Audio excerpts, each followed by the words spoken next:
Hello, everyone. This is Bart Peters. Welcome to the second day of State of Search. We're so thankful to have you back. Just a couple of notes. Last night, I sent an email to everyone, kind of letting know some different speaker site audits that we have in the DFW SEM domain room. So please go click on those to sign up. You get one-on-one time with a lot of the speakers, which is very excellent. Again, we've had one change where we're playing Ashley Mode's presentation at 10:30. She presented last night, moved it down to where we had a speaker that was not able to make it. That's going to be in this Ahrefs room. We're so thankful for our sponsors, Ahrefs and OnCrawl.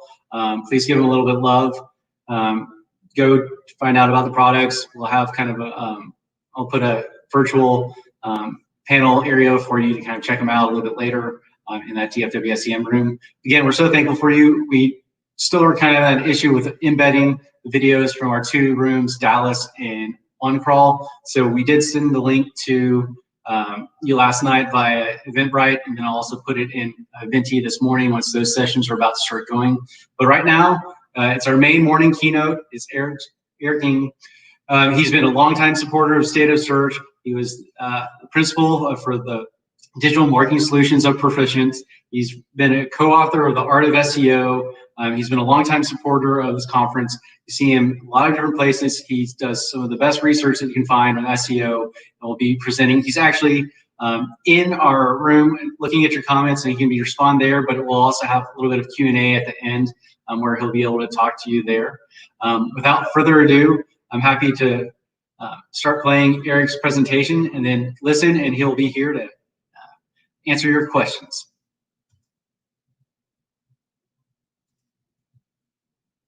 Hey, State of Search attendees, Eric Enga here. And I want to talk to you about your SEO plan of the future. If you don't know me, I'm the principal of the Digital Marketing Solutions business unit at Proficient. So with this bold goal of talking about the SEO plan of the future, I'm really talking about 2021 and beyond. But let's dig in. So first of all, here's my rough agenda. I'm going to start by talking about what drives Google and what their motivations are. How it's important to understand that. And then I have my 3 pillars of SEO success: meet the table stakes, that's do your tech SEO right, work the landscape, in other words, take advantage of unique search features, and offer more value. And for that offer more value part, I'm going to really blow out what I mean by more value. It's really important. It's a little bit of a backdrop, though. I want to call out something that Forrester Shar Van Buskirk has been talking about. He's VP and principal analyst at Forrester. And this is the idea of customer obsession. And as Forrester says about it, helps brands win, serve, and retain customers more effectively. And that seems like something we would all want to do. It may be hard to get there. And currently only about 15% of companies do this well. But I happen to think that Google does this pretty well. I'm not sure how Forrester would score it, but I'm pretty sure that Google does it pretty well. Just looking at it a little bit deeper, first of all, as a leader in your business, you need to be a role model and actually take on this customer obsession and help people engage with it. You need to provide people with the resources to move forward with it, unblock things that are blocking them, measure progress and take metrics on it so you can really track how well you're doing, and of course, reward the right behavior. So with this little bit of a backdrop in mind, let's talk a little bit about what drives Google. I'm going to start by sharing some communications that Google has had over the years. First of all, last year, just about a year ago, Danny Sullivan had this to say. He's talking about BERT, but the red line thing here, the fundamentals of us seeking to reward great content remain unchanged. And of course, that's true. Go back a couple months from there, there's another conversation about how to deal with a broad algorithm change. What's the answer? Have great content. And the reason why he's telling you this is what Google in general wants to favor. Over time, their algorithms will get better and better at favoring the better content. Back another couple of years, something from Gary Eish. Rishi Lakhani had a question about an affiliate site with a shallow purpose to make money. Well, to be fair, all of us need to make some money in terms of our activity on the internet, right? And Gary basically says, look, they have amazing content, and while they have sponsored links, the focus is on the user. So that same message coming through again. Going back a little further, another conversation with Gary, and this one is back in 2015. Question from Marie Haynes about pages with lots of thin content, like blank pages. And Gary's main concern here wasn't the blank pages, but what you really need is content created with care for the users. That's it. If you have that, that goes a long way. So the messaging seems pretty consistent now, doesn't it? Let's just go a little further back still. Matt Cutts, now we're back to 2011. And here he's making another reference to having good content on your site and then wanting to discover that. This theme is pervasive through all of Google's communications, and there's a reason why it's the case. And in fact, Google recognizes a way that what users want from them, and basically is they want what they want fast. They're not there to hang out on Google and hang out and have a good time with the search engine. They're there to discover something, get it, and once they're done with it, they're going to go. So that's straightforward. And they've done a great job of just designing their tool, the search engine, in a way that meets that need really well. You get one tool with one purpose. Really straightforward, very effective. And it shows in the user satisfaction numbers that they have. They score very, very highly. These are the metrics, the data is from Statista, all the way back to 2002. And they've been consistently in the 80% range throughout that entire time, which is really remarkable. Another spin at that data. This is just looking at it, comparing them with other internet portals, including other search engines. And you'll see that they are about 10% higher than the other folks who score in the 70 to 72 range. And so they're 7 points or 10% higher at 79. And just this really consistent, superior performance that they've been able to offer. And this is what leads me to this conclusion, that ultimately Google is a happiness engine. I mean, the reality is, the happier they make their users, the higher the usage level is for their search engine, and the higher the revenue they get. Now, I know there's a dynamic tension with ads and the fact they need to make revenue, and the ads are always at the top of these sorts of things. So, and of course, they do need to make revenue, but Google is very careful about this stuff. And they make sure not to go too far with the advertising and do things that alienate their users. So here's what it comes down to: user. Google is highly focused on the user. They want you to focus on the user. Their algorithms, because of their focus on the user, are really tailored to find the best content and the best experience to give their users.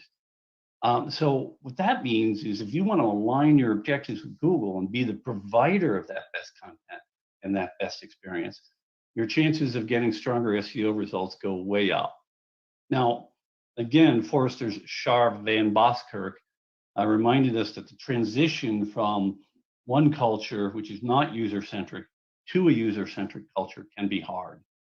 But the reality is, the first step, make the commitment. And hopefully you're already there.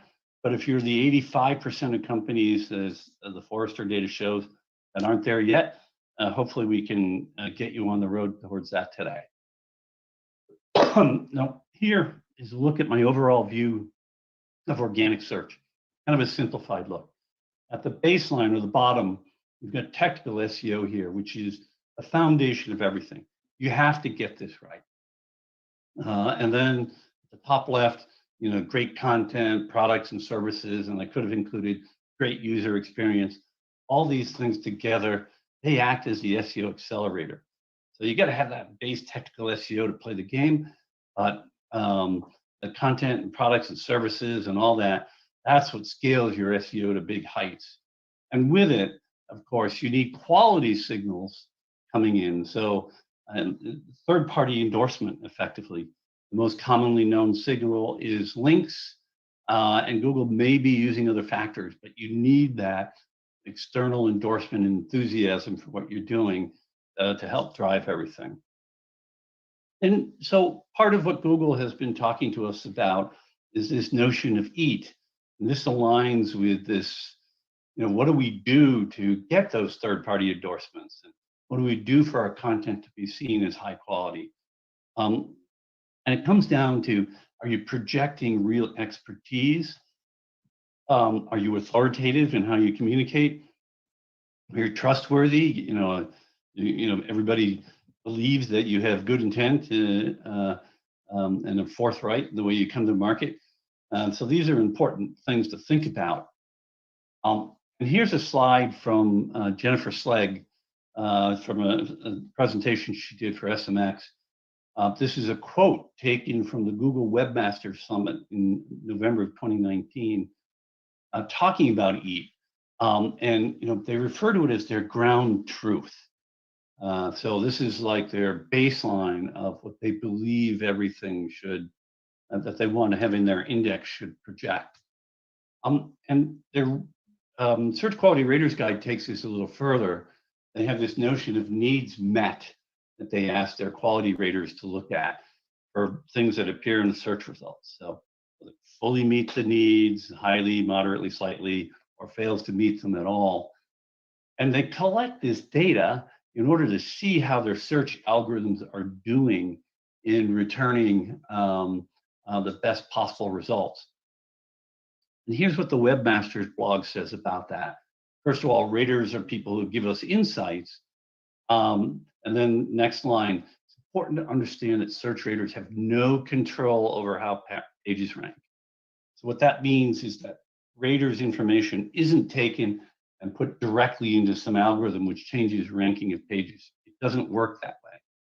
As it says, rather they treat it like feedback, like the feedback cards that diners at a restaurant might provide.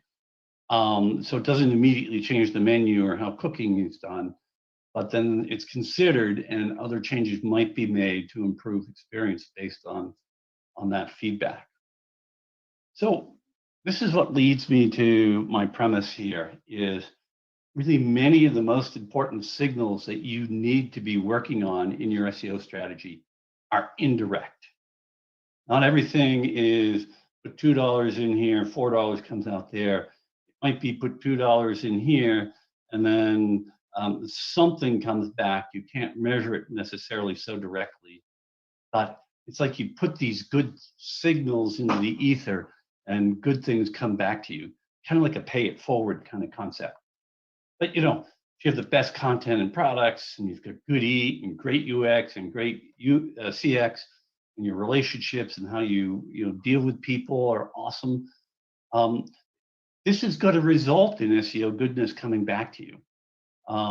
So just an important concept to have in mind. So having said that, here's my view of SEO in 3 basic steps. 1, flawless technical execution. We'll talk about that in a minute. 2, work the landscape. Now here I'm talking about taking advantage of search features. And 3, add the most value. That's where we're going to spend most of the rest of the time in this presentation. So first of all, the flawless technical execution part. You got to do this. And why do we have to do it? Well, a lot of times the technology we use to design our sites or build our sites in the e-commerce platform, the CMS, the coding framework, they fight us. They make it harder for us to do a good job with SEO, and we've got to work our way through it. Or we might have organizational ignorance. There might be executives at your company who don't get SEO and they're suspicious of it, and that could be a problem. And then Google has limitations too, so that's why we have to think about things like schema and SEO tags and hreflang and things like that. But people have known this for a while, and SEO has gradually become, broadly accepted. So many of your competitors are likely getting this right today. If you don't, you are in a world of hurt. You've got to get this all level set and square, no doubt about it. Here's just a look, to sort of cement the point that some of the different things that go into that flawless technical execution. I'm not going to go through it in detail, but just to give you the idea. And ultimately, I kind of set the stage for this. SEO, technical SEO is just table stakes.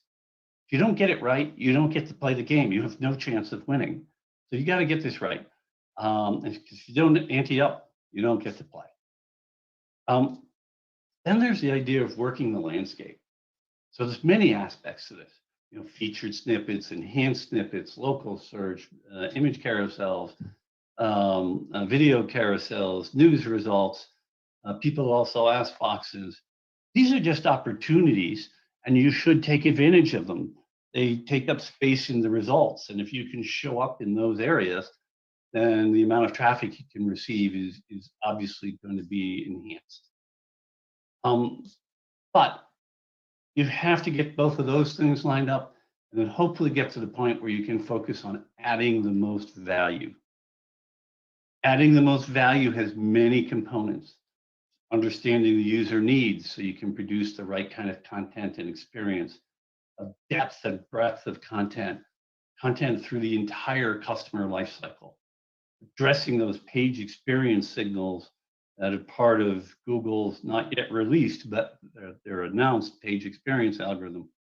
And then other things which are definitely indirect: user experience, customer experience, the design of your site, the relationships you maintain with people across the web. This is all part of adding the most value. And when you dive into a little bit deeper, you have to think about, well, what percentage of visitors to your site do you satisfy? 60% is actually pretty good. But what happens if your competition satisfies a larger percentage? The honest truth here is that Google is going to want to rank these people, your competition in this case, higher. So you don't want this to happen to you. As Google's algorithms get better and better and they can discover more, this is where you could really get hurt for having an inferior site experience. And just to cement it, here's an example of a query session that was given to me by Bing actually several years ago. The session is over 55 minutes long. The user visits 6 different sites, many different interactions with search back and forth. And finally, on the 6th site, they make the transaction. There's 5 people who failed here. They had opportunities with better sites to capture that visit and potentially convert them. And that's a shame for them that they lost those opportunities. So the better you are with the site experience, the less chance you have of this happening to you. And how do you approach that? Is you have to think about task completion. So someone searches on oil filters, they come to a page on your site about oil filters.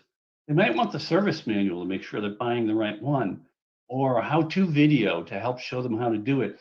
Maybe an oil filter wrench, maybe oil, and other things they might want.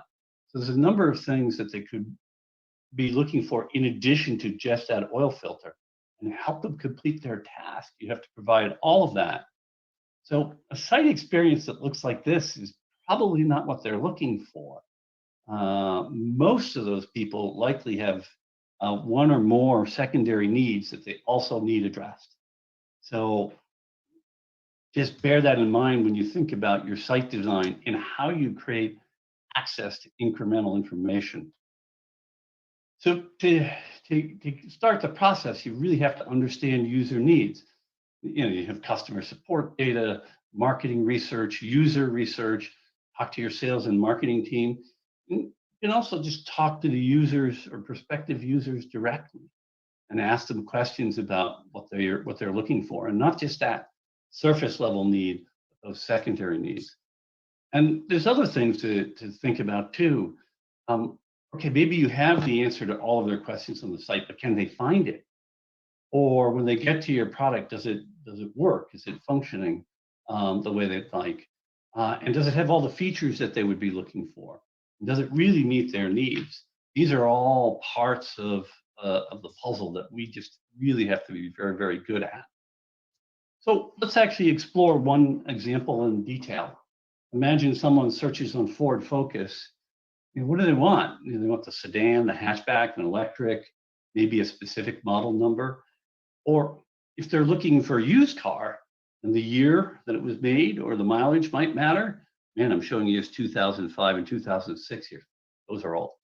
And the chart isn't that old, by the way. But anyway, then beyond that, they might want the aluminum wheels, the seat warmers, maybe rear seat warmers, the heated steering wheel, the moonroof, Pandora, or any number of things. You're not going to buy a car without having these things all resolved, so that's information they're going to be looking for. Another example, just to show similar things happen in other spaces, laptops. Many layers to what users might be looking for from a perspective with laptops as well. Another example here, this is an addiction treatment site publishing high volumes of content. That spiky red line is the monthly content publishing volume. You'll see in one case, they were over 1,000 pieces of content in a month. But on average, it's about 500 a month or 17 a day, which is a very aggressive publishing schedule. And to dive into a little bit deeper and understand how they could publish that much content, just on the topic of opiates alone, they had 84 pieces of content. And I went and did the research, and I found that for a lot of that content, the search volume was 0. And the key insight that they had is because they focused on task completion, they recognized that a lot of the users' needs might be more specific at a detail level than they would actually search for directly in a search engine. So by creating that amazing depth and breadth of coverage, they actually drove some incredible traffic growth. That's the black line on this chart here, data from Search Metrics. You see it's just up and to the right in a crazy way. So just a couple more case studies here that hammer home the point. This is a case for a major B2B e-tail brand. We published for a sustained period of time 10 articles per month. That's represented by the black lines here. And then the red line shows their growth in traffic, which is just really steady up and up.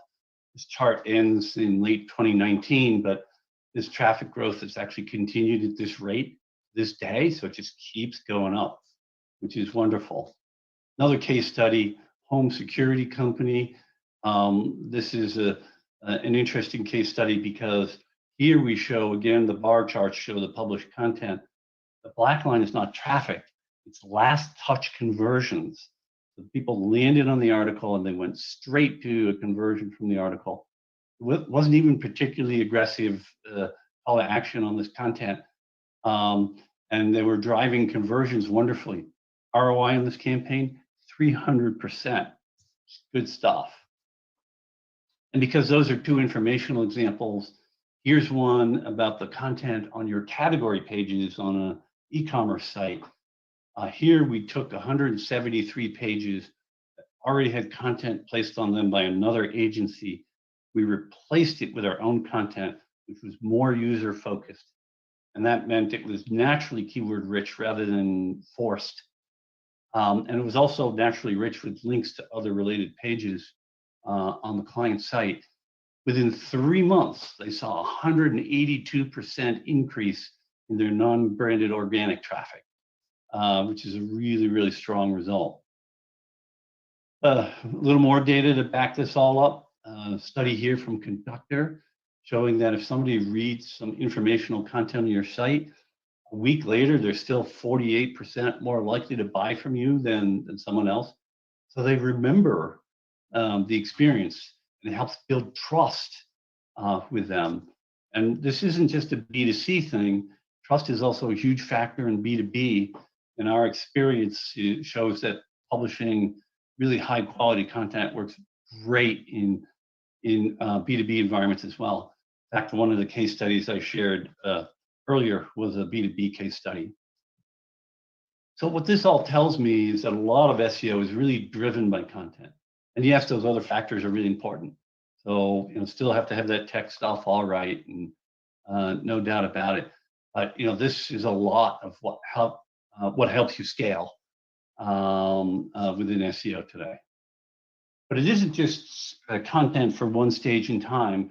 You really have to think about content through the entire life cycle, running from that initial awareness all the way through when they buy from you, or retaining them after they buy from you, so you can get them to be repeat business. So to cement this, I'm going to walk through a case study from NerdWallet.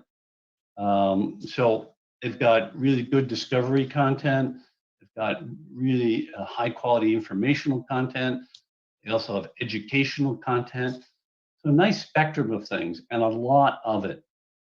But I'm going to walk through two examples to help illustrate a little more.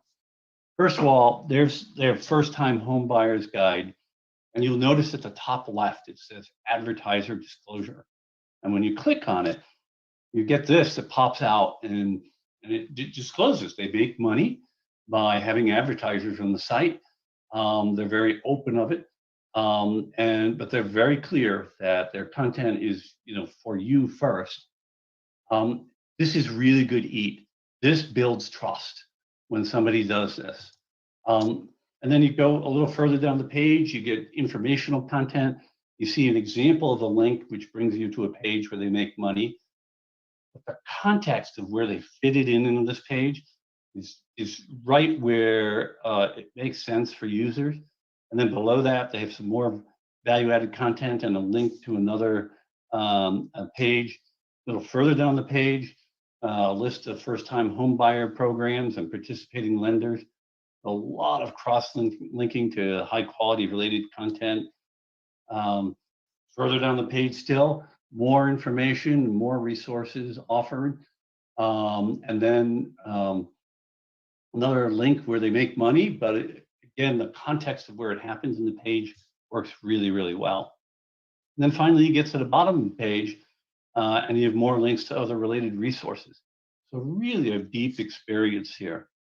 I ran a readability score on this page, and it came back with a grade level 13, which is actually considered difficult to read. And the reason is it just means a certain amount of your attention. As you know, we all have a certain amount of attention deficit in today's world, right? So we get wrapped up into other things, and you might be too busy to really focus on the thing you're reading fully. The recommended target for your content is typically grade level 9. So, just very smooth, easy reading. Don't have to think about it too much. So just looking at the key characteristics of this content: in-depth treatment, prolific cross-linking, clean navigation, easy to navigate. And the readability, frankly, could be improved. But ultimately, it recognizes the depth and complexity of the topic and provides users with an easy way to navigate through all that and find specific areas of interest. So that's that example. Let's look at a second example. This one, the query is, how much house can I afford? And you're looking at it. That's the content. Stick in your zip code, click next.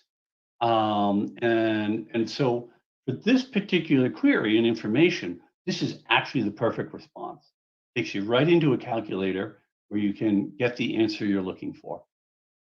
So with that in mind, let's just look across several of the types of queries in the customer life cycle, the customer journey for NerdWallet. So here's an example of a top of funnel query. First time home buyer, they ranked #1 for that.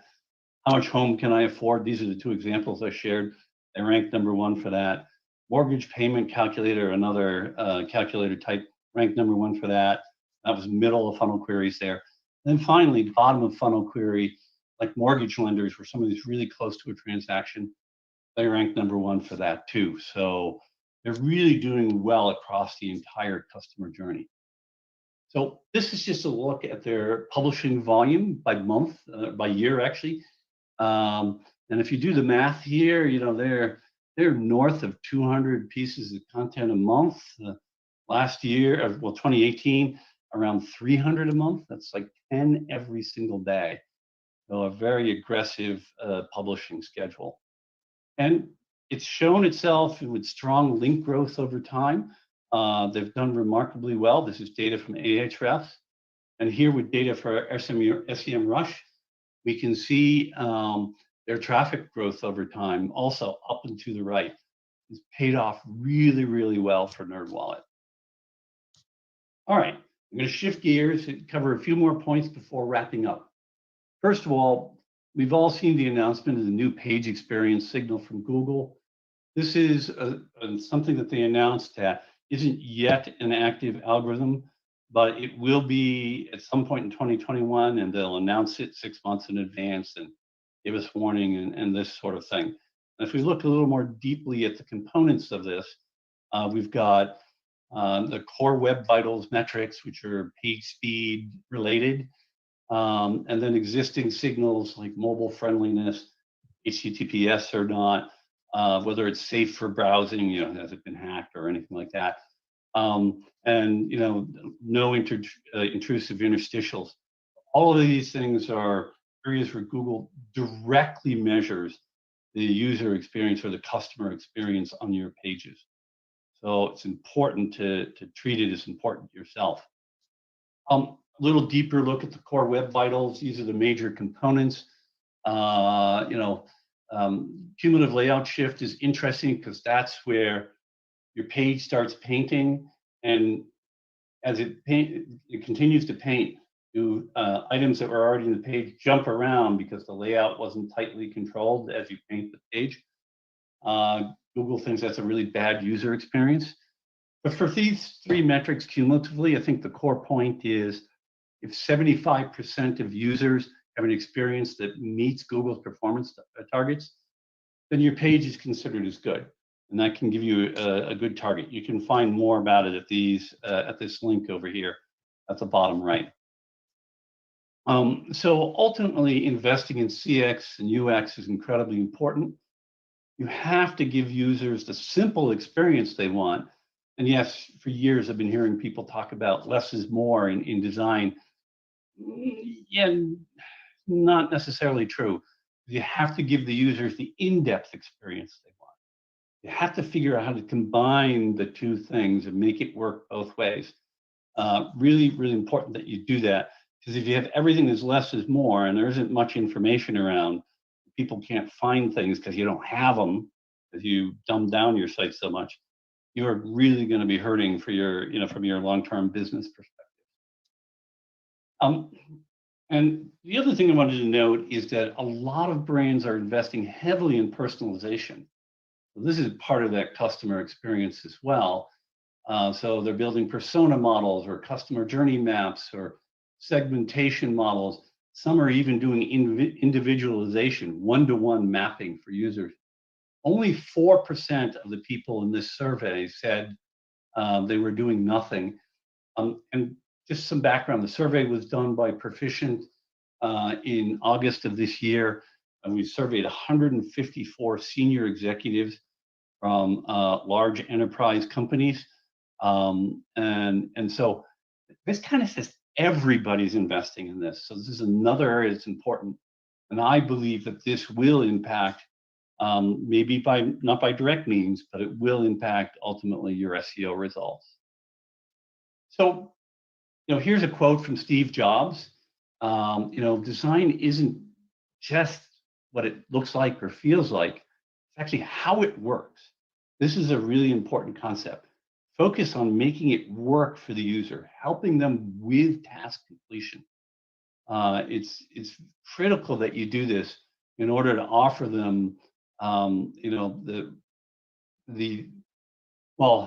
the utility that they're looking for. I was struggling for the word there for a second. Are they really getting the utility they're looking for? Are they getting to what they want as quickly as they would like to, and finding ultimately what they want? So the last thing really is that relationship building. I've mentioned it. It's really important. You got to build credibility and trust. You got to demonstrate subject matter expertise. Being advocate for things can be very, very powerful. Doing a good job of outreach and amplification with influencers and media people, how you're interacting with that web ecosystem is really important. So ultimately, as a refresher, here's my SEO in 3 basic steps. Got to have that flawless technical execution. You want to work the landscape, and those are the things that are just the basics, in my opinion. If you don't get to the stage where you're working on adding the most value, then ultimately you're going to have a very tough time having long-term success in SEO. This is where Google is pointing all their guns. We need to get in line and follow their lead and do the same with our own sites. With that, we have time for questions. Thank you very much. All right, thank you, Eric. That was a great presentation, and I know we'll start getting some questions. I know Chris Boggs was kind of had a question or comment about the NerdWallet. I'll kind of pop it up here. He was saying you could, devil's advocate, argue that the exact keyword "first-time home buyers" for NerdWallet was in fact overused on this, but like you said, length or the breadth of the content here. Yeah, no, it's interesting. I do think that you see this on NerdWallet. It's a fair critique about the first part of sometimes it looks like they're over-optimizing a bit. But frankly, the content in aggregate is so good across the site that they, excuse me, Google tolerates it. And when you have great content, you're a little less vulnerable if you're a little pushy in some of those areas. Probably doesn't help them to do as much keyword optimization as they do. And so they may be overdoing it a little bit. Chris actually did the homework in one of his later comments and found that they do have some pretty good links to the page. There you go. You got it. They just have such a vast array of content that their link profile in aggregate is really, really strong.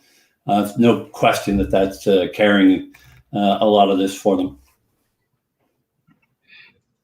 That's awesome. I think there is a little bit of a delay kind of when you're talking, you're answering and some questions. So I was trying to kind of came up with some my own kind of as we were going through. I guess it's also, you're saying user experience, but I think one thing that we're hearing more and more is that also the users are the product. Is there anything that you're trying to do to kind of better help sell the users and developing content? Like you're saying, I really liked how you're talking about not worrying about that for the rehab facility, not worrying about the monthly search volume, but also, driving the in-depth content that you need, the user needs or the product needs to kind of get to where you want the people to go. Yeah, no, I mean, part of what I'm, trying to do here, with this presentation, but also when we talk to clients is get this notion across that these indirect signals are huge players now, right? And it's just because everything that Google is doing is to try to use signals that will help them understand how well your site answers the user queries. So you have these new things, passages and subtopics and things that are coming out where they're really getting down to the nitty-gritty of stuff. And where I see most people in their SEO strategy fall down is they don't understand the vast complexity of the user needs around their product or service. And they answer those direct, immediate questions, maybe focus on the head terms with their content, and don't get down to the nitty-gritty.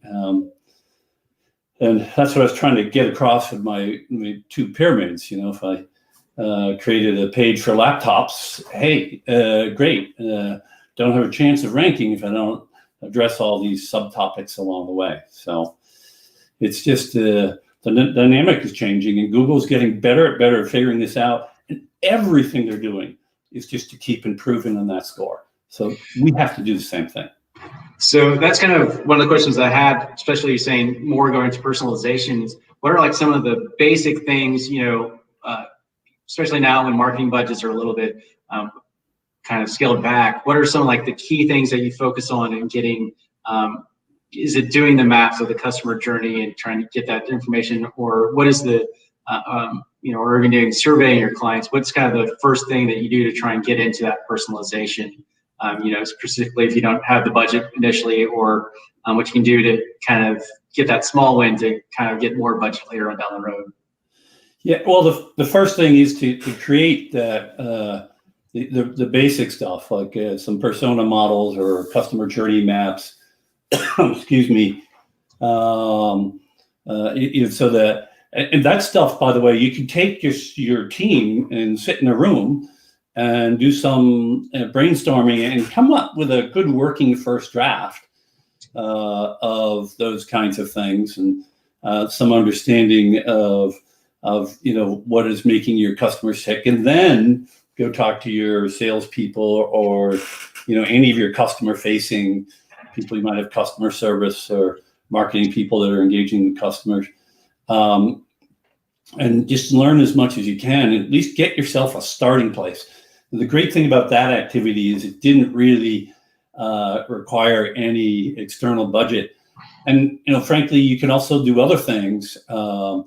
Spark Turo is kind of a cool tool, and it's not that expensive if you're just trying to get data on where your target customers are on the web, or what do they do in social media, or a lot of the things that guide what those people do. So that's another tool to pull in the mix. So those are things you could do with a fairly limited budget, and then once you have that understanding, you can begin to think about what does that mean for what we do with the website, and how do we apply it?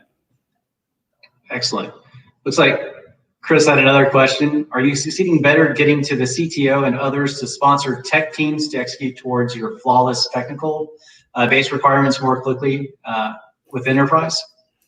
Yeah, well, I could refer to that as a trick question, Chris, because it's still a problem. It wasn't the focus of my presentation, that flawless technical execution that I referred to as table stakes. We still see so many people screwing it up. I mean, it's a little depressing at times, quite frankly. So sometimes the CTO or someone else in management doesn't listen. And, I don't know what you do about all that, except get louder and meaner and bring better data and learn to talk their language. It's the kind of stuff that you need to do and try to get them on board.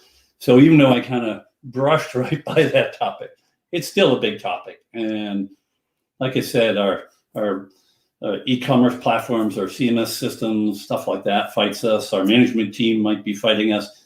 Google still needs help from us. It's still a lot of work. Hopefully you get your site to the place where that's all squared away, so that you can get to the real work of driving enormous value add, which is where we all need to get. Kind of to piggyback off of that, I really liked how you were talking about how SEO has been driven by content. My kind of follow-up question for you is, who or what are the unwanted passengers that you find when you're dealing with clients, and what they're providing on their websites? Unwanted passengers. Wow, that was an interesting phrase. So that just makes me think like, the marketing team has messaging that they want to make sure is in your content. Am I going down the right direction of your question here, Bart? I think so, yeah. Is find anything that you find that actually is counter to progressing you forward and getting what you want. Right. So, the marketing team might have opinions. There might be branding guidelines, and the branding guidelines, I'm not trivializing those. Those are really important. But there may be goals that the company has around, aggregate site conversion rate or other things where people are going to resist putting up purely informational content on your pages. But you need it. You have to, start to think about this picture a lot more holistically and not be limited by, poorly thought through or poorly specified, organizational goals or expectations. Another thing that's, not trivial to get through. But if you're going to get to really prominent place in search in your industry, you got to get through it. Okay, awesome. Looks like we have, I'll have like just two more questions. One from John. He wanted to, I think, following up before we got to the unwanted passengers, where do you find examples to show stakeholders like the data points you had in this presentation? A great question, Don. And I think one of the most common things that I try to do is find a competitor that's kicking your butt. Even if you're the leader, they might be beating you in one category, right? That's really important to your business, or two or three categories really important to your business. And there's a variety of ways to get at that. I mean, first of all, you probably know who all your top competitors are, and you can use a tool, SEMrush, Search Metrics, Bright Edge, Conductor, SEO Clarity, all great tools.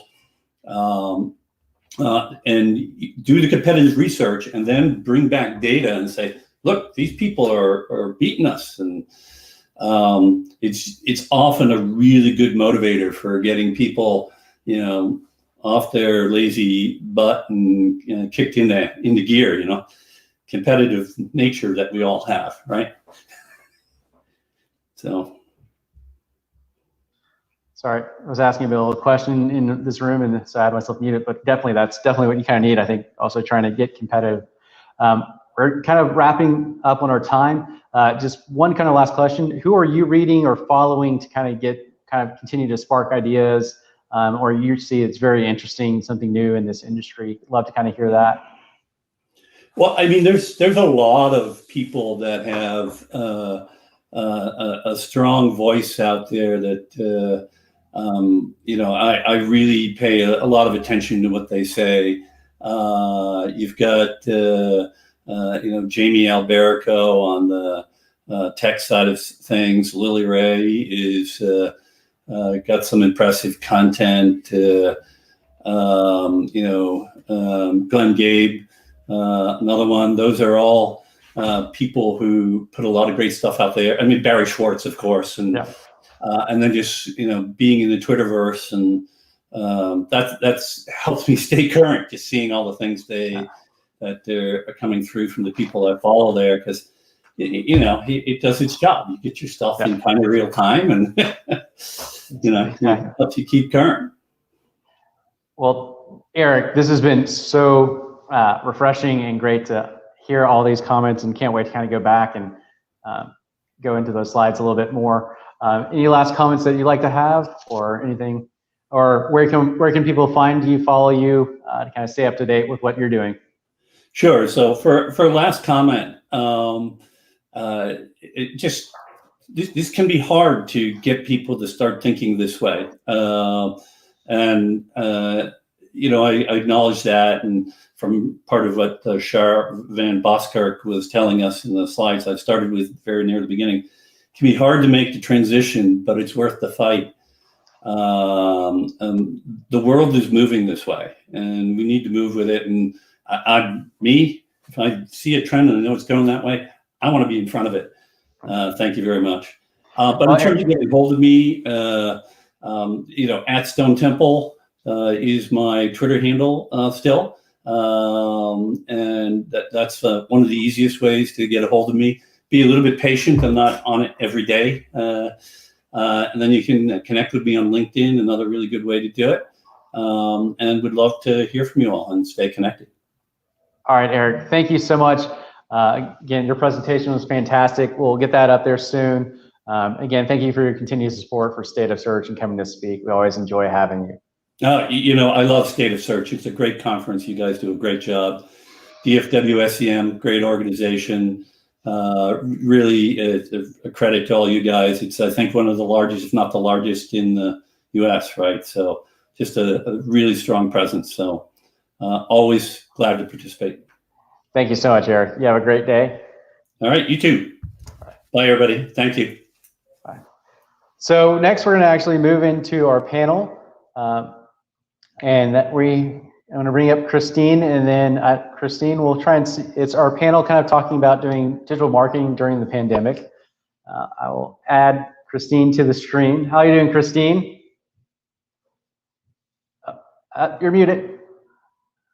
Oh, I think you're. I'm sorry. Yeah, it's good. It's early. It's Vegas time. It's about 8 o'clock in the morning. So. Oh, well, thank you for making this. I understand you're going to be leading the panel. So how do you want me to introduce people one at a time, or what is the best for you? Oh, I think add everybody at the same time, and then we'll go through introductions. All right. Yeah.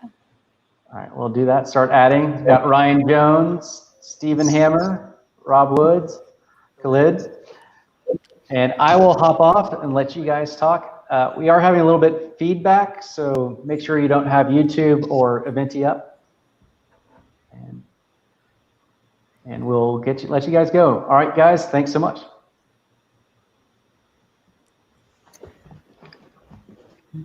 Just closing my windows just to make sure I didn't have Eventi up. And as you're closing it, Christine, I have to comment about Rob's hair. I have to. Right? You do. Oh my God. Oh my God. So I'm glad you did, because I was thinking it, but I wouldn't said it. It's very stylish though. It's got the very yeah. It's a whole different Rob Woods. It's like, who's this guy in the box over here? That little GQ aspect going on. So while we're at it, why doesn't everyone introduce themselves? I'll start with Ryan. Yeah. Ryan Jones, been on a couple of these already. I do SEO at Razorfish out of Detroit. Yeah, that's enough. Go ahead. Go ahead, Stephen. Your turn. Steve Hammer. I run Rank Hammer boutique size agency. Coming to you from the mountains of Colorado. I'm happy to be here. And that's about it for me too. We'll make them short and sweet.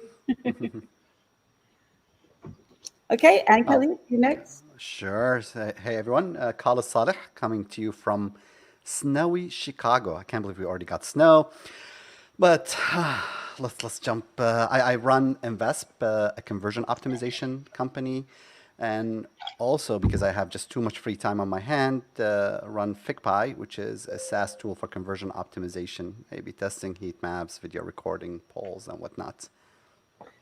Great. And did I say it right? Is it Khalid? Somebody I think has Khalid, DJ Khalid. See, Yes. can I just hear? I'll just say something. I have one day I log into Snapchat and I have 2,000 girls who just start following me all of a sudden. I'm like, wow, I must be really interesting overnight.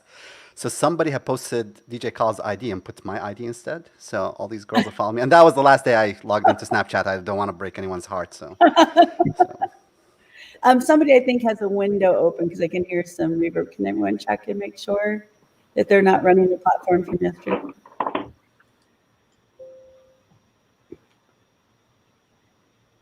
Okay, and then Rob, your turn. Introduce yourself. Hi there. Yeah, Rob Woods, in Vancouver, BC. I've been doing SEO for a long time.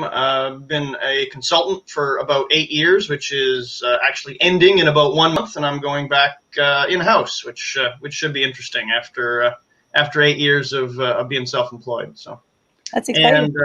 And like Khalid, there is a hip hop artist up and coming called Rob Woods. And so I keep getting followed on Instagram because I got Rob Woods at Rob Woods first, and he's Rob Woods with 3 O's. So I feel your pain. Let's see. My last name is Schackinger, so if I ever did anything wrong, I'd have to create another me just to cover it up. There's no. You don't have another you already? Like no one else has all their identities on the internet? What? There's a Christine with a CH. And there was a K that came up for a little while, but all her profiles were like non-active. So I don't know if it was a real person or not. So we just lost somebody. Where did Kayla go? I don't know. We lost DJ Khaled. Yeah, I think we did. Uh-oh. Well, hopefully so we can get him back. I'm not managing the backstage, so I don't have access to that. So we're going to talk about the pandemic. So anyone have any, I have some questions, but does anyone have any like thoughts they really want to get out there on the pandemic and how it's affected? Yay. I just lost electricity. Oh, wow. That's a new one. Look at that. Look at that. That happened yesterday. Yeah, it's just strange. I'm like, really? Oh, the timing is impeccable too. That's crazy. Yeah, it happened with Ruth yesterday. So, who wanted to talk about? We got an echo again. Khaled, I think it's you. I think you have something open maybe in the background. No, it's just my new MacBook Air. It's like the fan is going off the wazoo. It's like so much Oh. spending 1,700. You know, it's just. I think your mic It's is an picking echo. up what everybody else says. I'm gonna mute. How about Okay, that? great, because we're hearing an echo in between. Yeah, awesome. So, okay, so Ryan, I think you have a lot of thoughts on how the pandemic is affecting business. So, do you want to go first on just Sure. general and how it's affected things, company, clients, SEO, just in general? Yeah, I think it honestly depends on the company. It's affecting different companies differently. So we've seen some companies, major industries like auto and appliances and things like that, where people just searching less, right? Less people are buying cars, less people are buying kitchen appliances, but they're not searching differently. And then we've seen other areas, other clients where the search has changed. Think meal delivery kits, think, party supplies and whatnot, right? With clients that sell, kids' birthday parties and stuff. You're not having kids' birthday parties, so they switch to like lawn signs and stuff. So we're seeing different trends depending on the industry. And it's one question people love to ask too, like, what's different because of COVID? And it's like, well, it really depends on your business and it really depends on your customers. And I think the questions we need to ask ourselves is, are these trends temporary? Is this something that's, just a temporary trend, or is this going to be a permanent trend? Like personally, I don't think I'm ever going to go to a grocery store again. Now that everybody has delivery and it's super easy with apps and stuff, I don't think I'm ever going to a grocery store. So that's probably going to be a permanent trend for me. But that's the tough part is there's no one size fits all answer for everybody. Everything's dependent on your business, on your customer. And it's all about figuring out, what trends are going to be permanent and what trends are going to be temporary. Now, those are really good points. And I know for me, I'm a little bit different. I have special needs, so I have to go to grocery stores, but I try to only go once a week. And they're usually packed. So it would be interesting to see how things are going to be different in commerce based on just the persona of the person. So, Rob, what do you feel it's affected? I know you've done a lot of local work, so... Yeah, again, it's like Ryan, it really depends. One of the things I'm seeing in the health space especially is that some sites have really benefited, honestly, from the pandemic, and some have really not. And a lot of that is I think on the ones that haven't, a lot of it is search volume. So anything that isn't COVID related, that's optional, that's elective surgeries, anything, especially noticing things related to the elderly that isn't COVID. I think probably the elderly aren't going to the doctor. They aren't being diagnosed with glaucoma or cataracts or high blood pressure or whatever because they're simply staying away.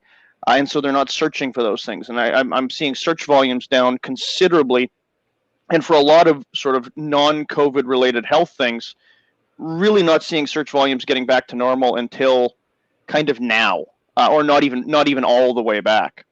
But those that have been talked about a lot or that have a lot of COVID related content have really, really increased. Things like the CDC, even if you look at their non-COVID traffic, has gone through the roof because, of course, they're being quoted, linked to, mentioned, a bazillion times in the press. And with local, again, it really depends. Anything where you provide in-person service, I have clients that are day spas and things like that. They got absolutely crushed, and especially for a couple or 3 months, really, really got hurt badly on traffic. And I think for them, it's really important, whether it's on their Google My Business posts, taking advantage of all of the COVID related posts, but also making sure you're communicating clearly with the customers that, we're open, we're following protocols, being very clear as to when you're open, how people can book, how they can contact you. Yes, it's safe, that kind of thing. Whereas I have other clients that they provide IT services. Well, they dipped for about a month, I think, while everybody was sort of not in the office and not searching and not really caring, but bounced back very quickly. And some of those have done quite well at leveraging content like how to use Microsoft Teams or how to set up work from home for your employees and how to set up the security and hardware and so on and so forth. So I think it really has affected a lot of businesses, some longer term, some shorter term. At least from my perspective, you can see I've chosen not to get a haircut since January. I suspect businesses like that, well, not everyone's making that choice. More people are or going less to in-person businesses, and things that are optional seem to still be down. Even in search volumes, it's not just that less people are buying, but less people are actually searching. Yeah, that's a really good point. Search volumes is something definitely to look at, because in the past you may have thought a keyword was really valuable for you, and maybe at this point it's not, because of changes in behavior. And on the haircut thing, I can totally relate. My hair hasn't been this long since I was like a child. I've cut my own hair now. It's I'm afraid to turn around and show you the back, but I'm getting better. Mine hasn't been this long since about probably 1978. So yeah, I'm going to donate to Locks of Love when this is over, because it's like almost down to my middle of my back. So Stephen or Kaylee, who wants to jump in next on how it's affected?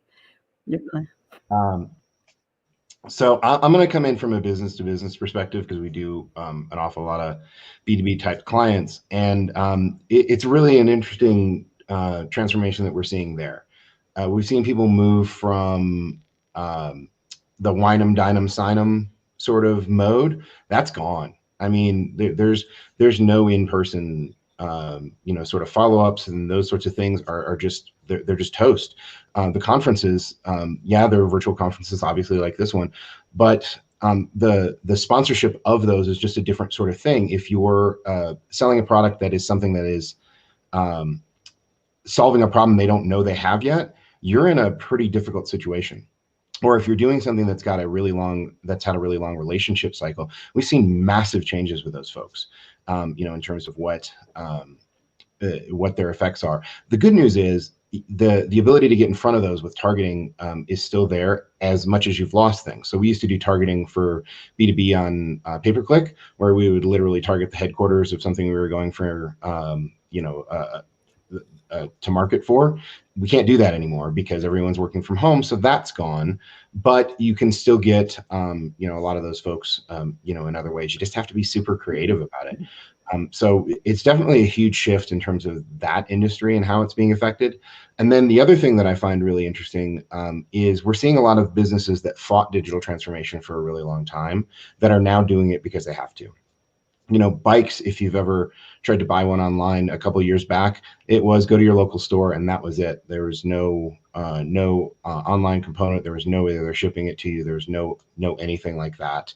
That would ever happen. And a number of brands have had to embrace that and go to the direct to consumer model and see those transformations actually occur. And it's actually pretty exciting to see. And that acceleration is there, and it's continuing to happen for a lot of industries. Even we've seen local businesses here in town, little toy stores that were total walk-ins that are doing curbside check-in, where you can do your e-commerce and actually just have them bring it out to your car. It's a massive change, and that digital transformation is something we're going to expect. Just like Ryan was saying about the groceries, some of that genie's not going to go back in the bottle ever, and that's okay. We just have to prepare for it. Those are some really good points, and I think after Kayla jumps in, we'll talk about innovations, adaptations, and changes that your customers have made to, especially the ones that have been crushed by the pandemic, how they've adapted. So what is your feelings on it, Kayla, on the current state of the pandemic and effect on your clients and customers and SEO in general? Sure. First, how is the sound, by the way? Are you guys able to hear? Or is the machine is going crazy? So you sound great. It's just there's an echo when I speak. So okay. yeah. So This has been an interesting period. I still remember the first 3 weeks when the pandemic first hit, and everything just came to a halt. Now, our customers that basically had brick and mortar and e-commerce, basically, we were typically focusing on e-commerce, and their CMO was just not simply was not interested in even having a conversation with us. Because brick and mortar had shut down, they switched their focus, and e-commerce became critical. Companies that have really traditionally e-commerce, especially in the furniture space, so we work with quite a few in the furniture space, things slowed down. But then I would say from about beginning of May and until now, sales have increased and have increased tremendously. We have one client in the furniture space. They're large. They're about $600 million. For the same period from May until September, that's when we did the end of September. That's when we did the analysis. Basically, their online sales have doubled, which is absolutely incredible. Everybody's stuck at home, and for those retailers, because they're large purchases, so furniture average order value is about $2,000. For clothing, it's this kind of, I wouldn't call it kind of like on the low end, but kind of mid, where the average order value is about $200. So people are typically able to spend that money, and they're stuck at home after the first 3 weeks. I think people were just bottled up, and they would go shopping online. And I've seen that, by the way, in my own household, where there are packages arriving every day. Now, we're blessed to be in that situation. I know many people are not in that situation. The challenge has been, as I talk to different CMOs, is okay, well, in order for them to make sure that they're increasing sales, and it's very addictive, they forgot about building their brand, and what they focused on is sales and sales and more sales. And I think some of the CMOs I'm talking to are really worried about that. They're like, okay, well, if we're continuously running sales every other week, sometimes twice a week, what does that do to our brand? How does that impact the margins? So all those are really tough questions. The only other thing that has been interesting, besides the focus on the online aspects of the offering, has been kind of looking for new technologies, figuring out okay, well, we've been hearing about AI, we've been hearing about personalization. We've tried it 2-3 years ago. It was not very successful. Can we give it another try? Is it going to actually help us? So that has been interesting, and I think that's 2021 is going to bring a lot of new challenges. Some people are thinking about doing platform upgrades, which freaks the heck out of me, but I think it's something that everybody's going to experiment with at some point. So yeah, it's a really good points on how businesses have to handle that. And so going into a little bit more specific, what's maybe one of the most creative ways, or some of the creative ways you've seen your clients adapt to it, whether it's in brick and mortar or like curbside or online as a SEO, or have they launched into new markets or new areas, or have some gone into e-commerce and never have before because they can't sell, like Steve was saying, they can't sell the bikes in person. So let's start with Steve this time. And I need to unmute myself. I've seen a couple really interesting things, and it's interesting to see how they work. So in the business side, we just did webinars. They're not creative. I don't want to pretend that they are, but the application and how people are using them can be. And we did a webinar recently that wasn't focused on sales at all. It was focused on literally just being a resource to help out their potential clients. So it was targeted at the audience. It understood the audience, and it said, okay, here's the things you need to do. This is a real estate industry sort of thing to improve your profitability, because your rents are going to be down for a little while if you're in New York City. And they might be up in Denver because people are moving there to move to smaller cities. Whatever it is, we had that honest, open discussion that wasn't like, hey, buy our product, buy our product, buy our product. And again, it's not super creative, but it worked like a charm. It's so simple that when you get your customer, you can do amazing things. Now, here's the fun one. I have a friend that runs a concert hall. Obviously, they're doing exactly zero business. None. It's gone. And what they did, they actually came up with a concept called curbside concerts, where you could find a local artist. You could say, I want them to show up at my house for 30 minutes. Here's the 75 or $100 or whatever it was. They come, they pull up their pickup truck at the end of the parking lot, at the end of your driveway. You sit at the other end, and they play for you, and then 30 minutes they leave. Totally re-envisioning what the concert experience and live music could be like for folks, and making it a delivery product, which I thought is absolutely amazing, and really a smart way to go about things, to be creative in this time. It's still hard. It's not the volume of what they had, because they'd be doing 2,000 tickets for anything like that. They're doing dozens in this new reality, but it's better than zero. So they continue to work on it from there. And that's a great idea. I really like that, because I live in a community in Vegas where a lot of entertainers right now don't have any work, like you said. A lot of stagehands don't have work. All the people that are associated with the shows, the union helps them, but they can only help so much. So I like that. That's a really creative idea, to have like someone come to my house and just give a concert. I do know in Vegas someone did that with a taco cart. They would come to your house and they would cook the tacos for you at your home. So those are good creative ways, though, to approach it. Caleb, what is your? I'm gonna Go ahead. That I love, because everybody does the restaurant delivery. Like you pick up at a restaurant.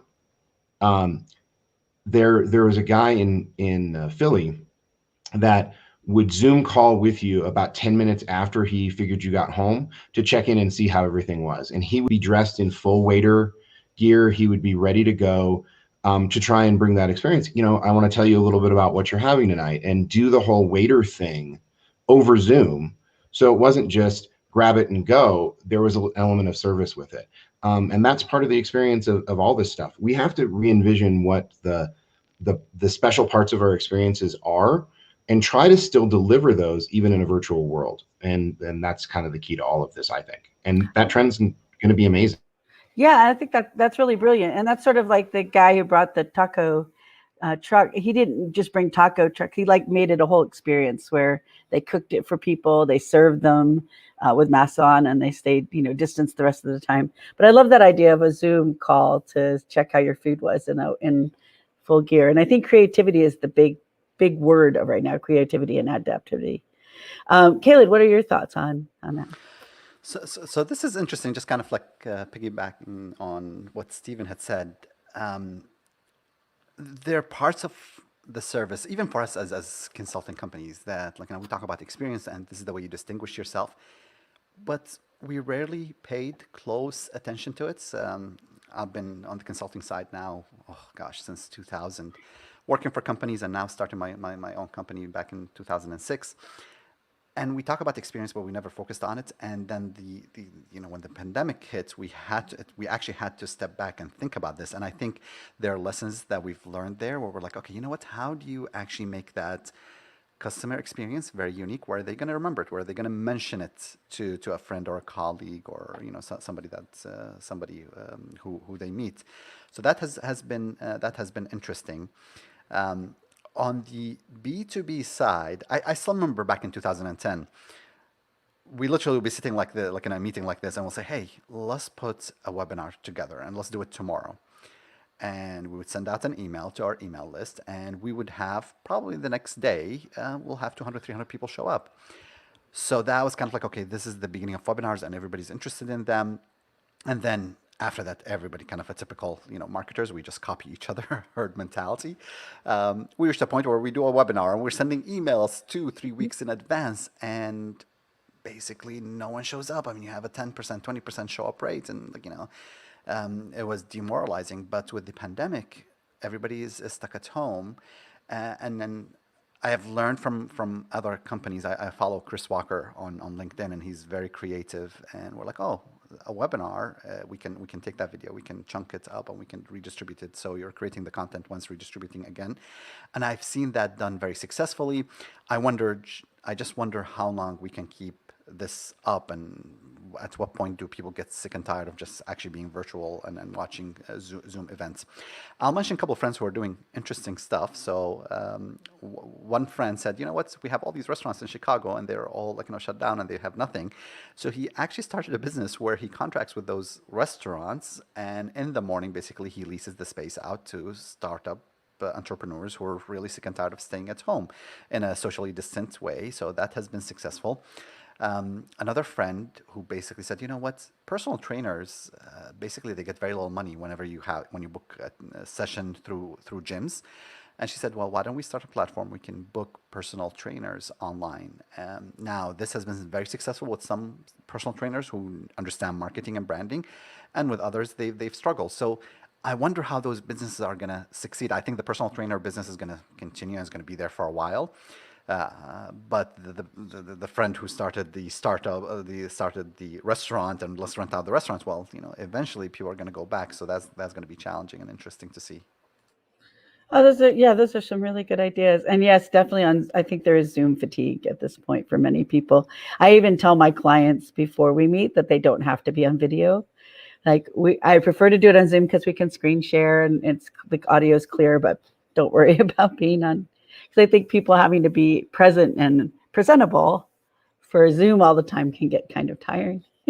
I'm interviewing right now for new employees, and it's the same thing. Like, hey, I'm gonna be in a hoodie and sweatpants. You guys don't have to come on video if you're like, because honestly, what they look like on Zoom has no impact on who I'm gonna hire. But I'm burnt out on it too. I'm just done with all the video stuff.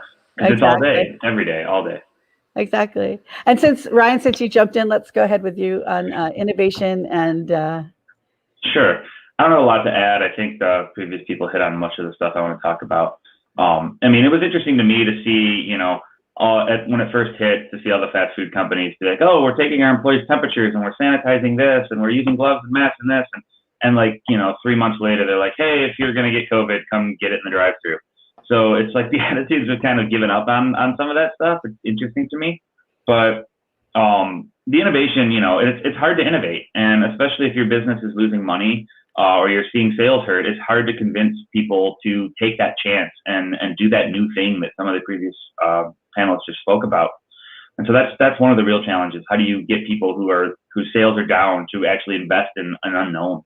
And it's a tough challenge to pull that data or to prove that case out. But we're seeing brands that traditionally didn't sell online work out how to sell online or how to support their dealers or stores that sell their stuff in better ways like that. We're seeing lots of places cater to first responders. You're seeing first responder discounts on every company, every brand now.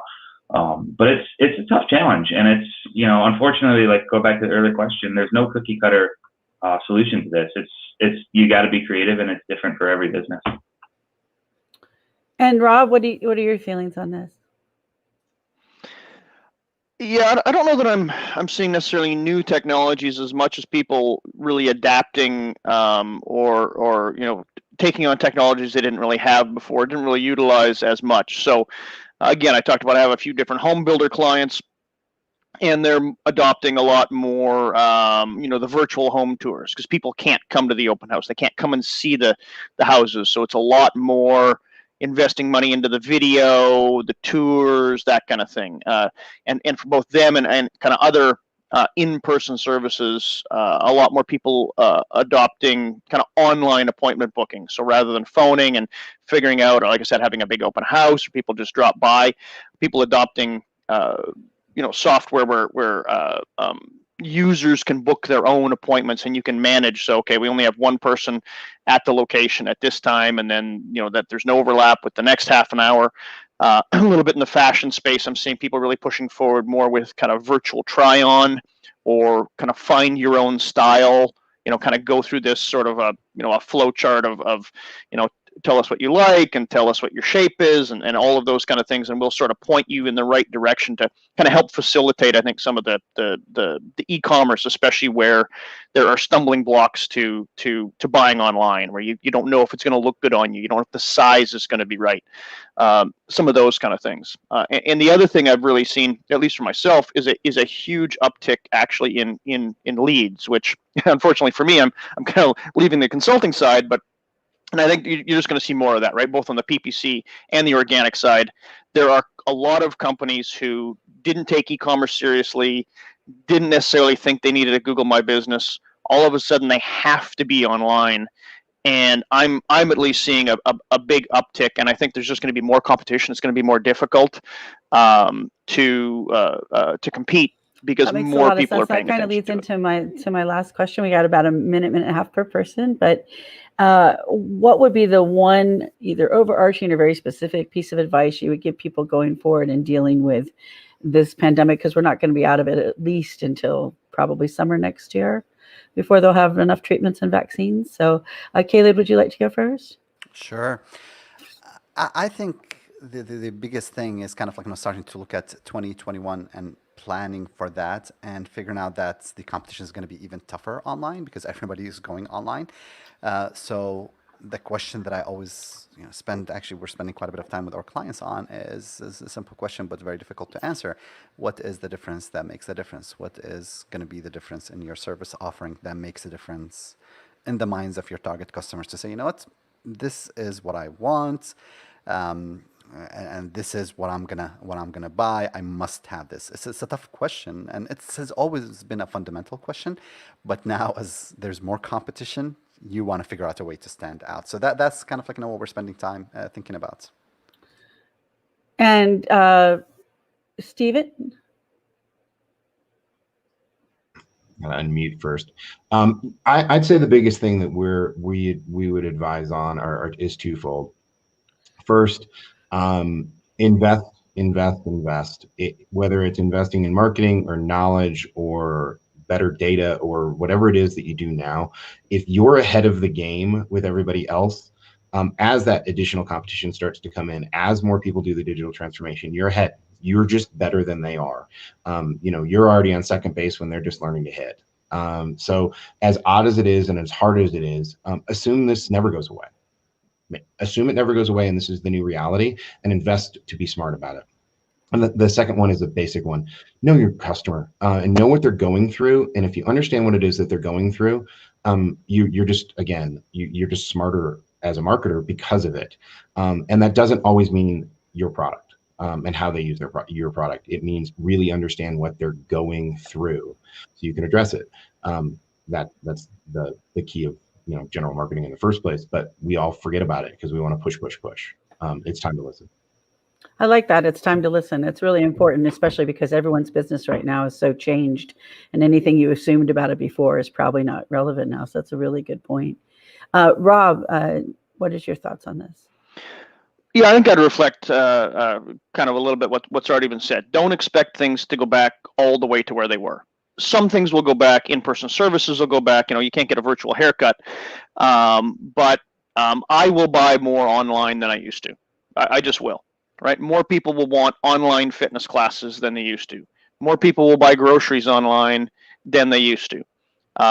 When this is over, things are not going back to the way they were in 2019. They'll go partway back, but they're not going all the way back. So prepare yourself for more virtual, more delivery, more all of that. I think that's just the way things are going to go. People are going to get used to it. There are people who didn't buy online before, whether it's older people who weren't as tech savvy, are going to have to get used to it and get comfortable with it. And I think things are going to stay that way. They just are. That's a good point. I do think that there will be people that will always be online now that weren't before. And I find it that that's a really good thing that need to work into their budgets. Is a lot of people weren't e-commerce based or very savvy online, and that's something that they need to learn. So good point. And Ryan, I'll let you close on this topic. So. Cool. So if anybody attended my session or watched the video yesterday, I used the term called now forward. And to echo with what everybody just said, there is no going back. There's nothing to go back to. We can't think about going backwards. It is now and forward. And a lot of this stuff is going to stay with us forever. Virtual remote working is going to stay with us forever. We're never all just going to go back to an office like it used to be. People will go to offices, but we're going to work from home a lot more. Virtual school, right? I feel sorry for the generation coming up because they're probably never going to have a snow day again now that every school has the technology for them to do school virtually. Things are going to change. And a lot of these good changes, like me never going to a grocery store, they're going to stay in. And so, like everybody said, it's about accepting that. It's about understanding the now, understanding what people are looking for. whoever said move from push to pull that's dead on. It's, as marketers, we tend to think, hey, here, how do I get people to this? How do I get people to this site? How do I get my message in front of people? And now more than ever, we have to stop, take a step back, understand what people are looking for, and then build that for them, or give them that thing that helps them solve their needs. So it's all about now forward and moving from push to pull. And I think that's a good recipe for success going forward. That's a really good point. The push to pull, and also the fact that people have to be in the now.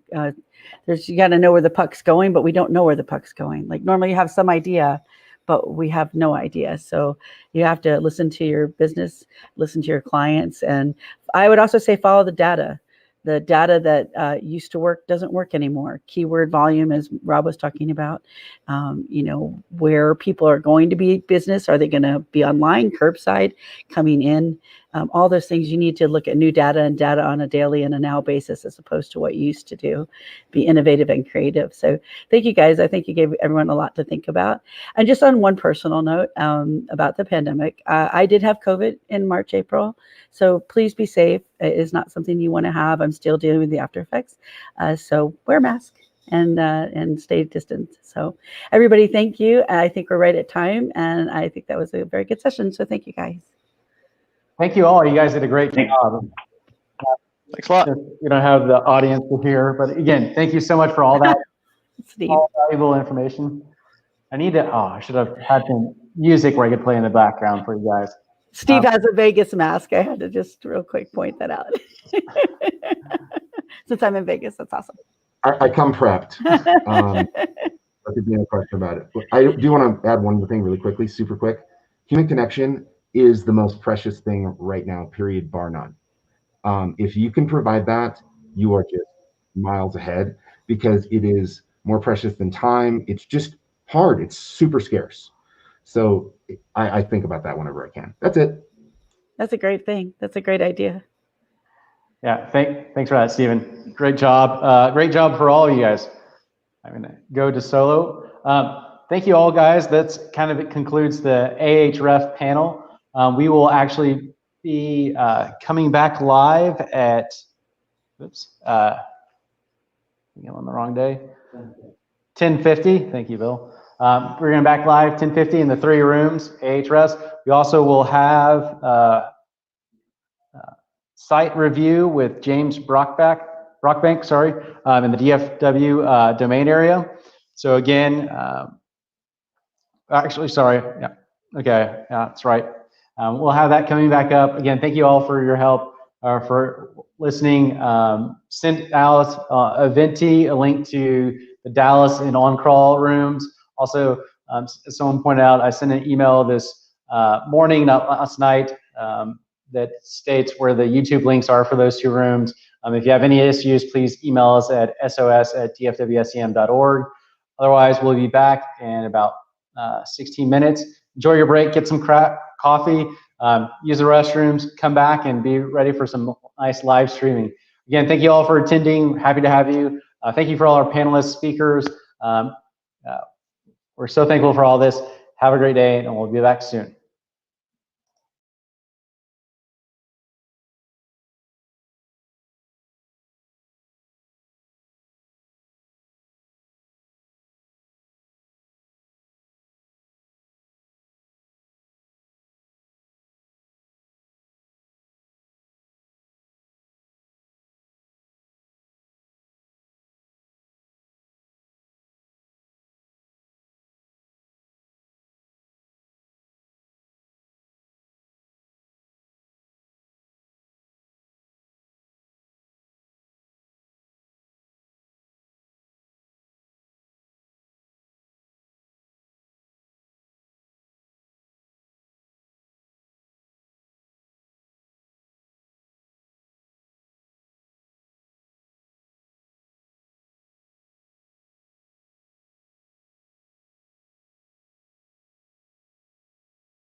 Hi, everyone. Welcome back. This is Bart Peters. Hopefully, I am not muted. So let me know if I am. I'm happy to present to Ashley Moe. She did a fabulous presentation about optimizations on YouTube, and she talks about how it's one of the better places to get better return on spend. Again, she presented it last night, but we want more people to see this. So again, we're about to present, and I hope you're enjoying this. And let me know if you have any questions. Otherwise, we look forward to seeing this. Hope you enjoy this presentation. We all know that algorithms are designed to benefit the platform, like Google or Facebook. But real growth takes a combination of both experience and using algorithms in the right way. It's not always as easy as the platforms say it is. The good news is that automated bidding is unlocking new opportunities for advertisers to drive conversions in channels beyond search. If you want to learn how to control the YouTube ad machine, you're in the right place. I'm Ashley. I'm an account director at 3Q Digital. I've worked with small, medium, and large enterprise clients and managed over $7 million in YouTube performance spend directly. I've also been awarded the Google Premier Partner Award in Video Innovation. And lucky for you, today I'm here to share some of the secrets to video performance marketing. So I want to start off and share the story of one of our longtime clients, CuriosityStream. So CuriosityStream, they launched 5 years ago with this brand new nonfiction streaming service with all kinds of interesting science and history and nature content. And they were hyper-focused on acquiring new users. They had a free trial and they wanted to convert people to paid subscriptions. So naturally, like most other advertisers, we started off with a search-heavy strategy. We wanted to capture people that were searching for the type of content that CuriosityStream was full of. So taking a look at the word documentaries, at the time we were seeing that there's an average of 74,000 average monthly searches for the word documentaries. And these were the perfect people to reach because they were already looking for the type of content that CuriosityStream directly provided.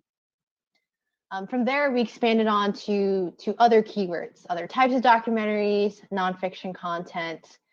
But the problem was that at some point, we were limited. There were only so many people searching for the types of keywords that were relevant to us. And we need to start thinking about how can we go beyond search to reach more people. So YouTube seemed like a natural fit because CuriosityStream was a video streaming service. And the viewership on YouTube is amazing. There's 500 hours of video that are being uploaded every minute, and 2 billion people are watching a total of 1 billion hours a day. Not to mention that viewership has skyrocketed during the global pandemic, so it might even be higher than these numbers. And while you might not think of YouTube as a search engine, it really is. In fact, it's the second largest search engine after Google. So we started testing YouTube campaigns, and we had some slight moderate success. The challenge for us was that at the time, YouTube was a platform that was built for brand advertisers, for people trying to reach a huge digital audience and engage them with their video ad content. But we didn't want to just engage people. We wanted to convert people. We wanted them to go to the site. And the way that the ads were currently set up, it would keep people on YouTube. The good news is that we were patient, and after a while, Google rolled out the new TrueView for Action campaign, which is a new performance campaign subtype that directly optimized to get people to click or convert on your video ads, which was exactly what we needed. And it's not surprising if you look at what a TrueView for Action ad is and why it works at generating more clicks. So first, you have this call to action overlay that's pretty prominent on both desktop and mobile. You can customize the headline, you can customize the call to action, and then next to your video, you actually have a companion banner that shows up where you can actually upload your logo. And even after the ad is done running and the user reaches their desired video, your companion banner stays there, encourages them to engage and go to your site. And that has made all the difference. So we had phenomenal results. We saw that trial signups, they doubled, and click-through rate was 240% higher. And even the conversion rate was higher, which was incredible considering that we were running the same videos with the same audiences, and it was the only difference was True for Action. And it can be expensive and time intensive to create a new video. So not having to rely on creating new assets was a huge win for us.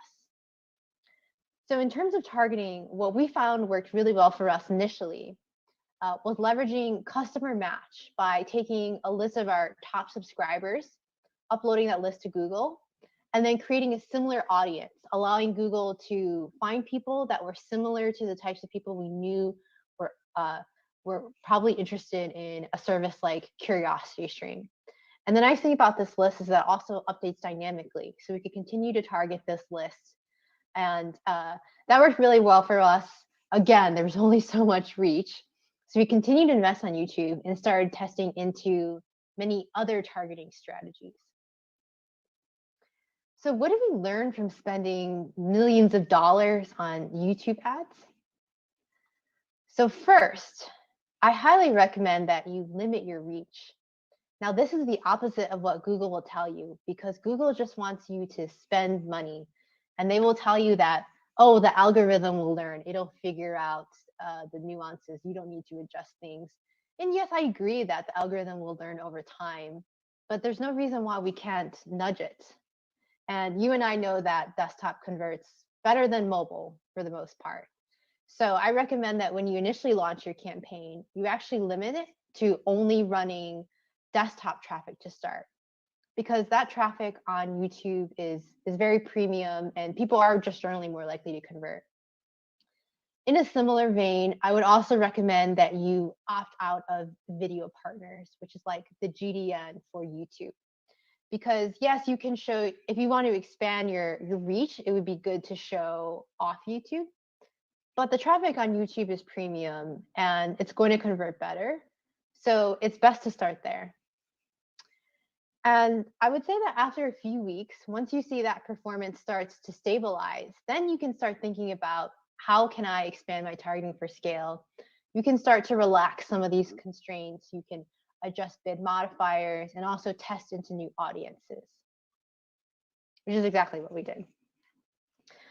So one of the beautiful things about YouTube is that you can combine the power of search intent with the scale and reach of audience targeting via custom intent. So what you can do here is actually take your existing search keywords and create audiences based off of people who are searching for those keywords and target them on YouTube. You can also segment this in the same way that you segment your search campaigns.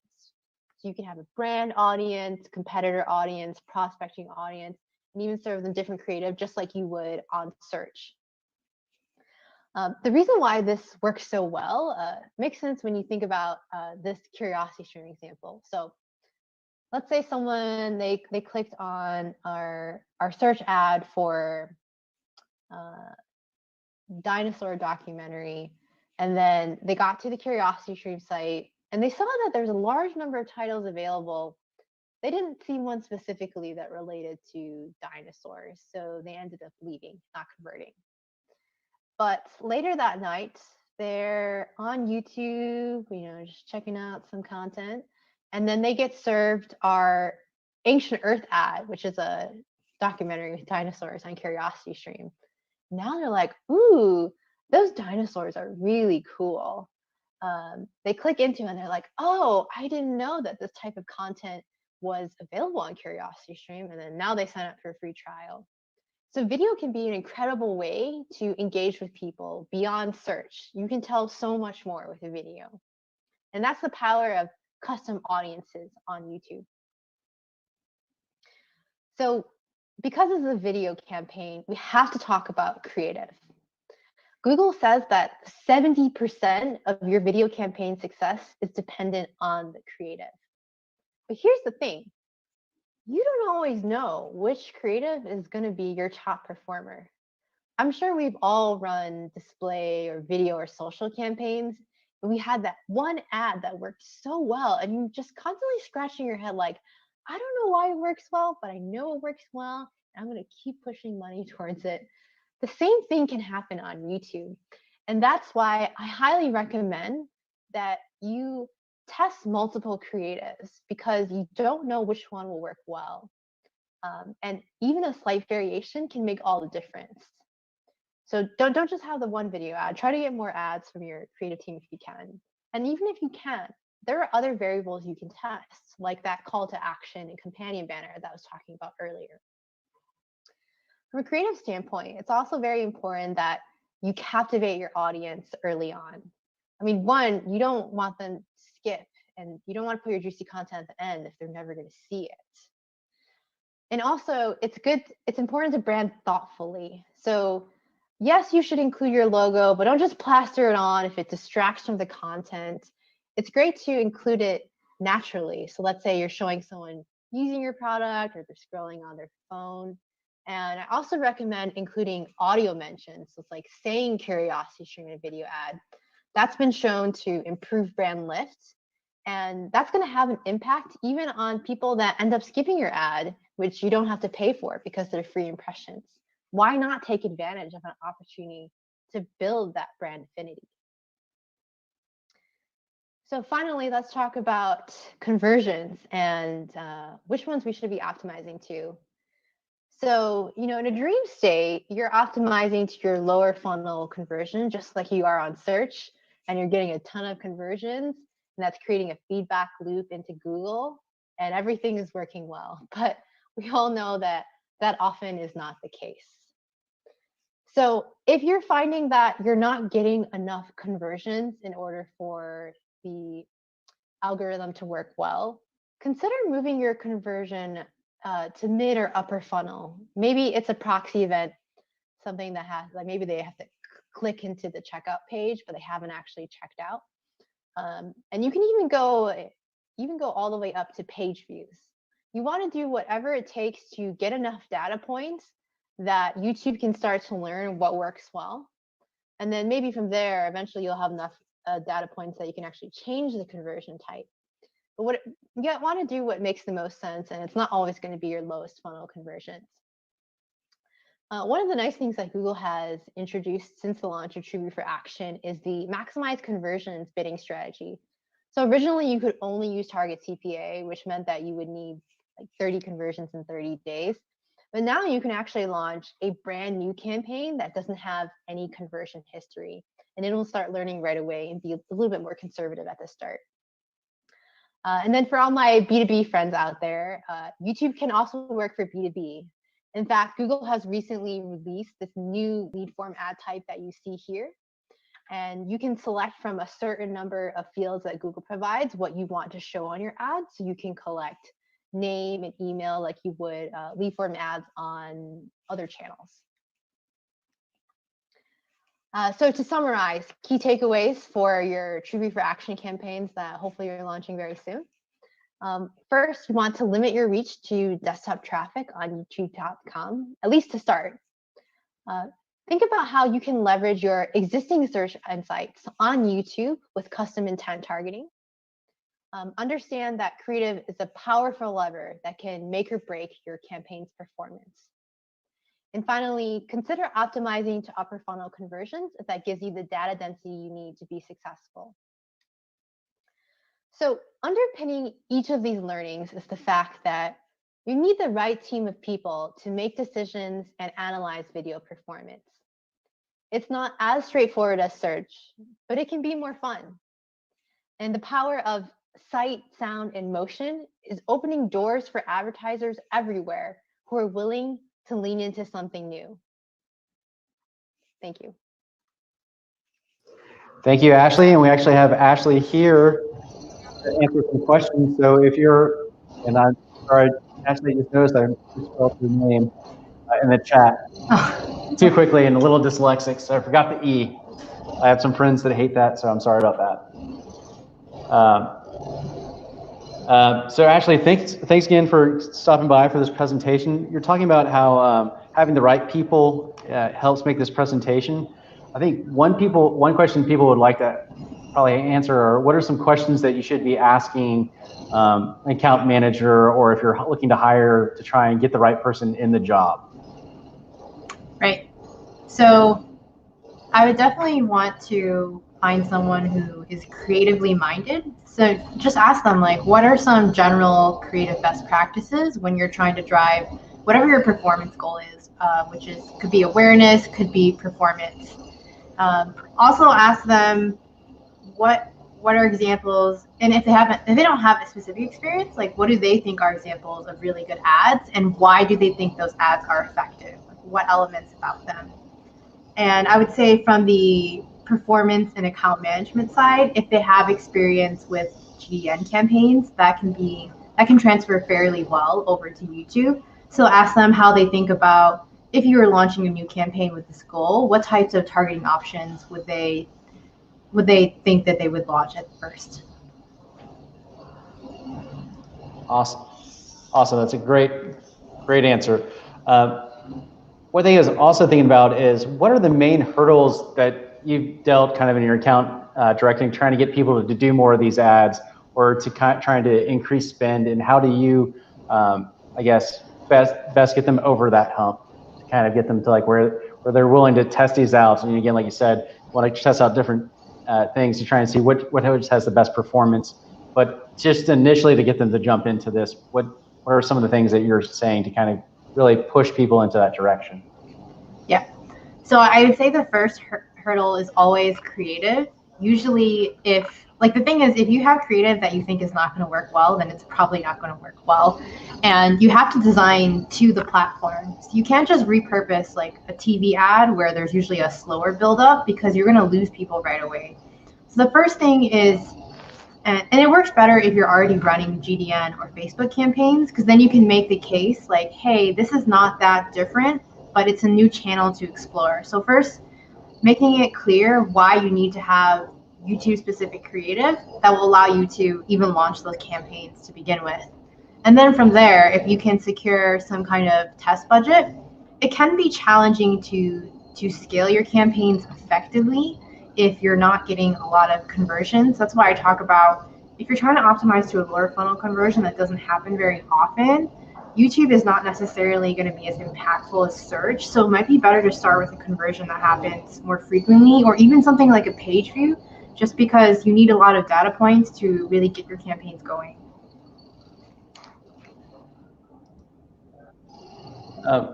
What are some of the ranging of budgets that you kind of use for the different channels? Like, I know sometimes, a lot of times people, is there a good testing budget that you like to throw at, or what is it that you kind of see is, how quickly are you to kind of cancel creative when you're not seeing something, like just kind of making sure you're not wasting money and budget kind of during these times? Mm-hmm. So it obviously depends on the goal of your campaign, and even how broad or tight of an audience you're trying to reach. Because let's say you're trying to reach people who have already purchased your product, but you're trying to get them to buy again, that retargeting audience is going to be small, and it's going to be more expensive. Like, you could be paying up to 25 cents a video view, but this is a great audience for you, and so you should be willing to spend a bit to see if the audience is going to perform. On the other hand, let's say you're targeting a broader audience, like you're a local small business, you're just trying to reach people in your city, and so maybe you're paying cost per view of like 1 to 3 cents per view. In that case, you would want to get a lot more reach. So, but then it's also different if you're, let's say, like an e-commerce company and you're trying to reach people across the US. Like, in that case, you might want at least a $10,000 budget.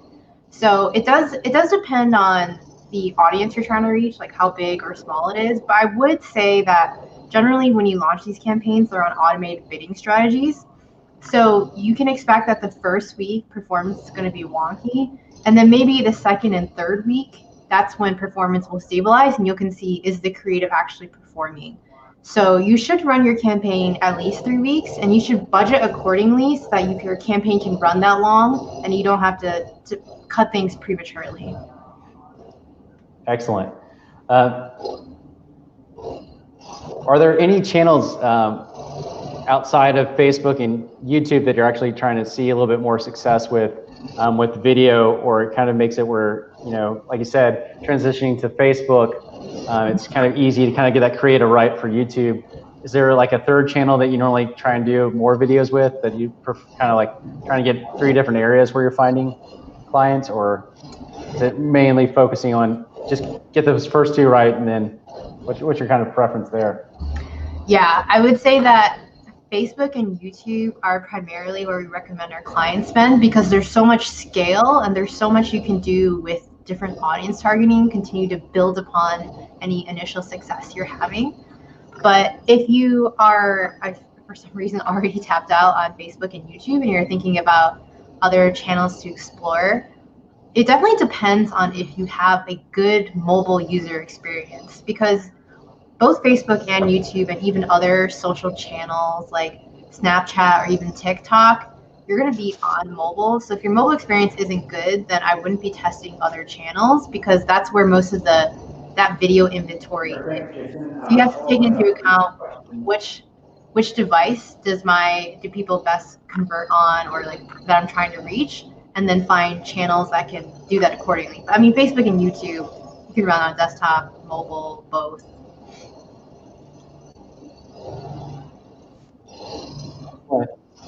So I know last night we kind of talked about who are the people that you've been following and you like to read to kind of get more inspiration, ideas, and you know, just gain some general knowledge from in general.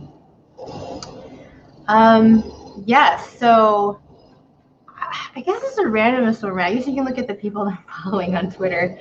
So I did mention yesterday Bryant Garvin. He used to work on Purple, but now he's working on some e-commerce company that I can't remember. He's done a lot with YouTube testing, as well as he works with a lot of B2C brands. And then also I was listening to the Morning Brew has this CMO series where they interview different CMOs and talk about different strategies and tactics. So it's a different guest each week, and I've been listening into those, and those have been really interesting. Like one of their most recent guests, Taylor Offer, he is a LinkedIn influencer, and he talks about how everyone is sleeping on LinkedIn. People don't see how powerful of a platform it can be, not just to sell products, but even to elevate your personal brand. So I'm definitely looking into, finding new people every day, but a big fan of their CMO series. Awesome, yeah, and I definitely agree with the LinkedIn and videos. We actually had another presentation earlier in the year by Fanny Dunnigan, who talked about kind of went through the numbers of people who are posting on LinkedIn compared to the numbers of people that are actually on LinkedIn, and there's a big divide of there's a lack of supply for the demand that they have, and that's definitely like where I think we see benefits. I guess that being a different platform, is that how would you, or have you taken any content that you've used on Facebook or creative you've used on Facebook and YouTube, and how do you adapt that for LinkedIn, or is that something you haven't had too much of an experience with yet?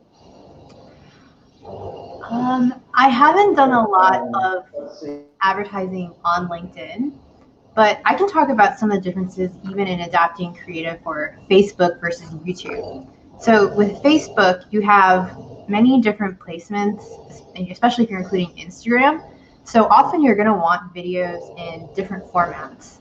So it's going to you're going to want a one-to-one, so a square format. You're going to want the full vertical, because usually people are on their phone and that way they can see the whole video, like who's going to rotate. And one of the biggest differences is also that on Facebook, people tend to consume content sound off. So your video needs to make sense even without audio, or even consider including captions or headlines that can help reinforce the messaging. YouTube, on the other hand, most people are consuming horizontally, whether they're on their phone or on their computer.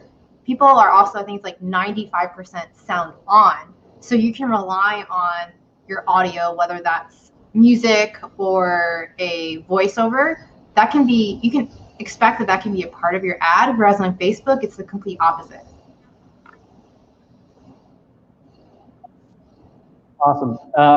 That I think when you said people don't really flip their phones, I started thinking of Quibi and how they're no longer. That's their main thing, but you are correct. It's when they're on that channel, they kind of stay to that direction. They've just gotten used to it. One thing kind of with video I'd like to know are what are some of the go-to tools that you use, whether it's for doing creative, for doing tracking, or just for even, kind of like, is there a Canva type of video that you try and use to help with creative, or what are just some of the tools that you really enjoy using videos?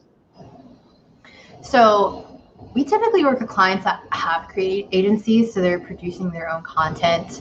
But that said, one thing that we're trying to do a lot more of is creative automation.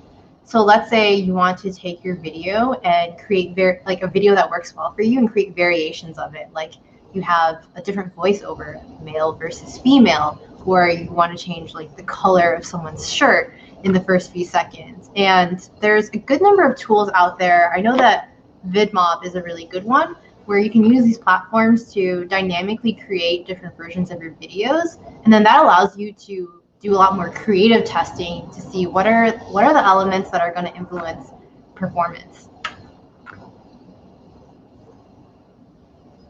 Do you have like a type of shot list or how do you think one-to-one to full screen kind of vertical and horizontal depending upon your areas? Is there anything that, like you said, you feel creative, but is there like a kind of a breakdown list of you need to have X variations of this type of video for your clients so you can try and get the best type of ads going within YouTube? Mm-hmm. So, well, honestly, if you're only running YouTube, then the traditional 9:16 landscape is all that you need. Now, if you want to be available on more mobile formats, you would want to flip that. So 16:9 would be vertical, and then 1:1 would be square.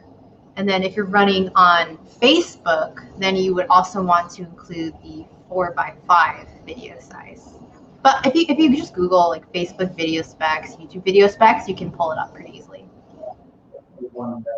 Yeah, and definitely one of the things that I don't remember what was last night we did have some talk about was do we have a question about clickable versus non-clickable?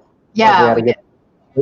Good response to what is the difference between those ads and how the best kind of what type of content to have for that.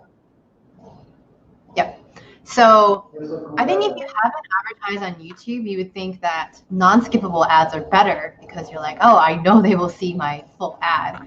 But because of the way YouTube's pricing model works, you're only paying for a completed view, and a completed view can be as long as 30 seconds or if someone's clicking on something. So skippable ads are actually better for most advertisers because if someone they get hit with your ad, but they're not interested and they skip within like the first 30 seconds, you're actually not paying for that person. It's a free impression. But then the people who actually do end up watching your video, those are people who are more engaged with your product. So it's better to run skippable ads because you're making sure the right people see your ad. And one thing we talked about is you can even try to customize your creative so that you're only getting the right people to watch. So let's say you're trying to reach some moms with your video, then you show a mom in the first few seconds, and then maybe someone where that's not as applicable to them is going to hit skip, but then the people you want to keep watching will continue to watch. So it's really important to use those first 6 seconds of your video to make it as tailored to your audience as you can. Yeah, that was something I really love what you're saying. Is like really trying that first 6 seconds to have something really key to what you feel like the buying nature of what you want to be selling within that video.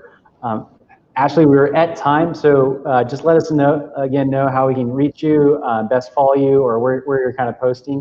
And then, again, thank you so much for this presentation. Yeah, thank you for having me. So I do post occasionally on the 3Q Digital blog as well. I have some contributions to Search Engine Land. You can also find me on Twitter, Ashley L. Mo. You can also find me on LinkedIn. All right, Ashley, thanks again. Thanks for coming back from last night. We're so happy to have you. It was a great presentation. I know a lot of people should be going back if they haven't caught it, should go back and see it. You have a great day, Ashley, and we'll be back in about 10 minutes for our next presenter. Have a good one. Thanks.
Welcome, everybody. Coming up, we have Eli Schwartz, second time at State of Search, and he's got a great presentation here. We are starting the video now. Hey everyone, it's great to be here in your home, and you're in my home. This is my second time speaking at State of Search. 2014, I had the distinct privilege to be able to speak at State of Search, and having such an amazing time in Dallas, I decided my life goal should be to move to Texas. And I'm happy to share that I have finally achieved this goal. So if you are in Texas, I'm happy to be speaking to you as a current resident. If you're not, come to the next State of Search live and you will end up with the same life goal I had. So today I'm going to talk to you about product-led SEO, which is an approach I have developed as I think about SEO challenges, which I really think helps drive more growth than you can by thinking about SEO in a traditional way. And we'll dive into the details there, and I hope that when I wrap up, you'll feel that this approach to SEO could drive search for you too.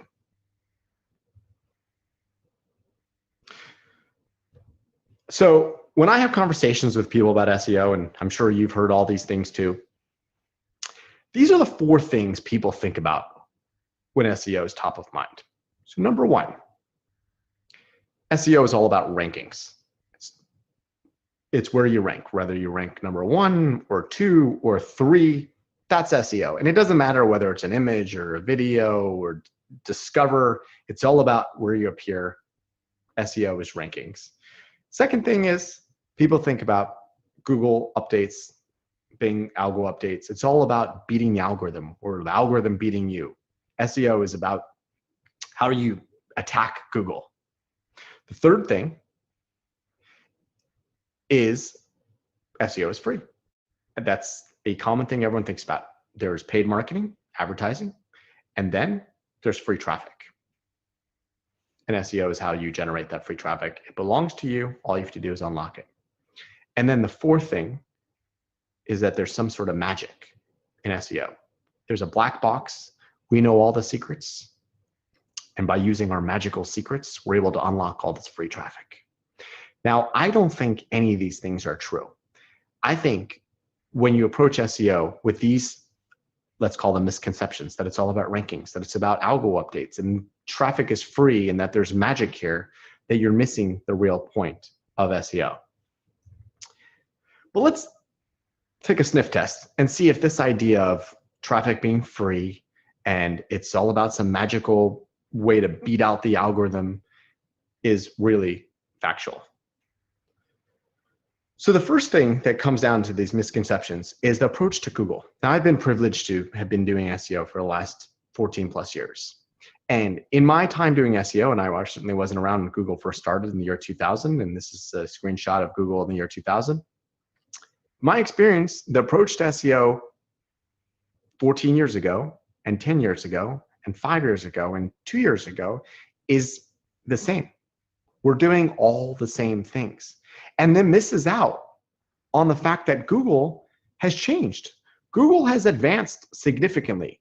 Now, Google is an AI engine, artificial intelligence. Google's using almost human level thinking, driven by machine learning to act like a human, to curate results on a personal basis. It's not about things that we used to do, and they don't necessarily work anymore because Google has advanced, while our tactics may have stayed the same. The best way of underscoring this is looking at Waymo.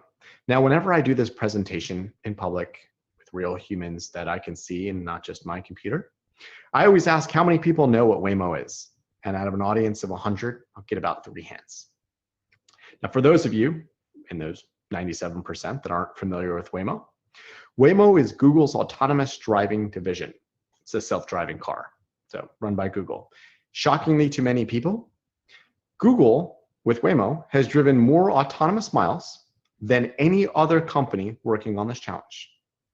Google has driven more than Uber, of course, and Mercedes. They're partnered with Chrysler. They've driven more than GM. And for all these miles, as far as we know, and as far as the reports that are public that they filed with the Department of Motor Vehicles in California, they have yet to kill anybody, seriously injure anybody, or cause significant property damage that we had to read about it on in our local papers or watched it or seen it on social media. So the way they do this is with AI.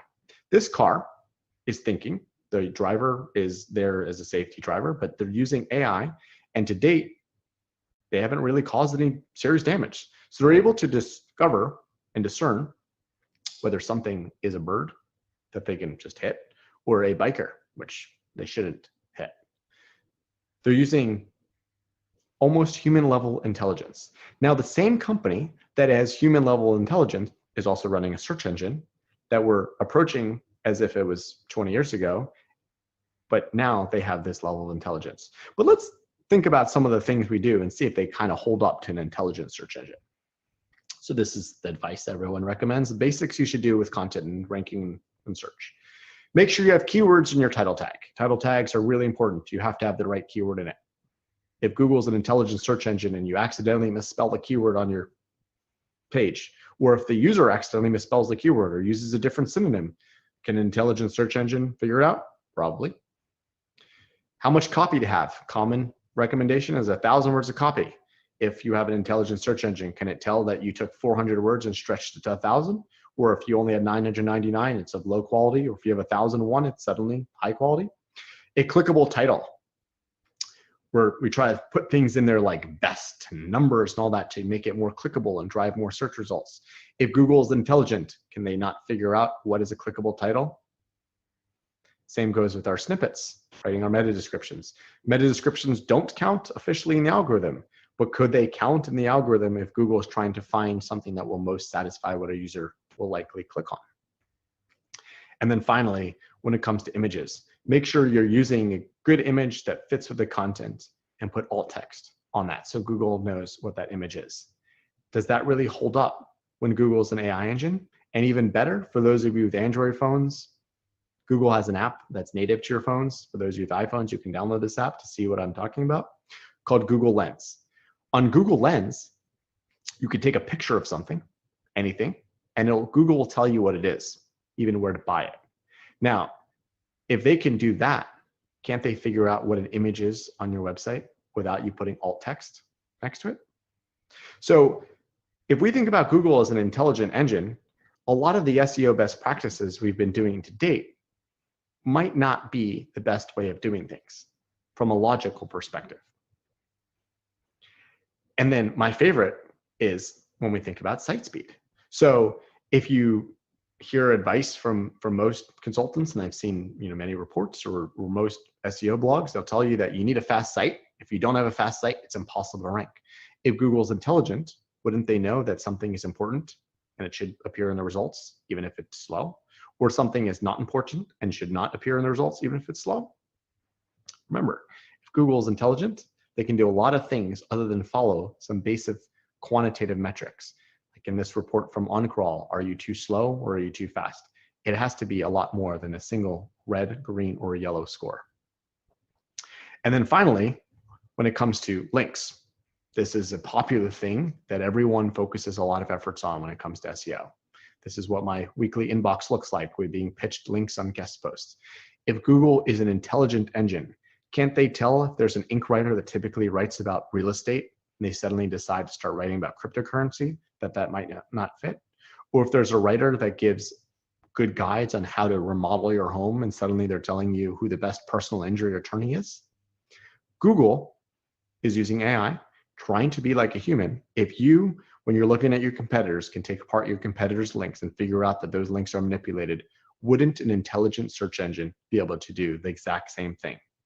Now, in the way Google is presented to most people, and the way SEO is presented to most people, there is the seesaw effect, where if you do a bunch of stuff like build links and create good content, your rankings automatically go up. And if you don't, your rankings automatically go down. This would seem like an impossibility if Google's an intelligent engine. There is no up or down. It's really all about using AI to find exactly what is the best for a user. Now, it's even more than that. Is this even successful? Now let's look at an example of how you might do SEO today and whether this is the right approach if Google is an intelligent engine.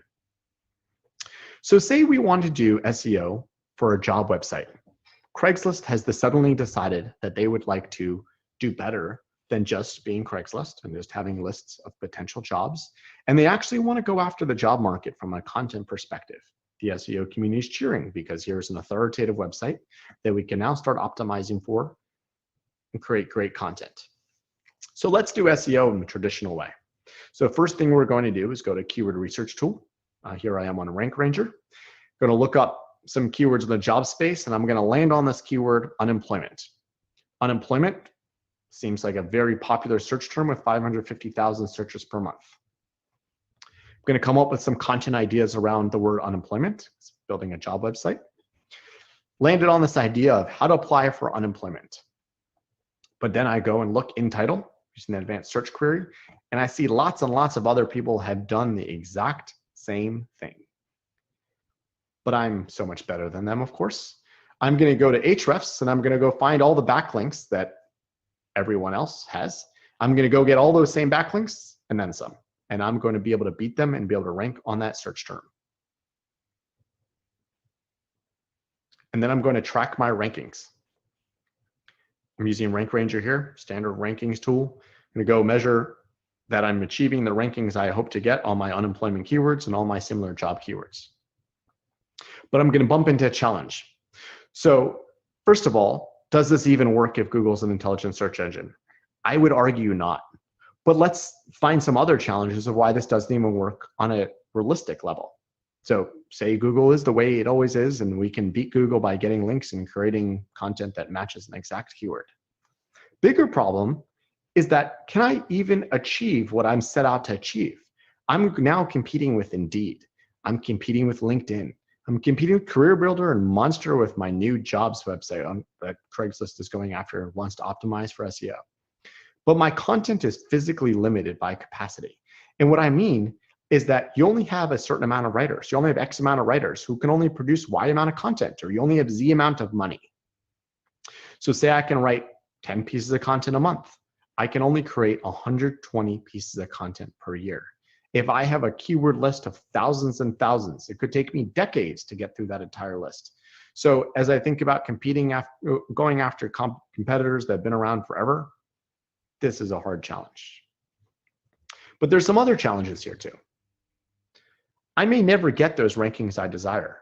So if I went and told my boss or my client that I'm going to go after this unemployment keyword, it's very likely for a keyword like that I'm never going to achieve that ranking. So therefore, I have baked in my failure. Number two, even if I get that unemployment result, I decided unemployment was the biggest keyword in this space, I may not get it because many of the people that are searching for unemployment are looking to apply for unemployment. They're not looking for a new job. So I may drive tons of search traffic on how to apply for unemployment, and not a single one of them is going to turn into a qualified job search. And number three, and I think is the most horrific when it comes to the way we typically approach SEO, is that if I focus on keywords, I may miss out on all the success I am having because I'm only measuring myself by the keywords I've targeted. So here's an example from my own site. So say I was looking and tracking my impressions and my rankings on the word international SEO, and I felt like a failure because I never achieved the results I wanted in the word international SEO. But if I look at my search console, I may see that I actually ranked on the word international SEO consultant. So by not focusing on my success as ranking only on international SEO, but by focusing my success on all the great keywords I have and leaving it a little bit more to chance, I discovered that I'm ranking on a keyword that he has even a higher likelihood of converting. So when you focus on traditional SEO and targeting keywords, you may not ever achieve your rankings on those keywords. If you achieve those rankings on the keywords, they may not even be converting keywords, hence useless effort. Or your focus will take you away from all the great successes you are having. So again, as we think about Google as an intelligent search engine, logically, many of this stuff won't work, but practically, it probably does not work either. Now, for a job website like Craigslist, where we're going after strong competitors, we need to think about a different option. And for that, I would like to approach this with product-led SEO. And let me explain what I mean here. So we're going to reverse the funnel. So instead of saying, what are the keywords I need to target? Unemployment, find a job, and then from there, figure out the content I'm going to create. And then from there, figure out the links I'm going to put in there, and then the links I'm going to get, and then who's going to write that content. I'm going to completely reverse that. Instead, I'm going to think about the why. What should I be creating? Why should I create it? Who should I create it for? So if I'm Craigslist and creating a new jobs website, what's missing already from the market that all the other jobs websites don't satisfy the users with? There are lots of job websites out there. They have lots of job listings. How am I going to be better? So there are 3 ways you can go after getting this data. Number 1, you can use a survey. You can survey your existing customers or existing users, or you can survey new potential users. If you have customer data, let's look at that customer data. Let's see what are the things they're looking for. What are the searches they're running on the site that they're not finding? Or if they're talking to our customer support, what are the things they're asking for? They want to know salary data. They want to know who the interviewers are going to be. They want to know what the interview process is like. Something out there that LinkedIn and Career Builder and Monster and Indeed are not currently doing. So as we build our new job website, we can do better. We can know exactly what the users are looking for. And as we prioritize and think about the content we're going to create, we think about conversions. We think about how we're going to benefit the bottom line, why it's a good idea to have this content, not why it is high on the keyword list and how many people are searching for it. We're going to think about the benefits for our business because we're out there to drive more traffic for a purpose, not just for the sake of driving traffic. And when you think about it, I would rather focus on a keyword that has only 100 people a month searching for it and generate 3% conversions. This could even be a branded keyword. Then focus on a keyword that has a 0.01% of 10,000 searches per month. For those that aren't as good at math as me, just kidding, I'm terrible at this, I do it on a calculator. It's 3 versus 1. So many of our keywords we're saying, well, I'm going to set my floor at, I'm not going to focus on a keyword that has less than 10,000 people a month searching on it. No, don't do that. Focus on the keywords that have less people searching but are more relevant for your audience, that will have a higher likelihood of converting. And again, this could very well be a branded term, like your brand sucks. And if you can rank on that keyword and say why your brand does not suck, you can convert better than if you focus on a generic keyword.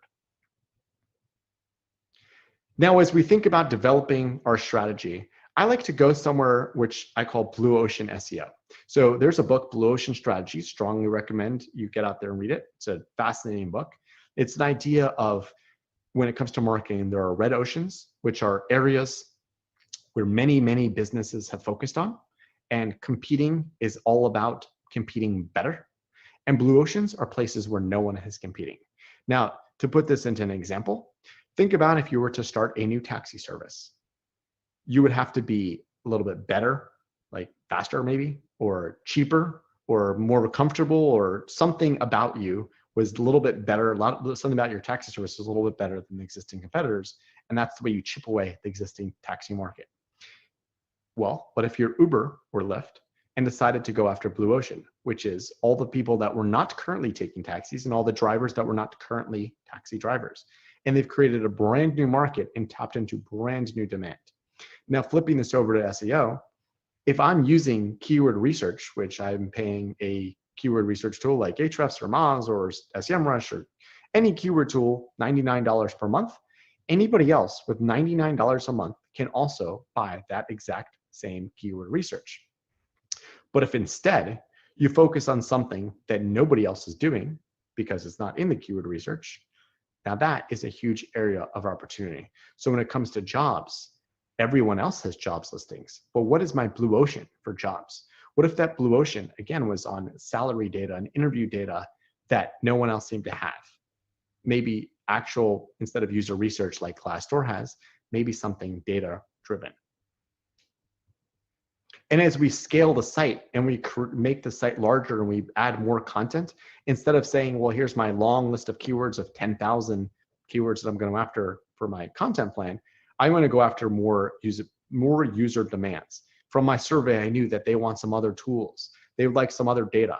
So I'm going to build out more products around that data, more content offerings, rather than, oh, here's another keyword, I'm going to chip away at this long keyword list. So scale our SEO with adding more value to users and more utility rather than just keywords.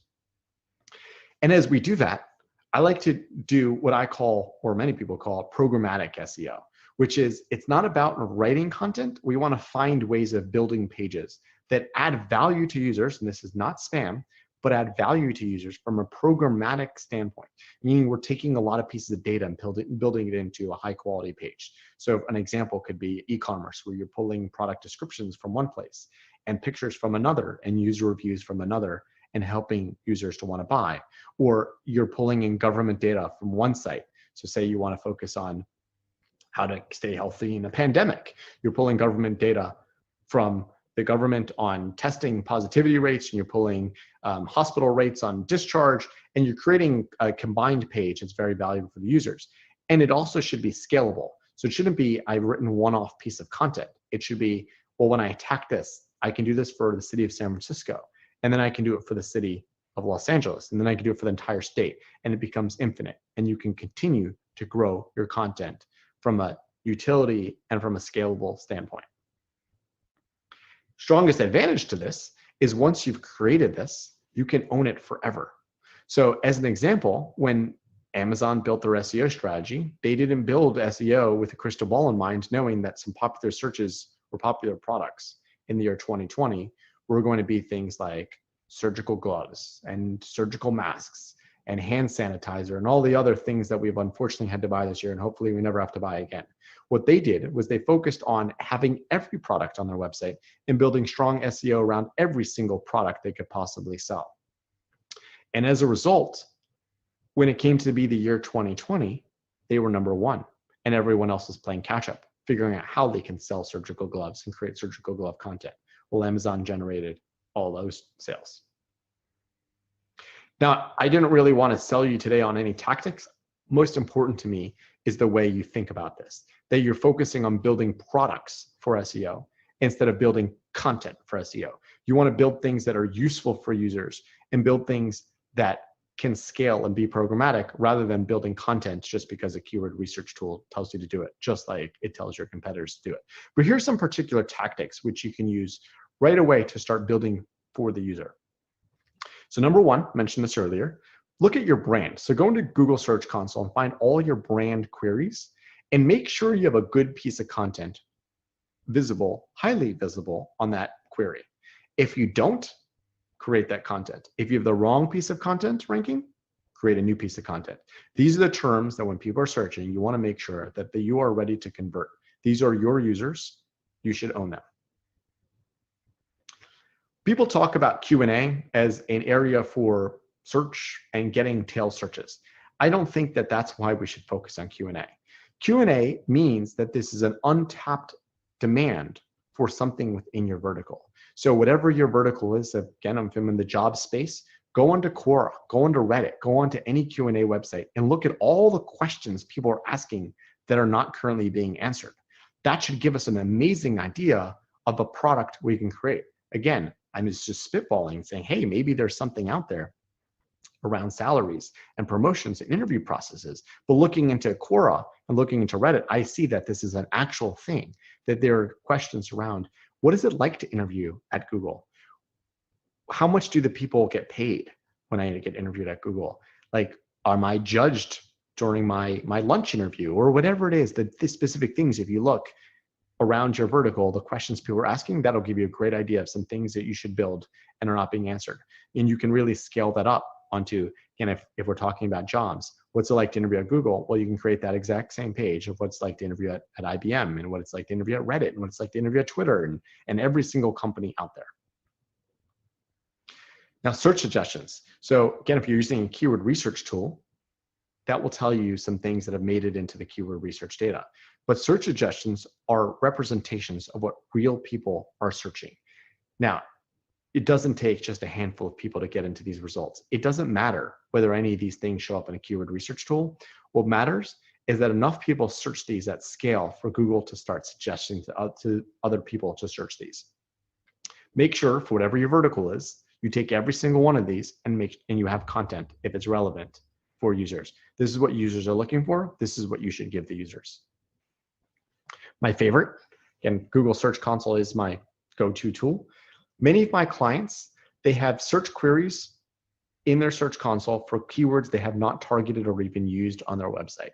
So go into your Search Console and look at their search queries, and you're getting into the heads of the users and looking at the things they really want.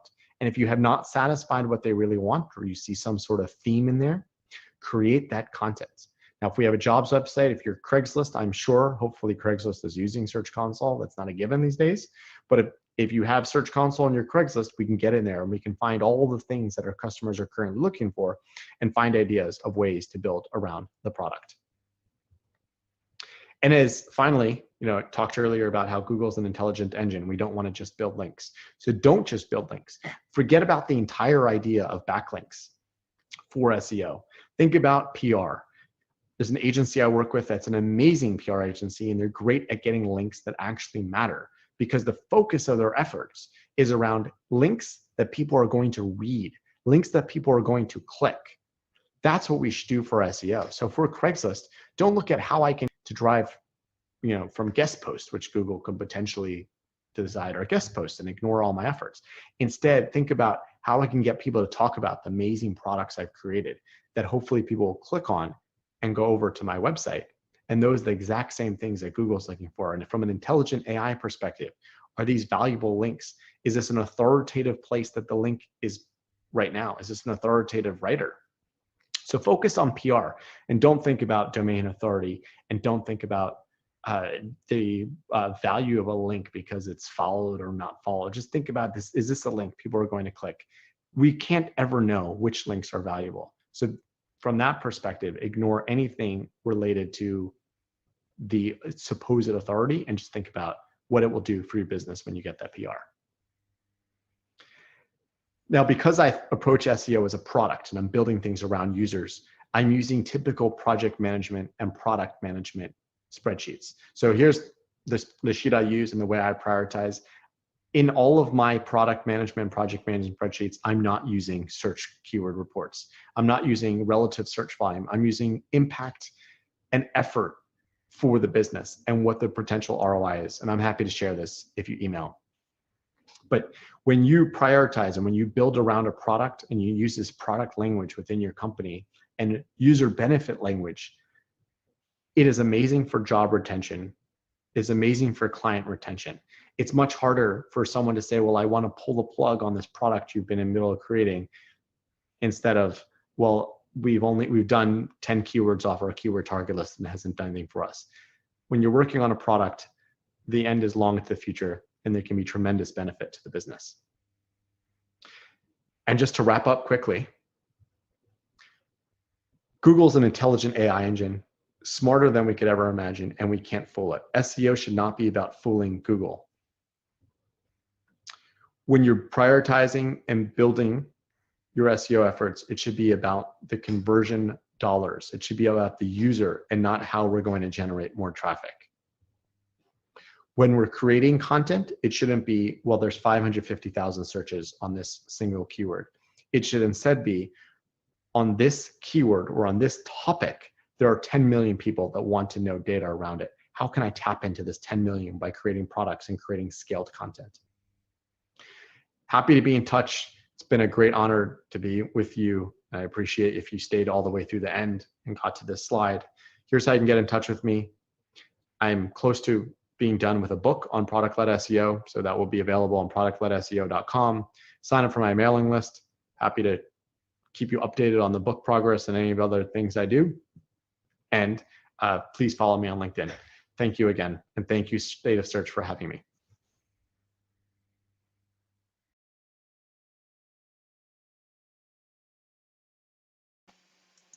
Thanks so much, Eli. That was fantastic. I've got several questions for you folks. Feel free to drop your other questions in the chat. Eli, where to start? How can we communicate the value of SEO, or sorry, product-led SEO to stakeholders, because oftentimes we get questions that stakeholders are like, whether in-house or agency model, they're like, okay, so how are we doing on these keywords? We really want to focus on these keywords. How can we communicate to them that they should shift their focus to a different A model? lot of persistence. So, this is for anybody that's been doing SEO for a long time. If you're in-house, you're probably on a marketing team. If you're external, you're probably working for a marketing team. It's not a very successful approach to go to your boss and say, I don't like you being my boss. I would like to be a part of a product team. Certainly, if you're a consultant, to go to the person that hired you and say, I think there's something better on the other side. I want to talk to product people. But the way I would position it is you're helping your contact, you're helping your boss to be more successful.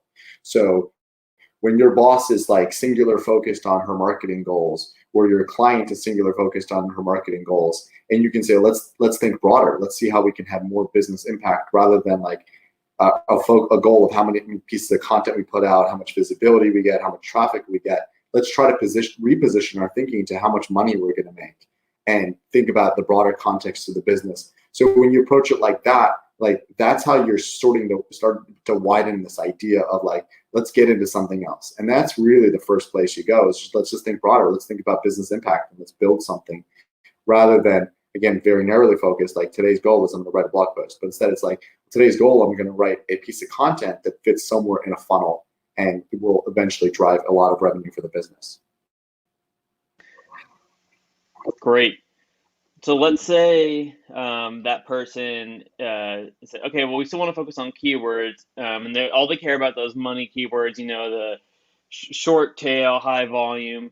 How can we help, so let's say for the new SEOs in the audience, how can they really discover which of those keywords are the most relevant? Which sources should they be looking my at? favorite keyword research tool is Google. So like if you take a keyword and like I was just talking to healthcare business the other day, if you throw a lot of those healthcare keywords into Google, you're going to discover that the first ranking result is healthcare.gov.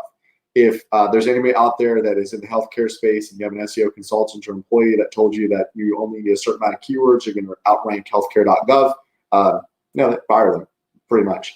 But when you look at the other ranking results for those healthcare queries, it's going to be like Aetna and Blue Cross. Like those are sites that are really hard to unseat. So when you think about it from that context, it's not possible to rank on those keywords. So that's first and foremost, just like kind of get a look at the industry, look at your space and see if this is even possible. On the second front, I don't think all rankings are bad. So I like to divide rankings into two buckets. So one is I'm looking for visibility on a topic. So it's just a general set of keywords I want to incorporate into my efforts. I want to make sure my URL is going up, getting more traffic. The second thing I look at is, and this is like from my perspective as a consultant, if my client, and this was applicable also when I was a full-time employee, but like if my contact and client or boss, whoever it is, whoever's paying me essentially, tells me that there's a keyword that they need to rank on and I think it's completely achievable and it is the kind of keyword that makes them look good. One of those useless long tail keywords like best software in the business. Like if we could rank on that keyword, I'll feel super successful. I'll go ahead and try to rank on that keyword. Now, is that going to drive any traffic? Probably not. Will I tell my contact it probably won't drive any traffic? Yeah, I'll be honest about it. But that's what I would do. So really discover the keywords that you can rank on are completely useless, but make your contact or your boss happy. And then also focus and try to pivot the thinking towards keywords that will actually convert and just have a realistic sense of what that is. The long-term game. Got it. Absolutely. And just so you know, I am actually a healthcare specialist in the SEO field, so I feel that pain every day of how can we outrank healthcare gov? Don't worry about it. Worry about something else. Yeah, just wait till they 404 the whole site and you should be good. There you go. Okay, last question. I like what you had to say about the blue ocean opportunities. What probing questions should we be asking ourselves to find those blue ocean opportunities? So you don't want to ask those questions. You want to ask those to your. Can I Sorry, you're cutting out a little bit. I'm hearing echo. All right, am I good? Okay. You don't want to ask those questions to yourself. You actually want to ask those questions to your potential customers, users, whoever's going to access your website. So you may be heads down in your own product, and we just mentioned healthcare, and healthcare is a very wide space. So is there a way to reinvent healthcare? We're not doctors, we don't know, but like go out there and ask potential users, what are they looking for on the web that doesn't already exist? Like what would they love to see? And you can ask your customers that, like I said earlier, you can go to Quora, see the kind of questions people are asking there, and it just doesn't seem to be content. Same goes with Reddit. I like surveys. Just really get into your customers' heads and figure out what is out there that doesn't yet exist. I didn't mention this as an example, but my favorite example when talking about a blue ocean is really Zillow.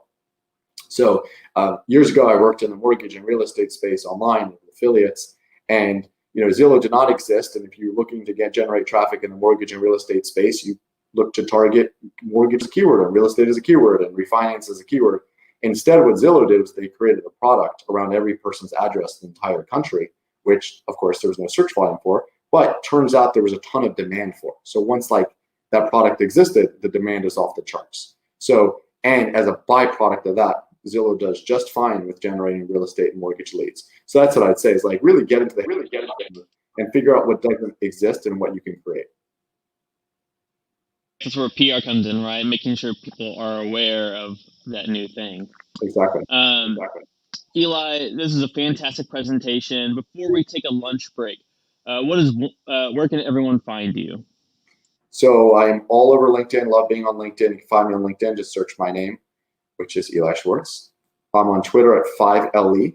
My blog is myname.co, so elischwartz.co, or productledseo.com. And either way, I'd love to hear from everyone. If you got anything good out of it or you hated my presentation, I'm open to that feedback also. Eli, hope to have you back next year, hopefully in person. It must be in person. All right, everyone, we're going to take a lunch break, and we will be back about 1:40. All right, thanks, John. Thanks, everyone.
Hey, everybody. Welcome back after the lunch break. Coming up, we've got Greg Gifford. Greg Gifford is a State of Search favorite. Local SEOs from across the world watch Greg school us on local SEO all the time. We think we know everything there is to know, but Greg always proves us wrong. Now, today is something a little bit different. We all know Greg for his prowess in the local SEO space, but now he's showing his stuff with Google Data Studio. So, without further ado, Greg Gifford.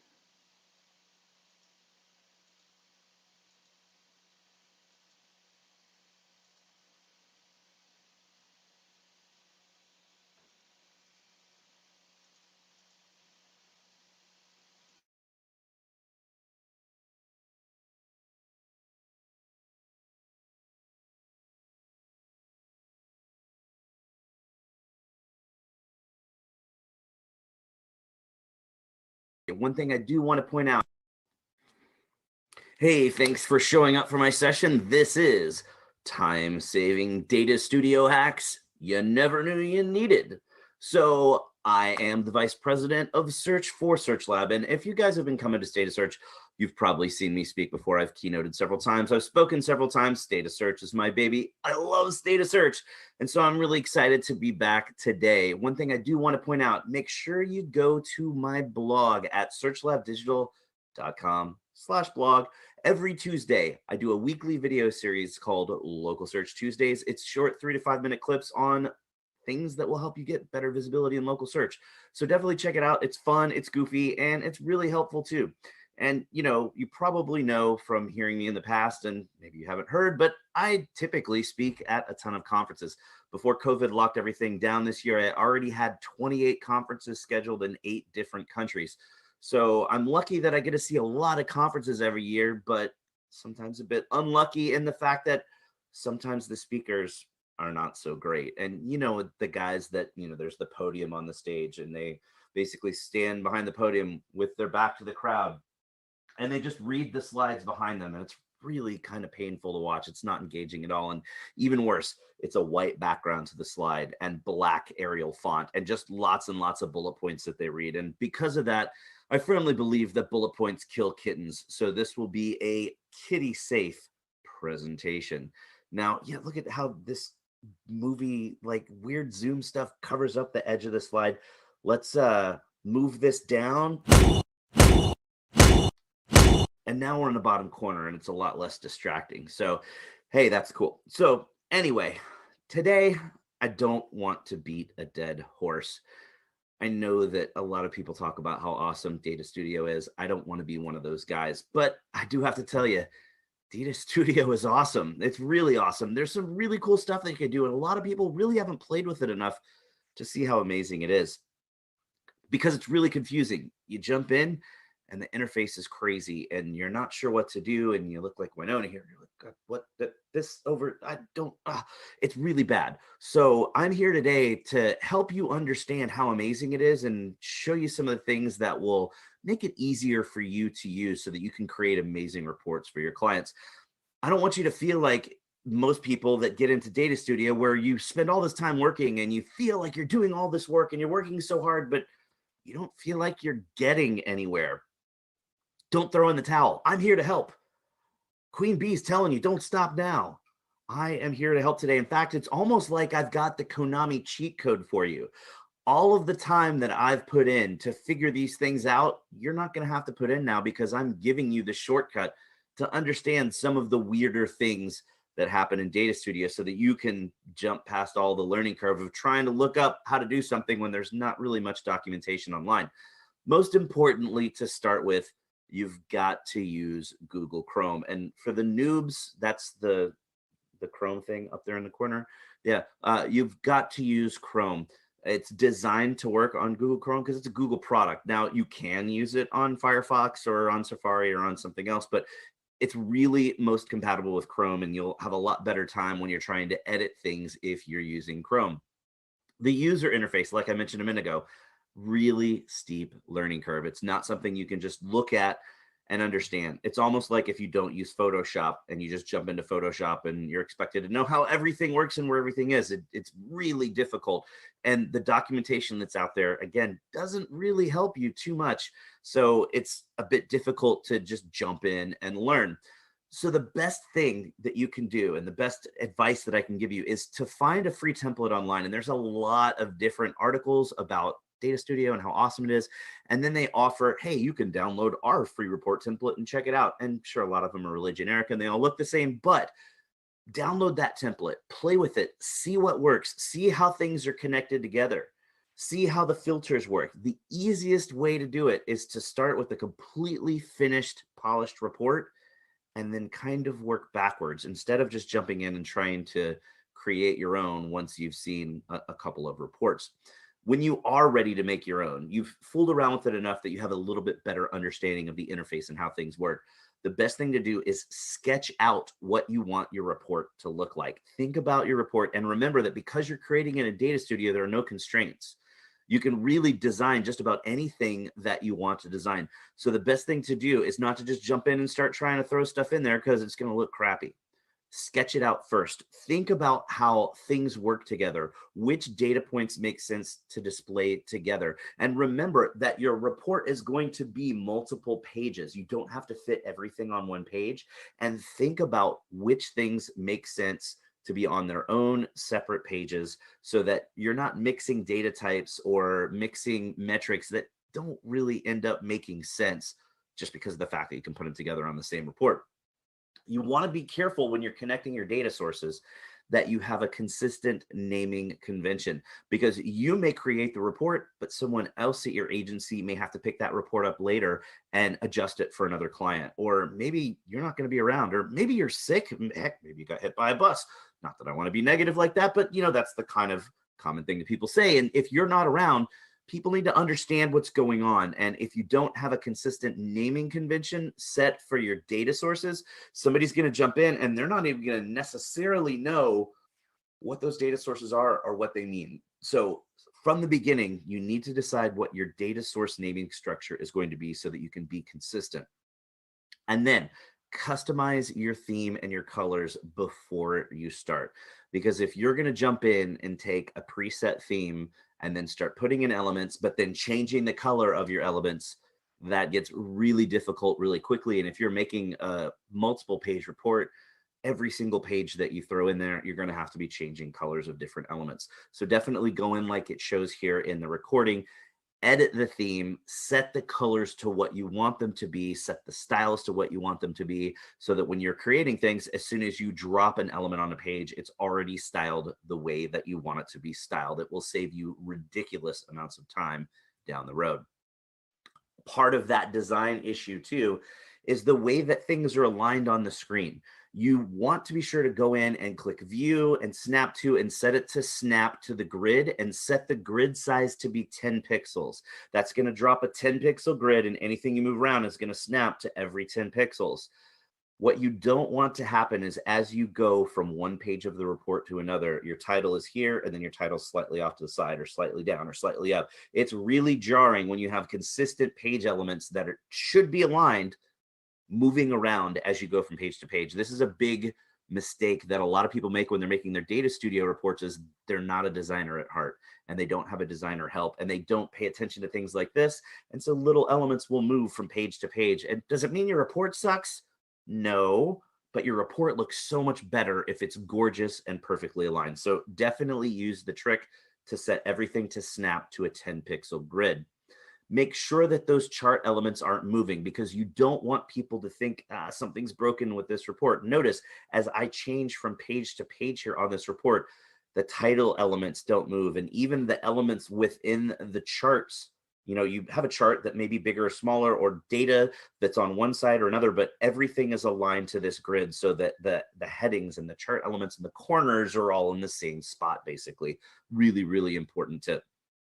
And most clients don't understand our digital marketing lingo. So you want to be really careful to label your charts differently. So instead of just labeling your chart sessions, it's how many times did people visit?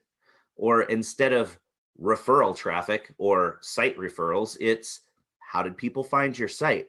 When you pose that question as the name of each chart or each data element, then you're asking the question that the data element or chart then answers. So it helps your data tell a better story that your clients can easily understand.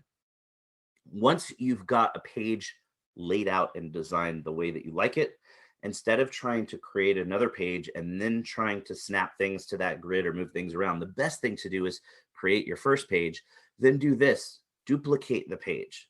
Follow this little recording, see what you do, just page, duplicate page. Now you've got a second page. Now it's all the same elements, but it's really easy to go in and now change those elements to the new data that you're trying to show on the new page, and everything will automatically be in exactly the same place and perfectly aligned. And it just saves you the time of having to drag multiple things back onto the page and set it all up again.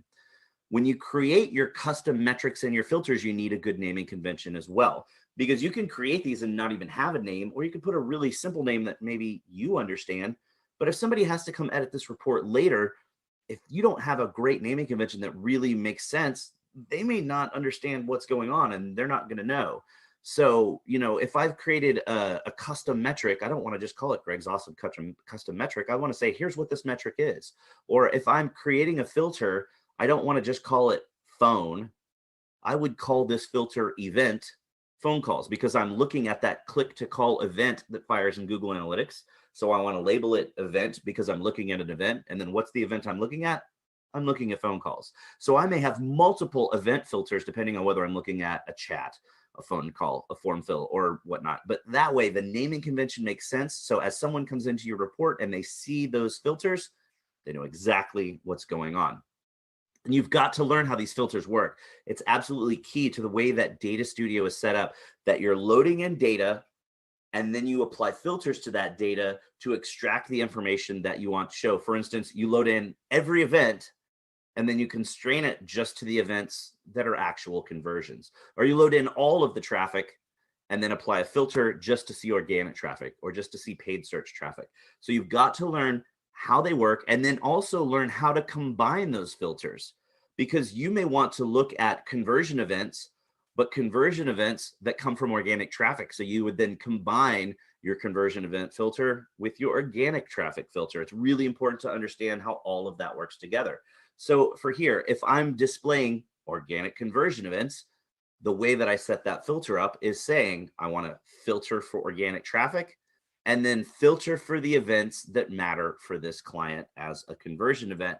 Now, what I could do is set up a new filter that combines inside of that filter to say only look at organic traffic and events that happen from this traffic. But the problem is, if for whatever reason that client changes conversion events in the future, maybe they change website providers, or maybe something happens, they change chat providers, or they change call tracking providers, so the click to call is different, then you're going to have to remember, not only do you have to change that everywhere you've got the individual filters, you're going to have to change it in those combined filters, which you may not know are there if you didn't set the report up, or you may not remember you set up that way. So it's always best practice to use two filters like this instead of creating one super advanced filter, because then it's a lot easier to update things in the future. So that organic traffic filter is just saying, hey, look at the default channel grouping inside of Google Analytics. And if it contains organic, then boom, that's what we want to see. And so then the events filter that we set up for him, we know that when we say client name events, that's the events that matter for conversions for our clients. That's the naming structure we've set up. So then for this particular client, we know that that is an event category that has form in it, an event category that has telephone in it, or an event action that says conversation started, because that's what works for his chat. So we can create one big event that says here are all of his conversion events, or if we wanted to have separate ones, we could put all of those in there and say any of these could apply.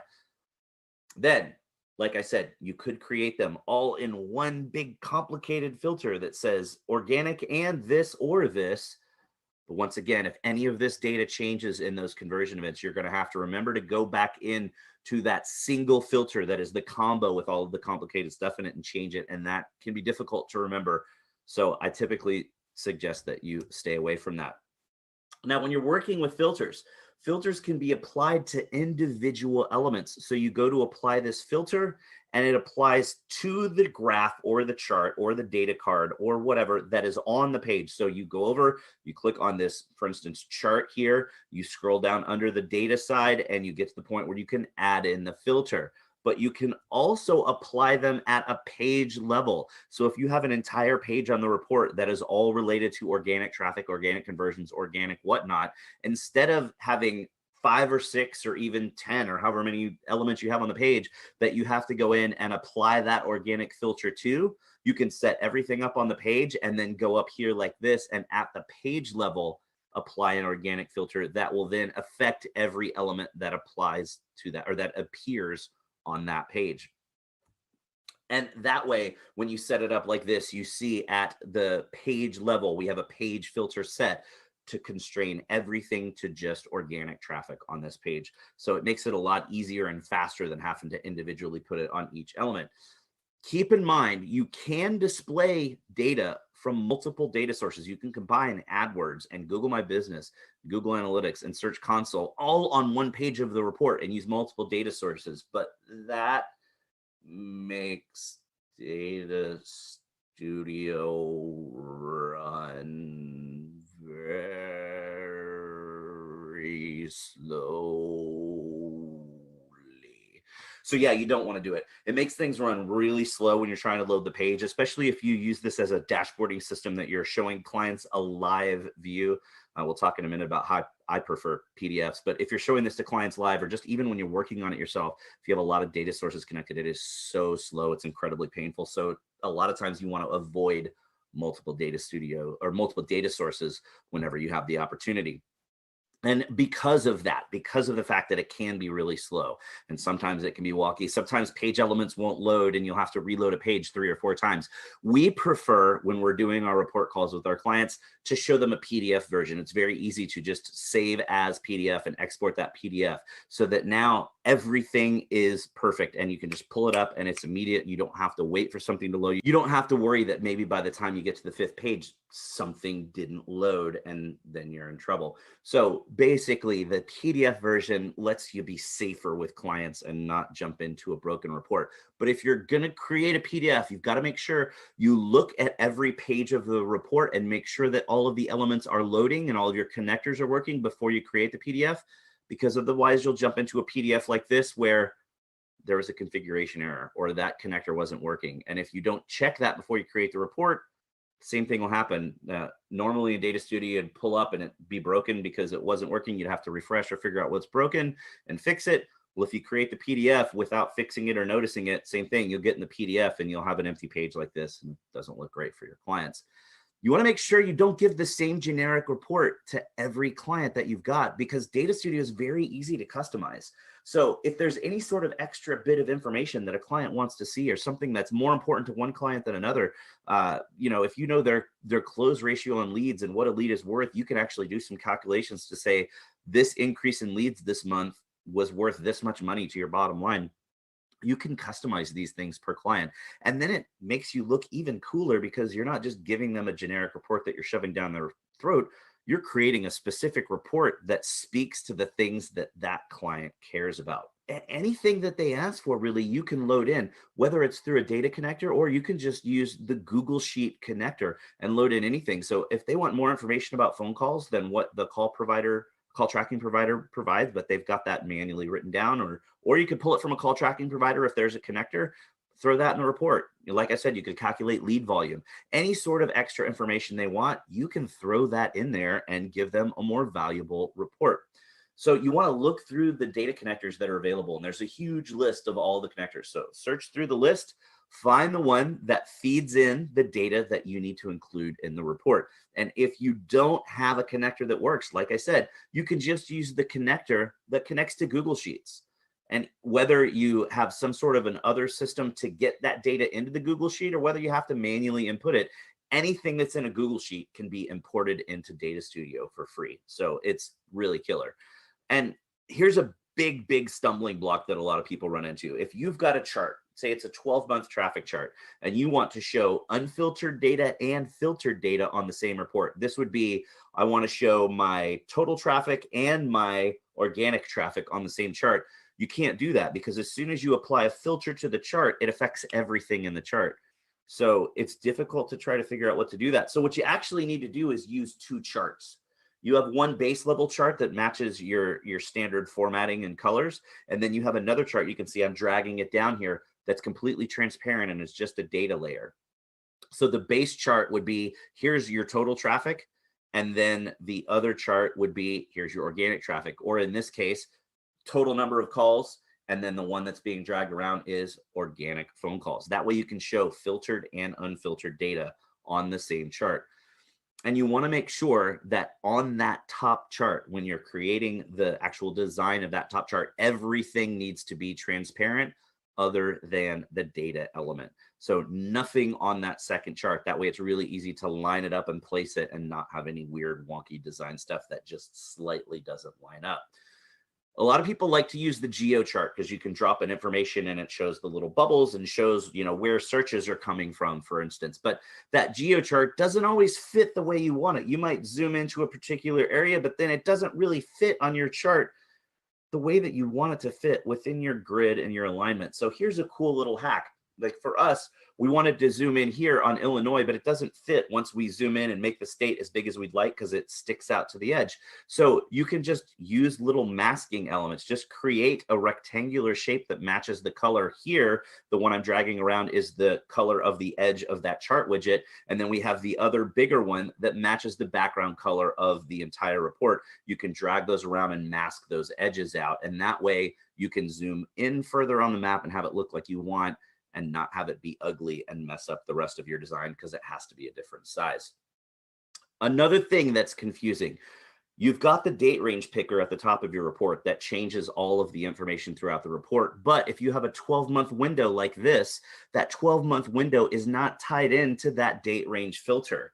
So you can't change it and look at historical data, and you can't run it off of that. So when you first jump in, it's very difficult. And you're like, man, I don't even know how to set this up. What do I do here? So what you actually have to do is create the chart to show a rolling 12-month window of whatever that metric is, whether it's traffic or leads, based off of the current date. So if we're looking at it today, it's going to say, okay, based off of the date today, we're looking at the previous month. So for this chart here, it would be, if I was making this in March, it would say, since current date is March, the previous month is February, we take February and then 12 months before February.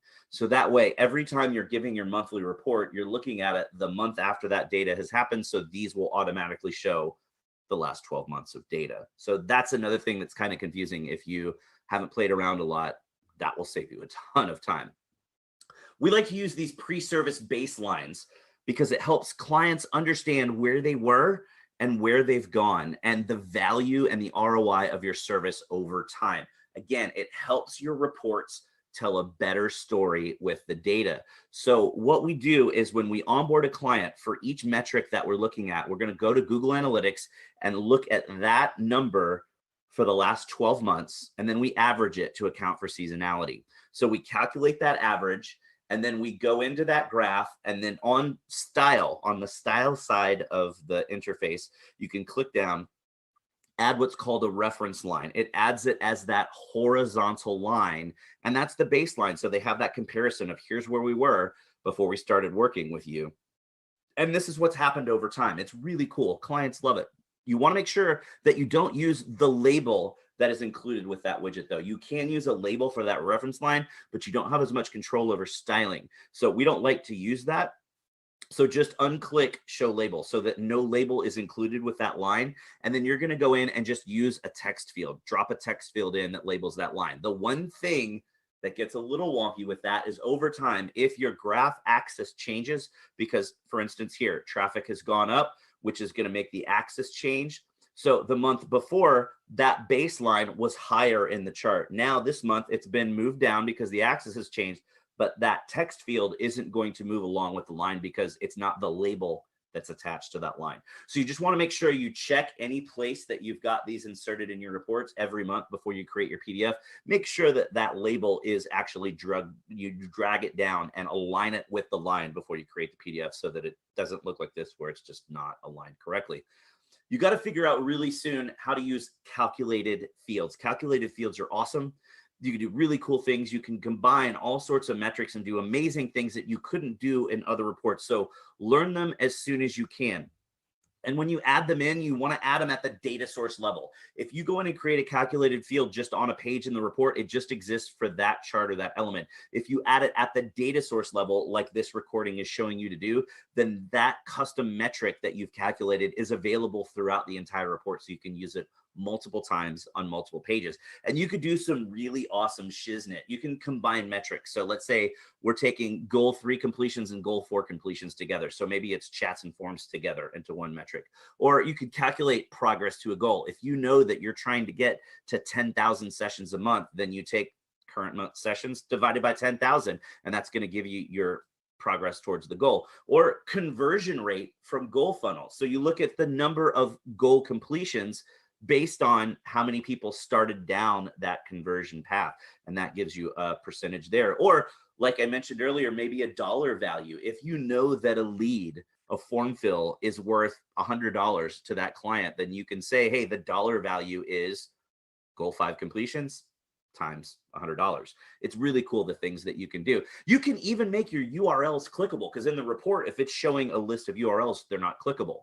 But you can use the concatenate function to combine the host name and then the landing page URL. And that gives you a full URL that is then clickable both in the Data Studio live version or in the PDF. So that's a cool little hack as well. There's a lot of different functions that you can use. I obviously don't have time. I'm about to run out of time, but you can check out all of the functions. I created a shortened bit.ly link, so you don't have to type in the big long Google link. It's bit.ly/data-studio-functions. It lists them all out like this. It shows you the type, what the function is, what the function does, and the actual syntax for that function. So definitely check that out when you start getting more advanced in your Data Studio reports. Couple of cool features to finish up here.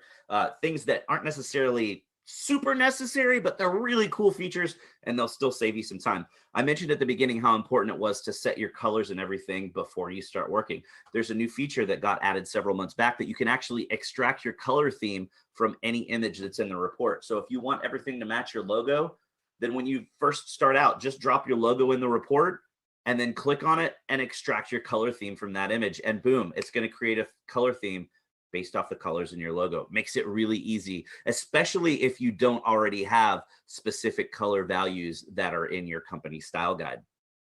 Another cool feature, they've added in smart guides. Smart guides, you can see as you're dragging elements around on the page, you've got those little smart guides that will appear to show you if things are lined up. This is if you're not really using the snap feature to snap to different areas or snap to the grid. It can be helpful, especially if you've got a lot of things on the page, but I don't think it's as effective as using the snap too. But what's really cool is if you have the grid set to 10 pixels and you know that you're snapping to the grid, but you also have the smart guides, then you can really be sure that things are lined up perfectly and you know your reports are as awesome as they can possibly be. Another cool thing, you can upload files to these reports. So if you have a feature like this, where you've got an animated GIF, that animated GIF can then update over time to show you the expansion of your rankings if you're using a map tracking feature like this. But any kind of an animated GIF, even if it's just kind of a jokey GIF that you throw in there, you can throw that in your report and it's included in the report and it works. Makes your reports even more engaging. Obviously, it doesn't work on the PDF version, but it's really cool if you're using that live dashboard view. Another cool thing that I've never heard anybody else talk about is adding a video explainer link. Again, you can drag an image in. So this little, question with the play button is just an image that you drag onto your report. But that would be then something that you could link to a YouTube video that you have set to private so it doesn't show up for searches that explains, hey, look, for this one specifically, we're talking about Google My Business, discovery searches versus direct searches. And you can explain the difference between those type of search impressions so that if that customer and client is looking at this report later and not on the phone with you, and they're confused or they don't remember how something works or what something means, they can click the video explainer link and boom, it explains exactly what everything is about for that particular chart element. So it's really easy to do. Just drop that image on the page. And then when you click on the image, you've got the image properties that appear to the right, and you could just add a link in. It's super, super easy. So I figured the easiest thing for you guys is to start by using our report. So I'm sharing our customer reports with you. If you go to bit.ly/searchlab-ds-template, you can see our report, see our base report, make a copy of it, go over and play with it yourself, see everything that you want to do. One thing you need to know is for the review reporting that we do at the end of our report, we actually load those in from Google Sheets. So you will need a copy of this Google Sheet as well. So it's bit.ly/searchlab-ds-sheet. So download that as well. One thing that you want to know is connectors that you will need for this report are all free except for the Supermetrics connector that we use for Google My Business. So to use our report as is, if you don't want to change anything and just copy it and throw your logo on it, you're welcome to, but you'll need the free Google Analytics connector, the free Google Sheet connector, our Google Sheet there because that's what's connected to use and what the report's looking for. And then you'll need the Supermetrics Google My Business connector. There are other Google My Business connectors that you could use, but if you're going to use those, you're going to have to switch out the data connector at the report level to make that work. One note too about our Google Sheet. For some reason, the year-month metric doesn't load correctly. So when you load in that data and you have that connection set up, you have to go to the data source and edit it and set it to year and month. You'll see here in this recording what I mean. Otherwise, it loads in as text and it breaks it. So just go in and fix this. Now, I know that was a lot. I went through it pretty quickly. That was a fire hose of information. So hopefully nobody's brain exploded because I hit them with so much. But now, if you use all of this information, you're going to have amazing reports that your clients will absolutely love. And you know what? It's a fact. Data Studio reports are simply better. Like Ron says, it's science. So thanks for listening to me today. I appreciate the fact that you guys showed up to check out what I had to say. But now it's time for me to say goodbye. So bye.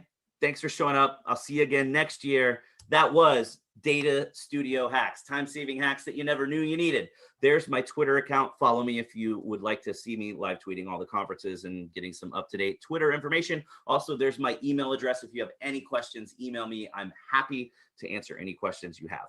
Thank you.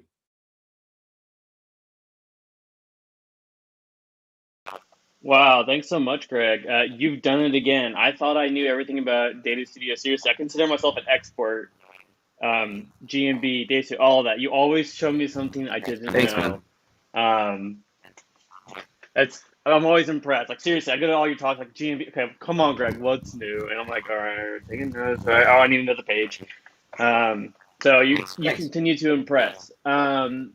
So one thing I found that's really annoying that you hit on is that adding multiple sources of data to a report does make it go slowly. It's a hassle. Do you find that using things like blending the data and using the blended data helps at all? No, blending data causes it to slow down just as much. It's just that's why one of the reasons I say sketch it out beforehand is try to figure out ways that you can show the data you need without having to have a lot of data sources on one page, or if you do have to mix them, make sure there's only one page where you've got them mixed. So one of the ways that we get around doing that is using tools like Funnel. Each one of those like all-in-one data collection tools that goes into Data Studio. Do you find that helps at all? I haven't used it. I don't know. I know some people like to use connectors to feed information into Google Sheets and then just use the Google Sheet connector to get stuff into Data Studio. But again, since we do everything as a PDF, not that big of a deal for us. It is what it is. We're used to it. We don't have to worry about it when clients are looking at it because it's them seeing the PDF. Absolutely. And one thing that I really liked is that you mentioned customizing it for each client. So your one key takeaway, how can marketers tell a better story with data? Well, I mean, that's the whole thing, is make sure that the data does tell a story. Asking questions as chart titles instead of just speaking in our own lingo, talking to clients about what's important to them. Because if you just got, so many SEO agencies just have their set report, and that's what they give to everybody, and it doesn't even necessarily speak to the client's bottom line or to what the client's goals are. So adding just a little bit of customization makes you really stand out when a client's used to getting just kind of stock reports that don't mean anything. Well put. We really appreciate you coming back, doing this virtual. Continue to impress even on the virtual stage. So we can't wait to have you back next year. Yeah, let's hope it's in person next year. So much better in person. We should be having barbecue tonight. Oh, always. Yeah, I know. We tried to send it out to everyone, but Yeah, that probably got reaching way to go expensive to way all these quick. different states from Texas. So, yeah. All right, man. Well, appreciate it. Up next is Christine Schackinger.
Welcome back to State of Search. We always find conferences to be very humbling.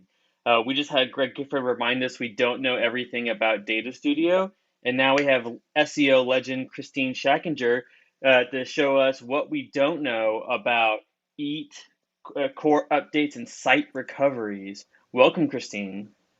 Hi, it's good to see you again. Oh, and sorry, that's my cat who decided to appear in the show. Is your cat going to be switching the slides for us and everything? No, I gave him his treats. I thought he'd keep himself quiet, but apparently not. Anyway. Just needs more. So, So it's Christine, working from home. Are you ready? I am ready. Hopefully, we'll see how it goes. All right. Well, I'm going to pass it on over. Okay, great.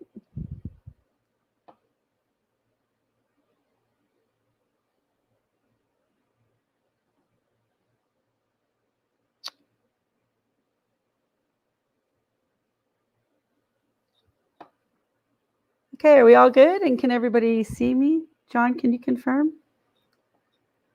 Or maybe not? Okay.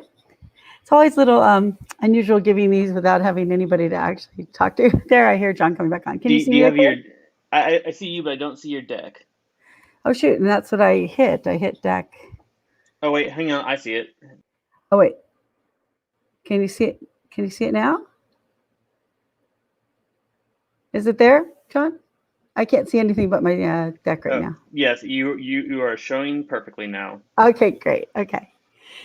So we're going to talk today about core updates and the new quality algorithm, which is what I called it, but it's basically what it's about.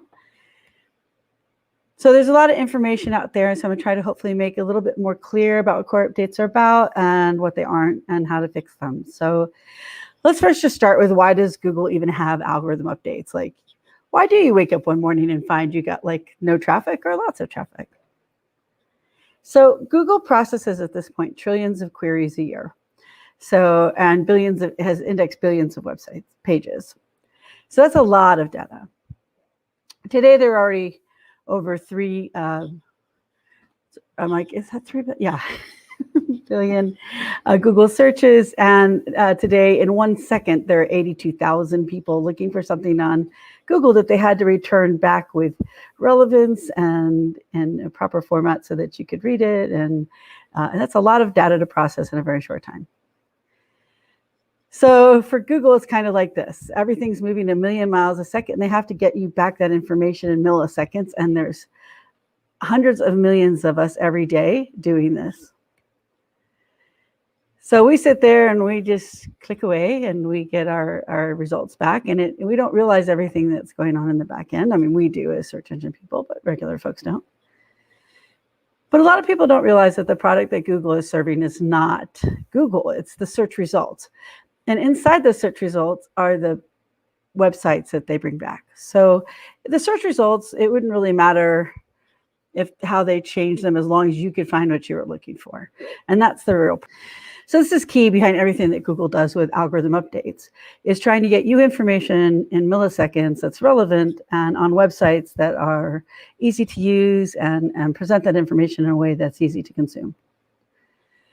The first significant Google update was called Florida, and it was during the Christmas season.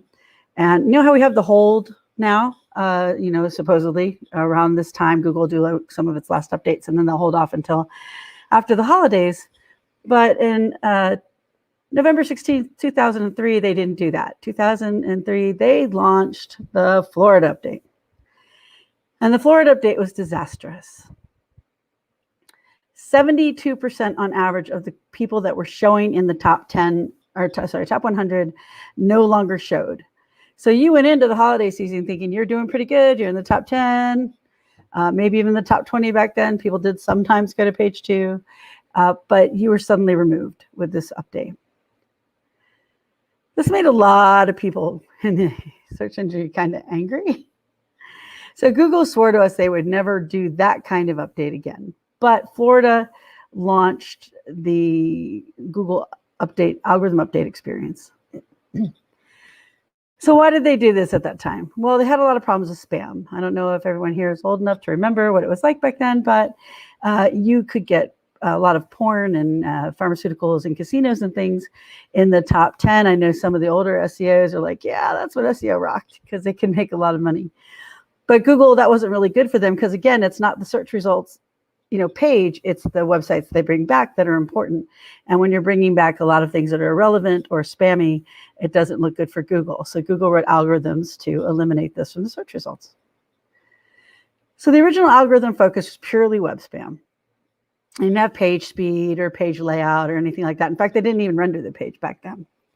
So that was called spam indexing. It was when people would spam the search engines. I don't know if people remember the very famous case of BMW doing it to themselves when they did white on white text in the background. But that's what Google was trying to get rid of, basically spam indexing. So again, because Google's product is really the websites it serves up. These are some of the original spam violations that were written into the algorithms. A lot of these are still in practice today. Most are. Link farms, private blog networks, meta tag stuffing.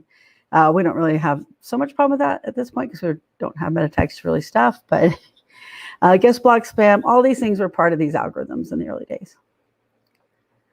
And these algorithms included things like Jagger, if anyone remembers those, Penguin, before it was real time, Pirate, Panda, and they added manual actions for violators. So if they thought your site was really bad, they would go in and actually manually tamper you down. And that started way back then. So again, this is all about spam, these algorithms. And this was to get rid of what Black Hat SEOs were doing to try to manipulate the search engine, to get their stuff on top without, in Google's eyes, because Black Hat is just a tool, but in Google's eyes, without earning their way there. Black Hatters would say you were just jealous, and this is called sites positioned above mine. I still hear that term sometimes today, but Google didn't see it that way, and they wanted to remove them from the results. So after we get past that set of algorithms, Google decides, well, okay, so now the results are much cleaner, and we don't have as much spam anymore, so let's move on to making the sites that we pull back better for the users to interact with. So they move to usability.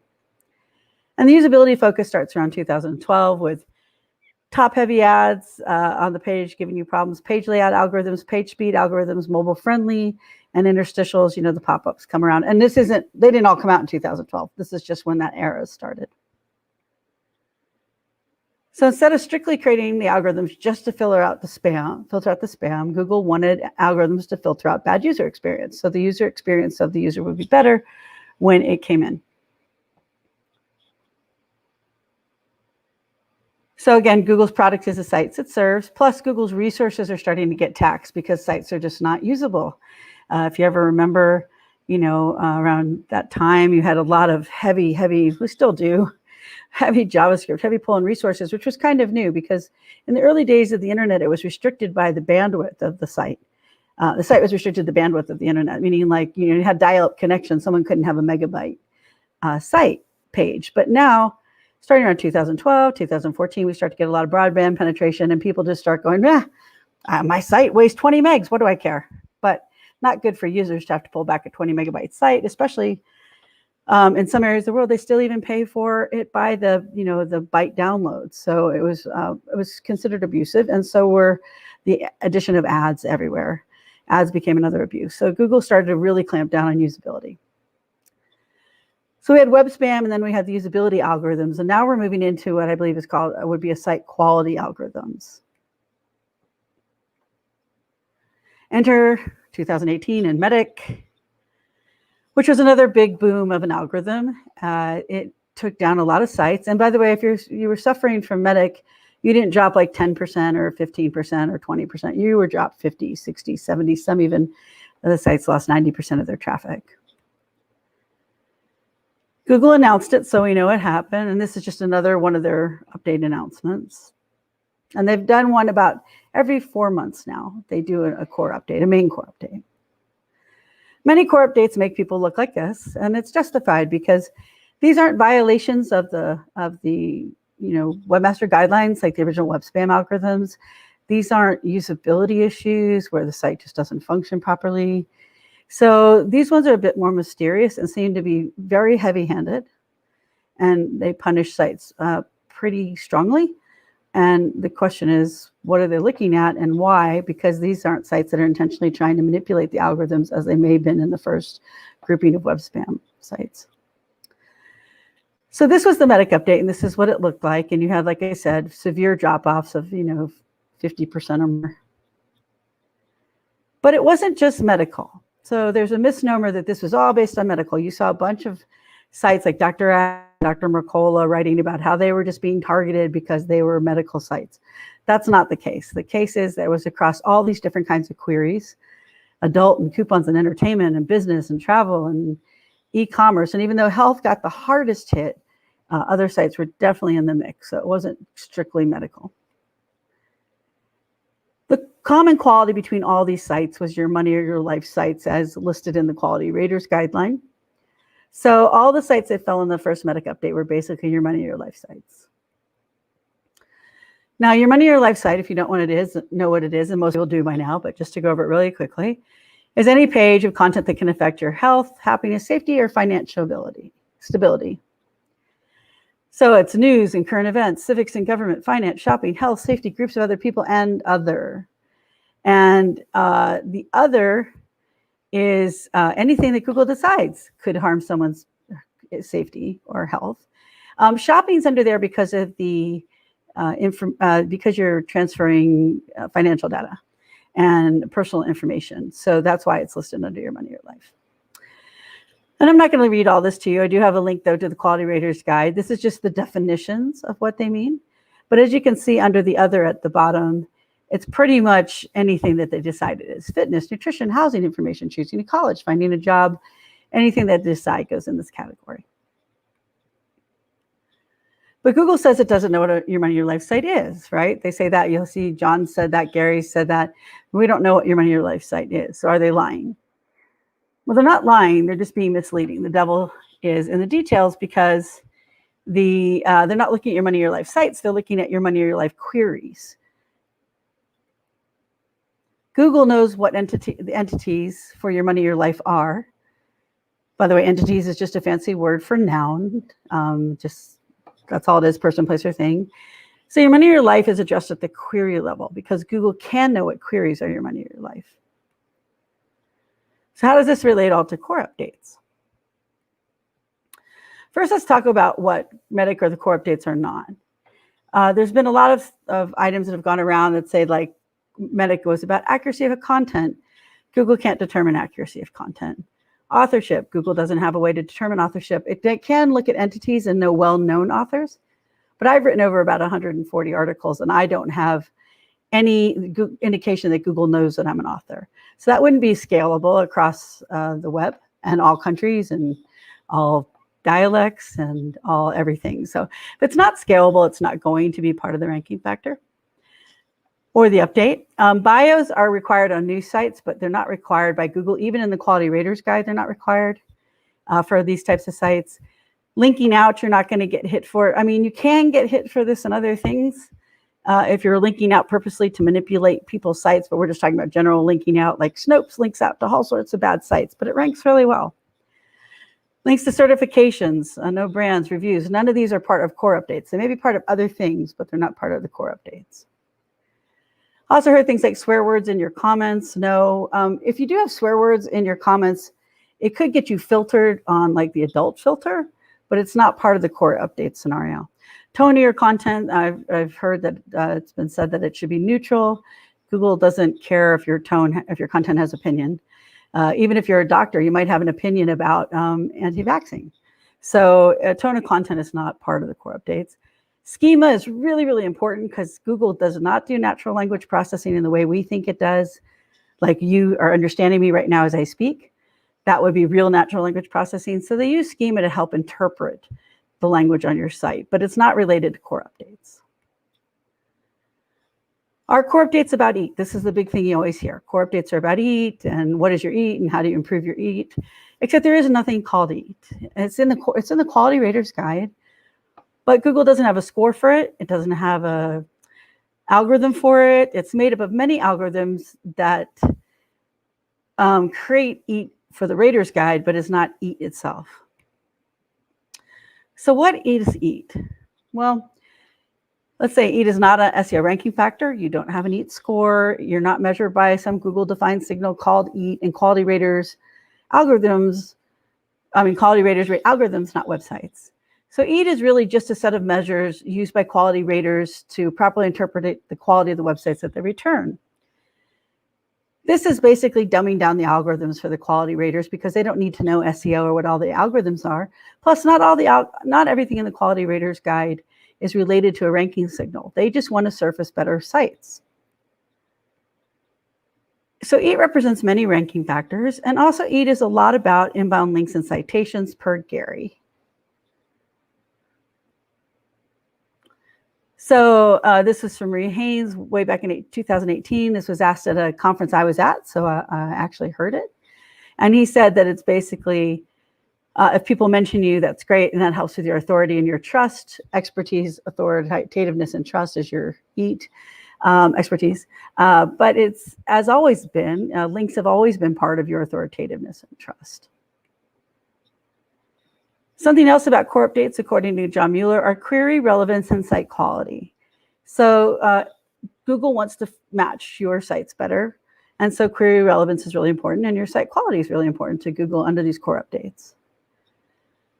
So let's talk about the Quality Raters Guide for just a minute. Where does EAT come from? Quality Raters Guide. Quality Raters Guide describes the types of sites that Google wants to surface in the search results, but it is not an SEO guide. This is from Google, and you can see the Quality Raters Guide just defines the goals for the search algorithms. So it defines the types of sites that Google would like to surface with its ranking factors and signals, but it's not defining SEO or ranking signals or ranking factors in the Quality Raters Guide. It's just the guidelines to help define the goals of the sites they want to surface. And I just said this. Sometimes I get ahead of myself and I can't see my next slide. But it just defines the goals for the algorithms. They're not defining ranking factors, and they're not defining ranking signals. So is it useless for SEO? No, of course not. If you were to do a site exactly as the Quality Raters guy said, you're brand new and you're like, I don't know anything about SEO, you do really well because the ranking factors, a lot of them are represented, but many items in the guide are not ranking factors, but they're good for users. So the site would do well overall. But because you're an SEO and you're trying to recover a site from a core update, you don't want to use the Quality Raters Guide as an SEO guide. And why not? Because you could waste a lot of time and money fixing things that don't need to be fixed or won't help you recover. I talked to quite a few doctors at conferences who told me they followed the author bio recommendation, and they got doctors to rewrite all their content, spend $30,000, $40,000, $50,000. And none of them recovered. And that's because the author bio wasn't a ranking signal, wasn't a ranking factor, and it wasn't what they were looking at with the core updates. It's a great thing for quality raters to look at because then it helps make sure that the content is authoritative. But there isn't any way for Google to know that those bios are real. Isn't any way for Google to know who those authors are, so they don't use it as a signal. It's just good for users. That's why it's in the Quality Raters Guide, but why you have to be careful about using the Quality Raters Guide to recover from core updates. Many of the items in there have absolutely no effect on rankings whatsoever and no effect on recovering you from the core updates. So again, what are core updates? The hint is in the name, core. Google likes to be very literal about their naming of algorithms anymore. We don't have penguins and pandas. We have core update November, core update May. So it's in the word core. And this is from Google. I'm not going to identify who I was speaking with. But basically, I asked them about all of the communications on what was the core update. Google's, and this is what I asked them, and then they just confirmed it. Google's not looking at content accuracy or using consensus of data or credentials of author. However, they are working with current and existing quality and ranking signals to help pull back sites that are more aligned with what you'd likely find accurate in relation to your query. Would that be correct? And they answered, yes, that's a fair summary of what we've said. So again, as I was saying before, you're not looking at all those kind of unusual items. This is basically just core good SEO and making sure that your site's technically sound and that your queries are relevant, or your content is relevant. We can find a lot about the core updates and actually Google's published guide on how search algorithms work. I have the link in the slide deck here. So meaning of your query, relevance of your web page, quality of your content, and usability of the web pages. Technical would also fall under the usability of the web pages. So these are the things that are factors in the core ranking factors. If you don't know what the core, all the individual factors and signals are, you don't need to. You can just come to how search algorithms work, read this thoroughly, and have a really good idea of what you need to do for your site. So basically, the goal of the core updates is Google's tweaking core ranking factors to better surface the types of site you see in the Quality Raters Guide under your money or your life sites, and that is why it is a quality update. So core updates are really boringly simple, yet complex, because it's the core ranking factors. It's search query relevance, links and citations, technical, but there's a lot of details in that double there. So how do you recover? Well, Google says there's no fix and the pages may just do better than you, and that's not true. If somebody went up and you went down, then somebody did better than you did in some area. The problem with the core ranking, the core updates, is they're broad. They cover many ranking factors and signals. They're not just focused on one set. So it can be hard to determine what caused the down that you're experiencing, but it doesn't mean there's not a fix for it. Now, people like me who do it all the time, who have recovered multiple sites, who understand how it works, other people in the industry like Jenny Haseless and Alan Bleiweiss, we all can find what happened more easily, but that's just because we have a lot of experience doing it. So one of the things they tell you to do is write better content. That's great, but make sure your content is relevant. Make sure it's well written. Make sure, and by well written, I don't mean written like you went to college, but just well written for your users, that it meets their intent, that you have good site architecture, that your site has a good hub page if you have sub-content. So if I have coffees of the world and then just write 100 pages on coffee, I didn't give Google any organizational structure. So you want to make sure that you do things like that. But if your site looks like this, you can recover from it. I've recovered sites 100% or more from their core update. So I do know it is possible, and I 100% know why it happened. So again, ignore Google here. You can actually fix these. It just may take some time. So basically, the core updates are a measure about how close or far we are from the core ranking factors, the idealness of those. And this is the same if we do site recovery normally, future proofing, or general SEO. How well is the site meeting the ranking signals and factors we're trying to reach? Are we doing acquiring good links? Are we writing good content? Is our site technically sound? The one odd thing about core updates is the issues will be glaring. So if you look at an issue and go, well, they've had 5-minute page speed for 10 years and they've done great. That can't be it. No, that actually can be it. Sites I've recovered from core updates have had issues that looks like they were ignored for many years by Google on these your money or your life sites or queries. And then they hit them with those. So some of my fixes have only been technical. So check the site issues for the core ranking factors that are wrong, really wrong. These aren't small things. These aren't things that you can't see. And then fix those. Again, they're boringly simple because they're just the normal core ranking factors, and yet they're complex. So how to fix a core update? You're going to find your site, your issues are going to be in these categories. Under queries, is it relevant? Is it matching user intent, or have they shifted? So the advances in NLP that Google is using, like BERT and things like that.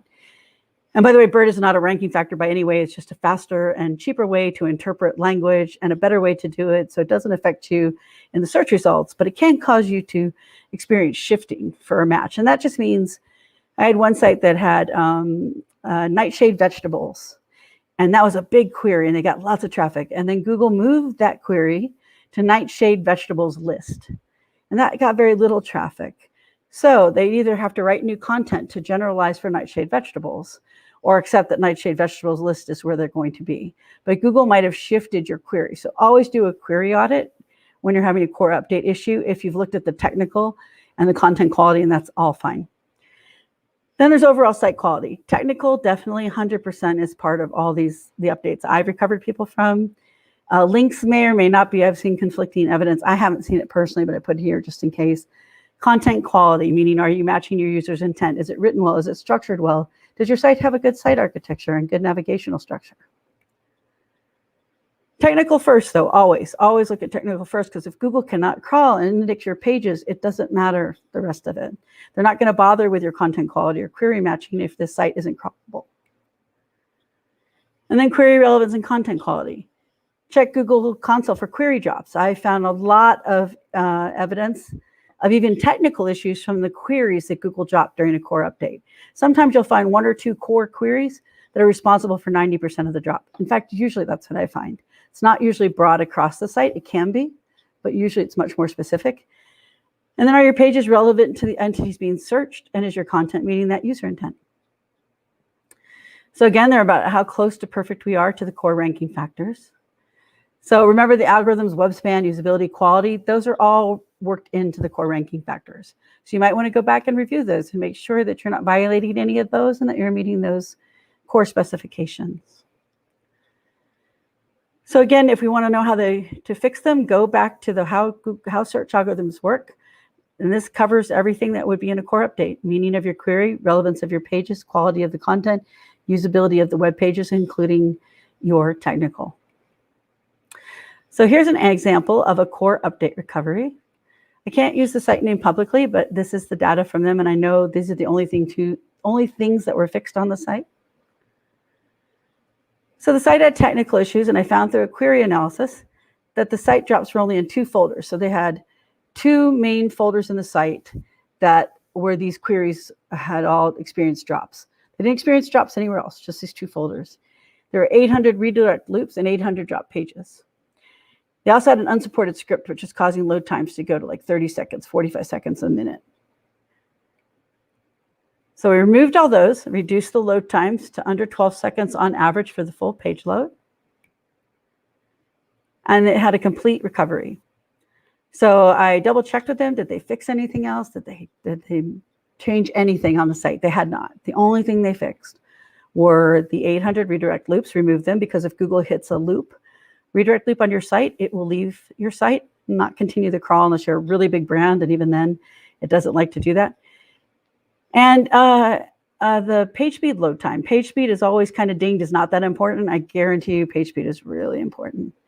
And in this case, the site had these problems for years, 5-6 years at least, and Google had ignored them, but they stopped ignoring them, and that's what happened on that first drop. On-site recovery from core updates. Originally, you couldn't recover until the next update at all. Now, John says you can see some recovery in between. I looked at a bunch of SEOs who are also doing recoveries. There are articles on these, and they don't expect to see a full recovery without a new rollout, and I say the same thing. Google's always tweaking core ranking factors because they're core ranking factors. So you may see improvements in between updates, but I would not expect to see a full recovery on a major drop of 50, 60, 80, 90% until there was a new rollout of a core update. And here's John's statement on that. Just put it in here for reference if anybody wants to read it, but it basically just says what I just said. So how to fix core updates? Boringly simple yet complex. Make sure your queries are relevant. Make sure they're matching user intent. Make sure Google hasn't shifted your query to something that's less trafficked. Make sure your site quality is good. Check your technical first. Check your content quality. Make sure you have good site architecture. Make sure you have good content flow. If you're in a shopping site, make sure that you're not eating up a crawl budget with things like faceted nav links. Faceted nav leaks, not links. So anyways, it seems very simple. Just sometimes the hard part is identifying the issues. I find that examining the queries are often indicators of where the issues on a core update are. And if you do all that, you should find you recover, and it could be 3 months, or 4 months, or 8 months, depending on how close to the next update you made the fixes. But you should find the fixes will recover most, if not all, of your site. Just depends on how well you're matching the query intent. And if you did a query audit, if you don't get full recovery after you fixed everything else, make sure to do the query audit because you probably slipped. Your queries probably shifted. And that's everything on the core updates. So hopefully everyone found that helpful. I think I'm right at time.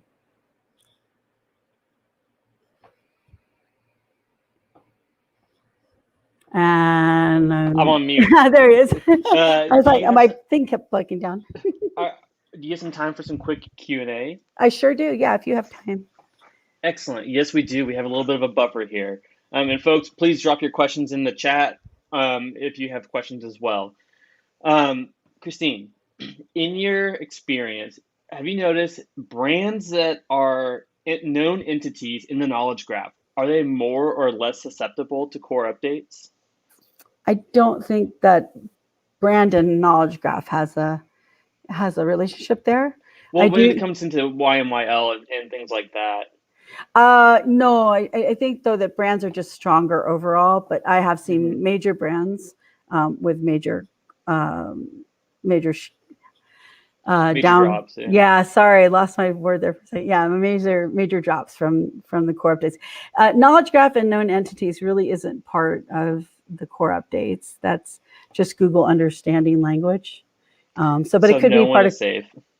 Yeah, no one's safe. Yeah, and most of these sites have been around for a long time, and been doing very well. One was a publisher that's been around for 15 years and suddenly dropped off the mark. So is there anything that sites can be doing? Is future-proofing your site really a thing? Can people actually be doing that?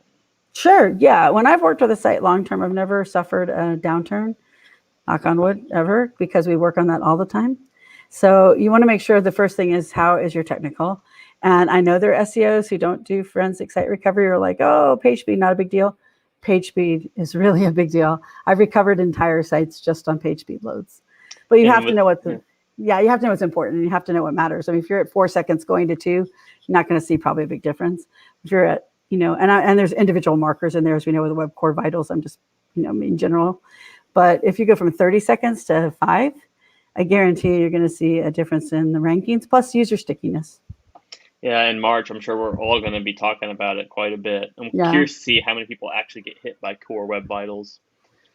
Okay, so when you have a site and you drop in, say there's a shift in your high traffic queries, what are you telling your clients? Are you telling them to write new content to adjust to whatever they're ranking for now? Do they tell them to do a new focus? What are you telling them? I would examine the site structure, architecture, to see where we might have gaps. Why did Google move from nightshade vegetables to vegetable list? What was the reasoning behind that? And of course, when I looked at that person's site, they didn't really have a section on nightshade vegetables. They just had the one little section on listing the nightshade vegetables to take to the market. So I told them if they wanted to retain that query, then what they would need to do is write a section on nightshade vegetables. So you have to know what's missing. Also do query research, because when queries shift, traffic shifts. And also with COVID and the pandemic, you really, really need to do query research to know if you shifted right now, just because you just have the way that patterns, all the people's buying patterns have changed. Yeah, absolutely. Let me back us up a little bit here. So, not so close. Yeah. So Jeannie has a great question in the chat. Whenever these sites, sometimes you have a cumulative effect of all these issues affecting the site. She's asking, is there any common tipping point? Is like you said, like a site speed can be an effect, but like, is there anything that's been like a tipping point over the edge? Like, okay, now you're gonna get hit. Well, are we talking core updates or just in general? She's talking about sites that have long-term problems, and any tipping point signals is what she says. The way I look at it is, if you have major issues, is just fix them, because eventually, if Google hasn't developed a reason to hit that issue, they will develop a reason to hit that issue. I had sites moving to responsive design before Google said it was a thing. I had sites moving to faster page loads before Google said it was a thing, because I knew that eventually, because Google was talking about it a lot, that they would come up with a reason to put it into the algorithm. So if they're talking about it, you want to make sure you fix it. And just future-proofing a site. You never want to wake up 3 weeks before like Black Friday and find you don't have any traffic. Great answer. Brian Harnish asked a few questions, and I think you can look at this a couple different ways. So his first one is, what is the worst core update you've been through? And I feel like that could be like a scenario of like worst issue you've seen, or famous update that you've been through that hit somewhat bad. On the core updates, the worst one I'm still working with is because they're a site that grew to a point where they really needed to do a complete cleanup of the site and haven't. So we've recovered about 40% of their traffic, but we still have a ways to go, because they had so many things that were really far from what Google's looking for is perfect on ranking factors. Slow site speed, all sorts of duplicate content on the site. But the thing about the core updates is it's really this solid, boring SEO you always do, just making sure you do it really well and you don't have anything out there that's really bad. The fundamentals. Fundamentals, yeah. Yeah, they're important. So what was your proudest improvement? Also, it's a second follow-up for Brian Harnish. This wouldn't be a core update, but it'd be a page speed one. It was a publisher about 4 years ago, and I kept telling them they needed to do better on site speed.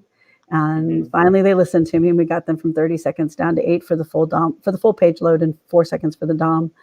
And then we were also doing like time to first byte and things now that are incorporated in the new Web Vitals. And on an update, I came in and we were up to 120%, 250,000 visits a day. Fantastic. And that's the only thing we had fixed. Nothing else. There's no other thing that we had worked on. There's nothing else we fixed. And it was a new site. So some of like 20,000 of that was a viral story, but we followed it for like 4 weeks, and it always settles. If you get a big boost like that, you don't maintain the 100. We maintained 80% on the good days, 40, 60 on the bad. And then I came in one day and the site was down. Next day it was down. Next day it was down. It's like, third day I got to call it. What did you guys do? And they're like, all that stuff you got to take off the site. We put back on. You're like, so what did you learn? Yeah. So, and then last question from Brian. What was the easiest fix that you've ever done that everyone thought was impossible, but you just did a couple things and like, no, that was easy? Probably that same site.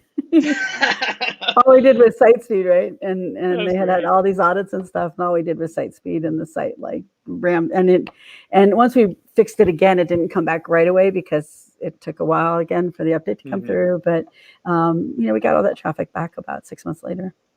Great. Jeannie's got another question. So I think for fans of Bill Schlosky out there, do you use Google Patents as a future signal, looking into things like that? I don't really look for future signals, but I look at Google Patents for current signals. So like when authorship was a thing, Bill had a patent out, and then I went farther past Bill's patent and found a different patent that related to authorship, but was directly related to something I was working on. And so I look more for evidence of that. You can't always be sure that they're out there, but at certain times you can read enough of the patent to know this is probably being applied, and look at that. Yeah. Future is hard. Yeah. Well, it's nice to know where they're trying to go and what their intent is. It is, but the patents are the patents for everything that they research. So you may or may not be looking at something. I love to look at the research documents. So like Google has a whole section on its research. And I like to look at those because if you look at like language research, I read 80 documents before I did my first presentation on natural language with Google. But you learn so much about reading about what they're doing, and that's all available on Google itself. Excellent. Yeah. I feel like I got a billion more questions, but we only have so much time. I want to give people a break for the next one. What is a final closing note you'd like to leave for people? Something that you hope they take away from your presentation? Just that when it comes to Google core updates, I know as SEOs, we want to get like really creative and innovative, and we think it's all these things in the margins. And there could be some things in the margins I haven't run across because it is a broad update. But really look at your core factors, and that's the most important thing. If you're thinking it's author bios, but you haven't checked your technical, you haven't checked your query shifts, you haven't checked your query relevance, you haven't checked your site architecture, you haven't made sure that Google's crawling you properly, then that's chasing the algorithm. That's like chasing a ghost. And you should do all these things anyways. During the pandemic time, if you're working with a company that has some money, still have them invest in making sure that they've got all this stuff as good as it can get, because Google isn't going to be hitting sites really hard right now with algorithm updates, except possibly the core, because they have another goal with that, but like accuracy. Content's not accurate, but getting better sites that are more accurate because they meet the better guidelines. But if you start doing that now, you can be really assured when everything comes back full blast that your site's going to do really well because you made sure everything was as close to perfect as you could get it. Fantastic. Now, Christine, where can people contact you or follow you? Either LinkedIn is probably the best place business wise. If you just want to follow me on for socially, Twitter is probably the best. And that's the first part of my last name. Should have put it in here. I forgot. So just SCHACHIN on Twitter. And then you can find me on LinkedIn because I'm the only me on the internet. So you won't find another Christine with a K Schackinger. And if you do, let me know because I've never seen one. I was telling someone this morning, I think it was Eli Schwartz, that I have to really focus on adding SEO around my name and everything because there is another John McAlpin and he is a Scottish dancer, like folk dancer. So if you look up just my name, you'll see a lot of kilts and bagpipes. Yeah, if I did something wrong, I would have to create another me to cover up the me that's on the internet. Oh man. So Well, Christine, thank you so much. It's so great to see you. We hope that we can do this in person next year so that we can all see you in person. And I feel like I've learned a lot. So thank you so much. you're welcome. Thanks for having me. I love State of Search, and I hope to see you guys next year in person. Right on. Okay. Bye, everyone. Thank you for Bye. coming.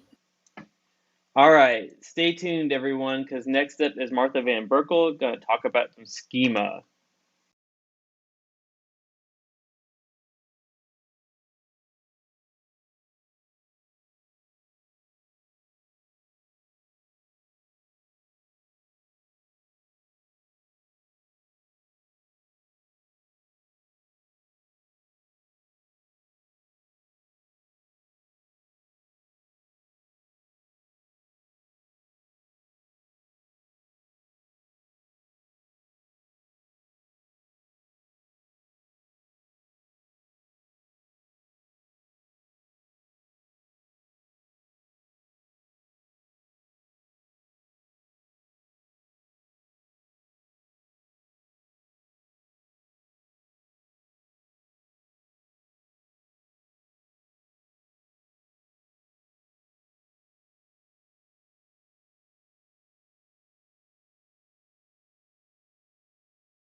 Welcome back to State of Search. We have with us Martha Van Berkel from Schema App. Hey Martha, how's it going?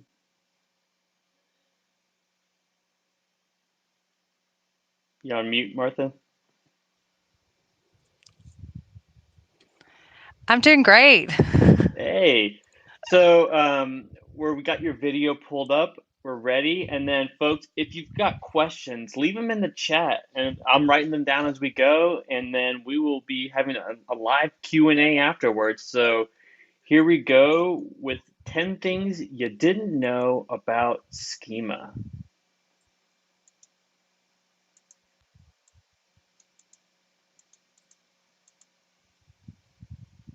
Hello and welcome to 10 Things You Don't Know About Schema Markup. My name is Martha Van Berkel and I'm the CEO at Schema App, and I'm absolutely delighted to be here at State of Search.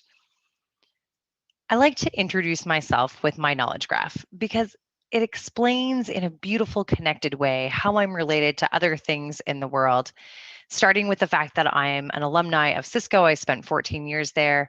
I also have a technical degree in mathematics and engineering.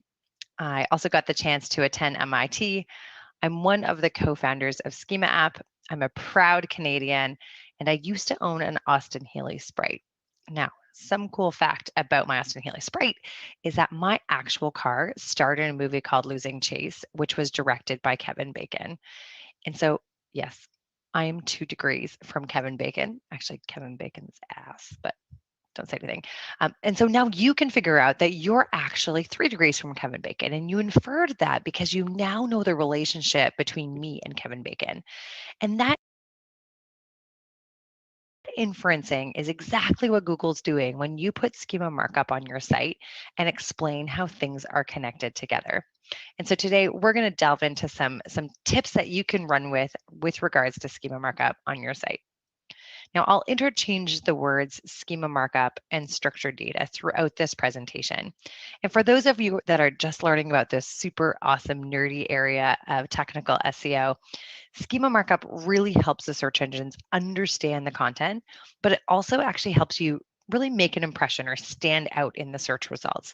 And Google even said almost 2 years ago now that they're using schema markup in order to help you show up across different types of platforms.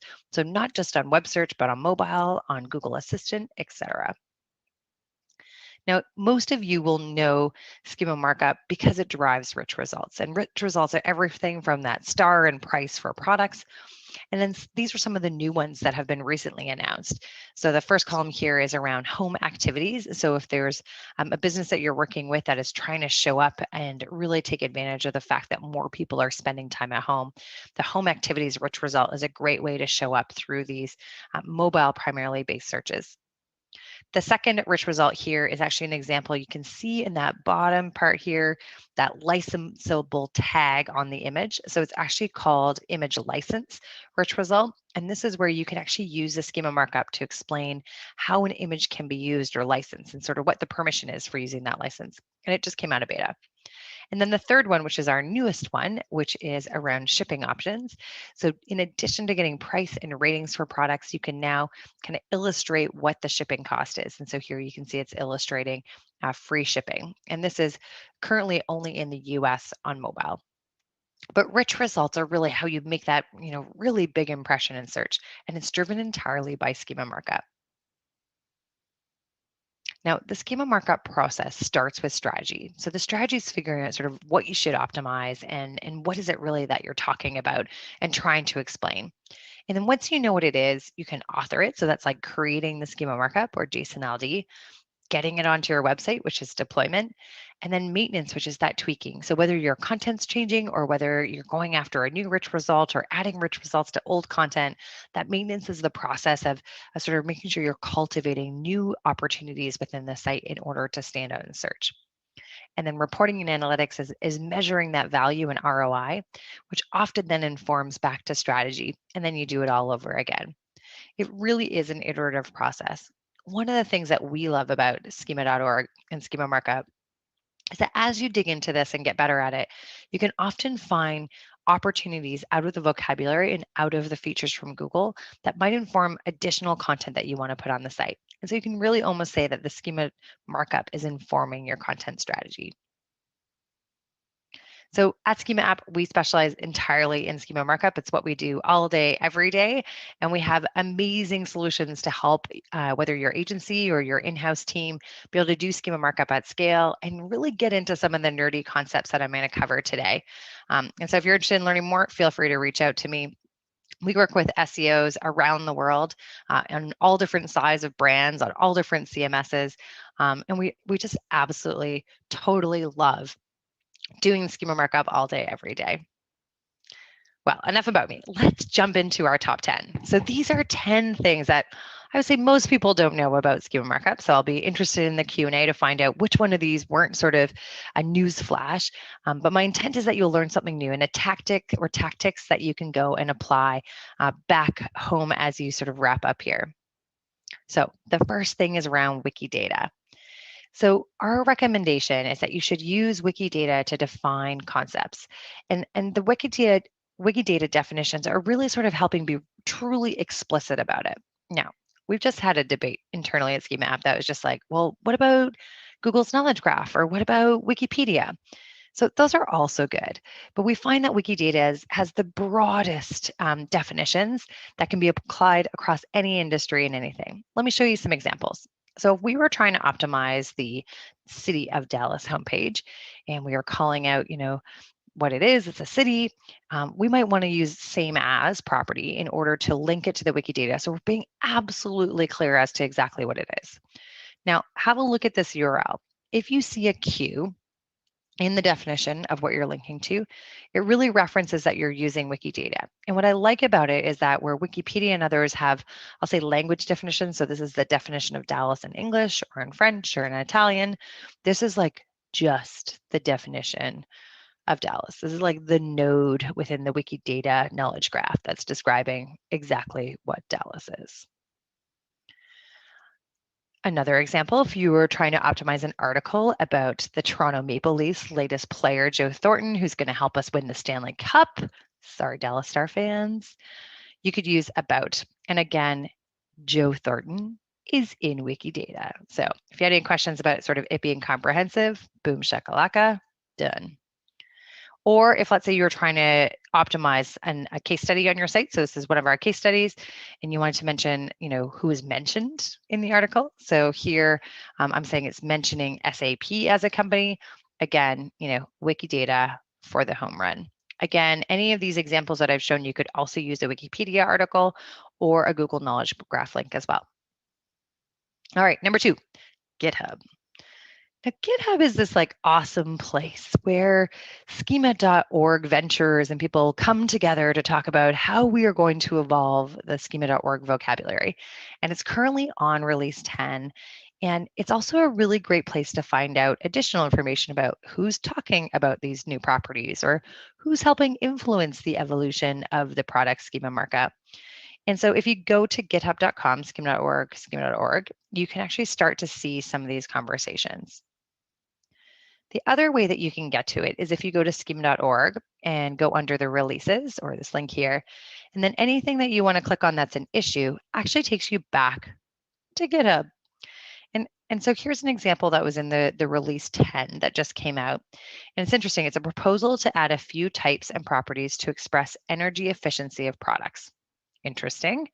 I wonder who's proposing it. Well, Alex Jansen, it turns out, is from Google Shopping. The other person who's looking at is Dan Brickley, who is the Google representative who really leads the schema.org vocabulary initiative.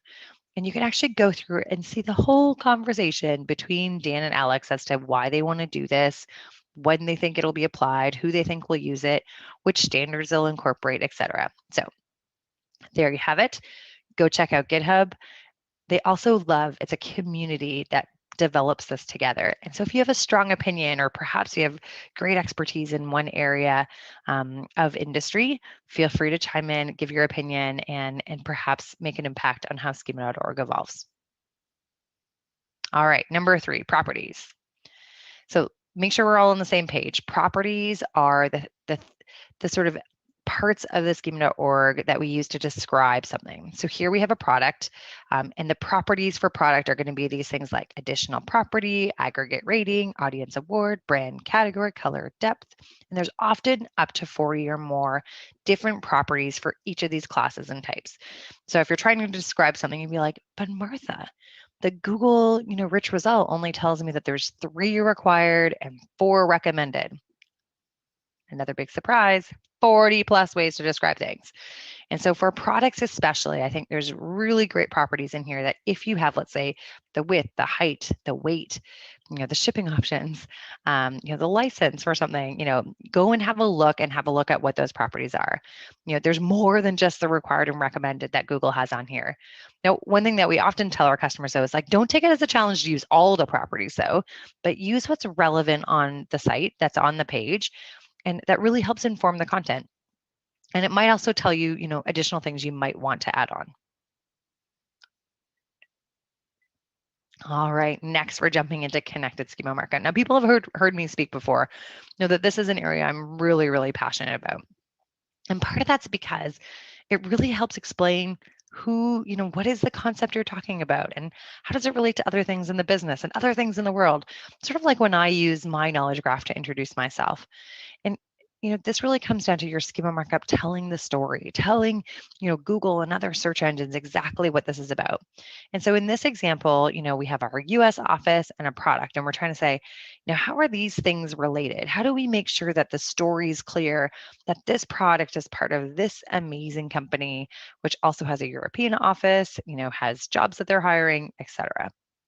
And so we developed a tool called Schema Paths. And Schema Paths is a tool that my co-founder Mark created because he got really tired of looking at the schema.org vocabulary, trying to figure out like how you relate to things.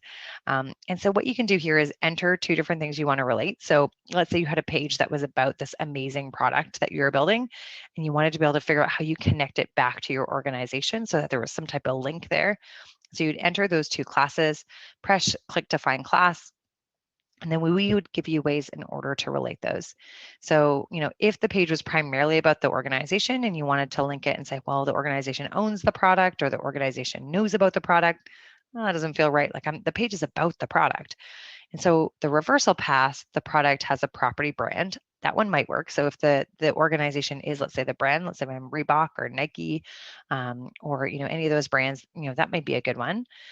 Or the product has a category, a little weaker, or the product has a property manufacturer. So if, like the organization is actually creating the product, manufacturer is the best way to relate it, which if we go back here, you can see we've defined it, the product, the manufacturer is the US office. And so a great way to connect pretty much anything. And just to illustrate that you connect anything, if let's say your webpage was about a volcano and a gas station, maybe like how the things are related, maybe, the gas station serves this volcano area, you're in Pompeii, you could actually go here and sort of put in those 2 things. And, the Schema Paths tool would tell you that, the volcano either contains a gas station, little explosive, it's probably the opposite, or the gas station area serves the volcano. And so really you can relate pretty much anything, challenge accepted if you find something we can't relate, through the schema.org vocabulary. All right, number 5, everyone's still with me here, multi-type entities. So let's start with just defining what an entity is. So an entity is a thing. And in schema.org terms, that means that it's a type or a class, like that product I was showing. And then the properties describe it. And so a physical entity would be a product, or an abstract entity would be something like the days of the week. Not tangible, right? So abstract. And so a multi-type entity is when something is best described by merging these 2 types. Let me give you some examples. So a house for sale is both a product and a single family resident.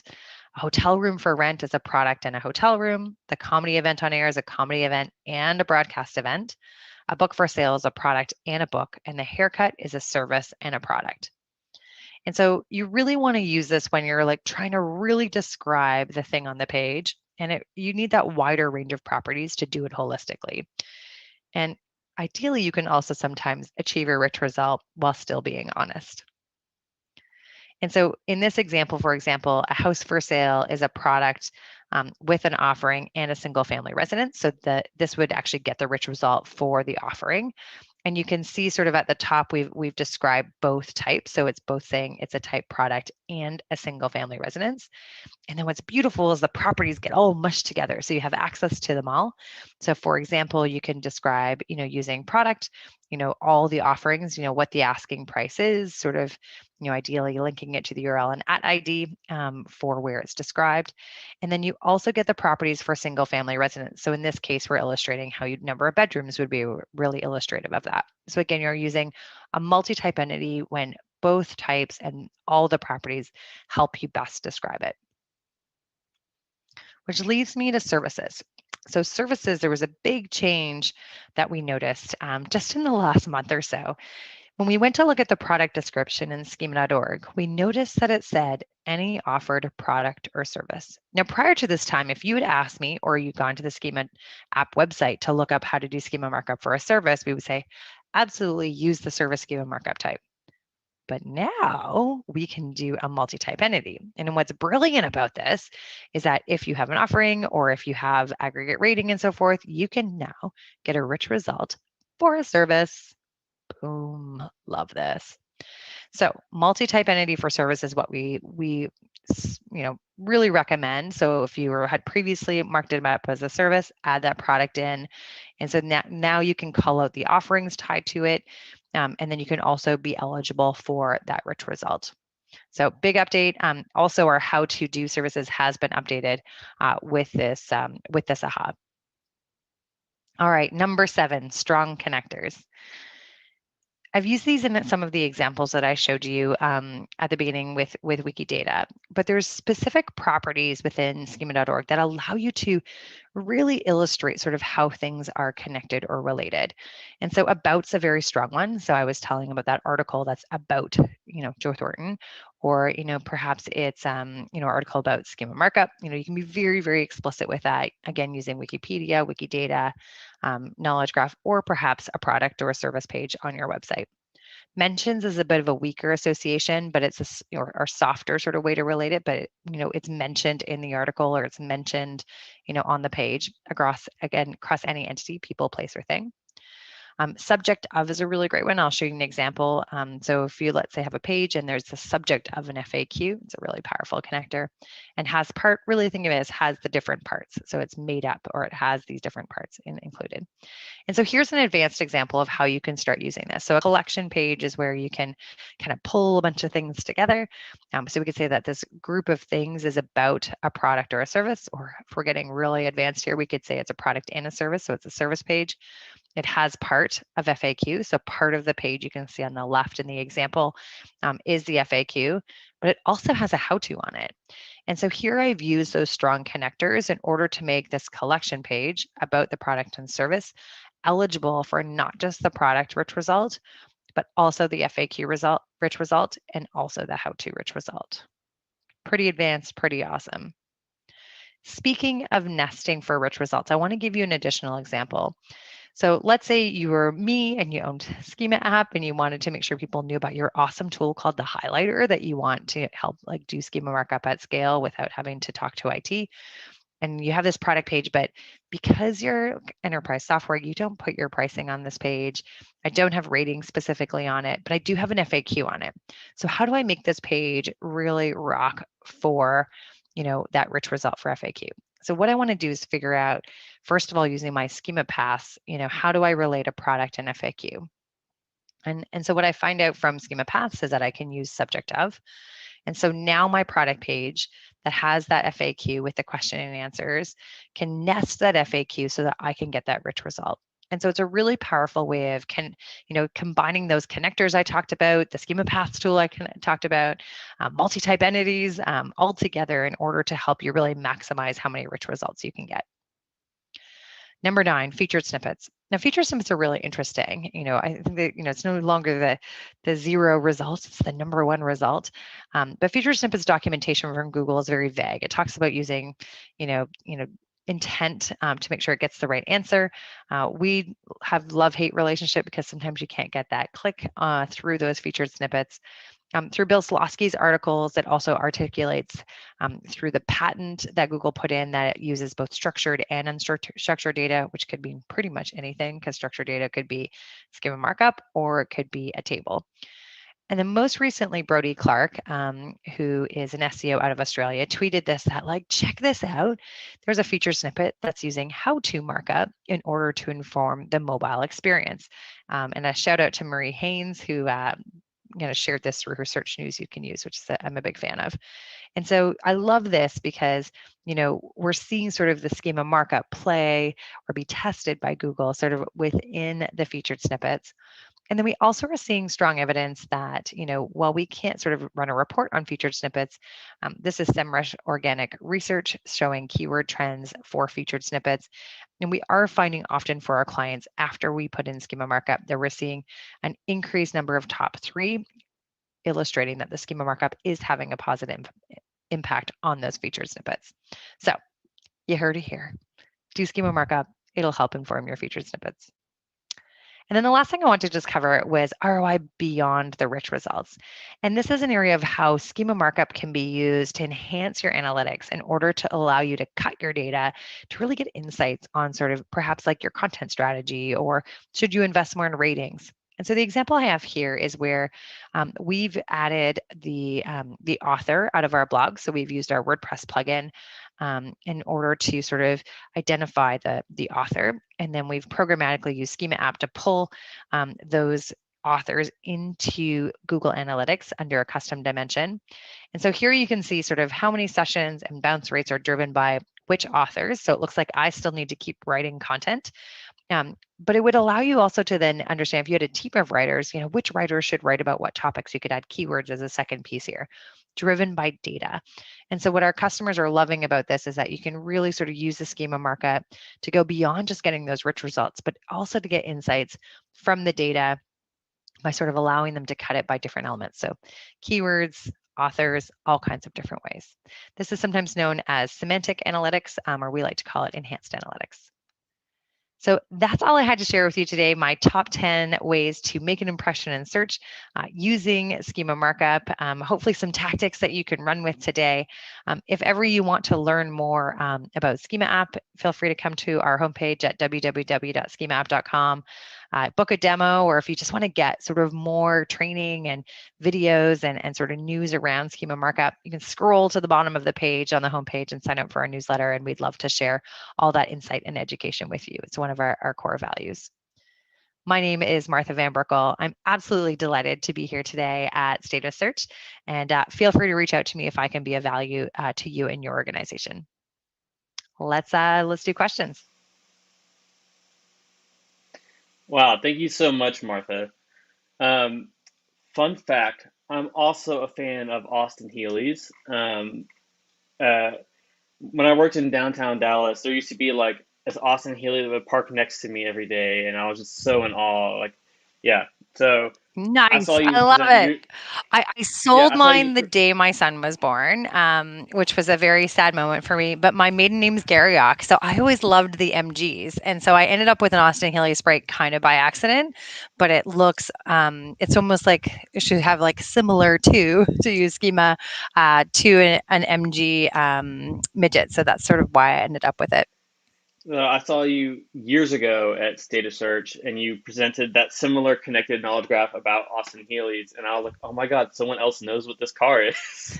Yeah. I'm not even a car guy, but I just love those. So I was like, oh my God, I like her. So I kind of want to get your thoughts. This was not in your presentation, but you're the perfect person to ask about this.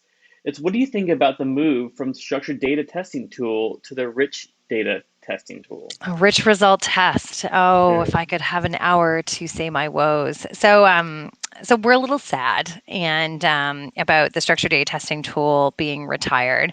However, I would say like the silver lining is Google is actually going to maintain it, which in the past, like they haven't necessarily maintained the business rules. And so often you'd be like, I'm following the guidelines, but the tool is saying I can't do this, or, it was also very rigid. So if you started to do advanced schema markup, like what we like to do, it would sort of like you break the rules because they were so rigid. So I think on a positive side, rich result test, they've committed to maintaining it. Yay. It actually deals with multi-type entities, also pages that have multiple types of rich results. However, there's things around like the usability. So my team uses it all day, every day. We use it in sales. We use it as part of our customer success team. Marketing uses it, like we all use it. So we've actually put together, I think there were like 24 recommendations on how to make rich result tests better. And we sent that over to Dan Brickley and Guha at Google as sort of like, as the power users, here are the things that we'd like to see done better. But I think the good news is they're invested in it and sort of making it helpful, and hopefully they'll continue to sort of make that better.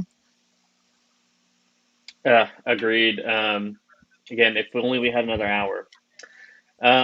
Great. So when it comes to, I thought it was really interesting when you talk about multi-type entities.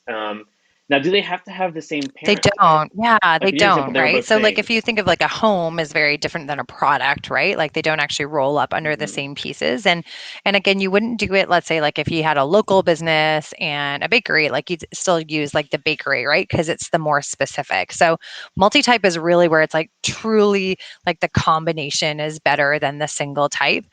So again, product and service is a really fun one, which is why I sort of spent some time on it, because historically, like we were strong advocates of using service schema markup, and as a way of it, like it is the most specific type and allows you to define the provider and still the offers.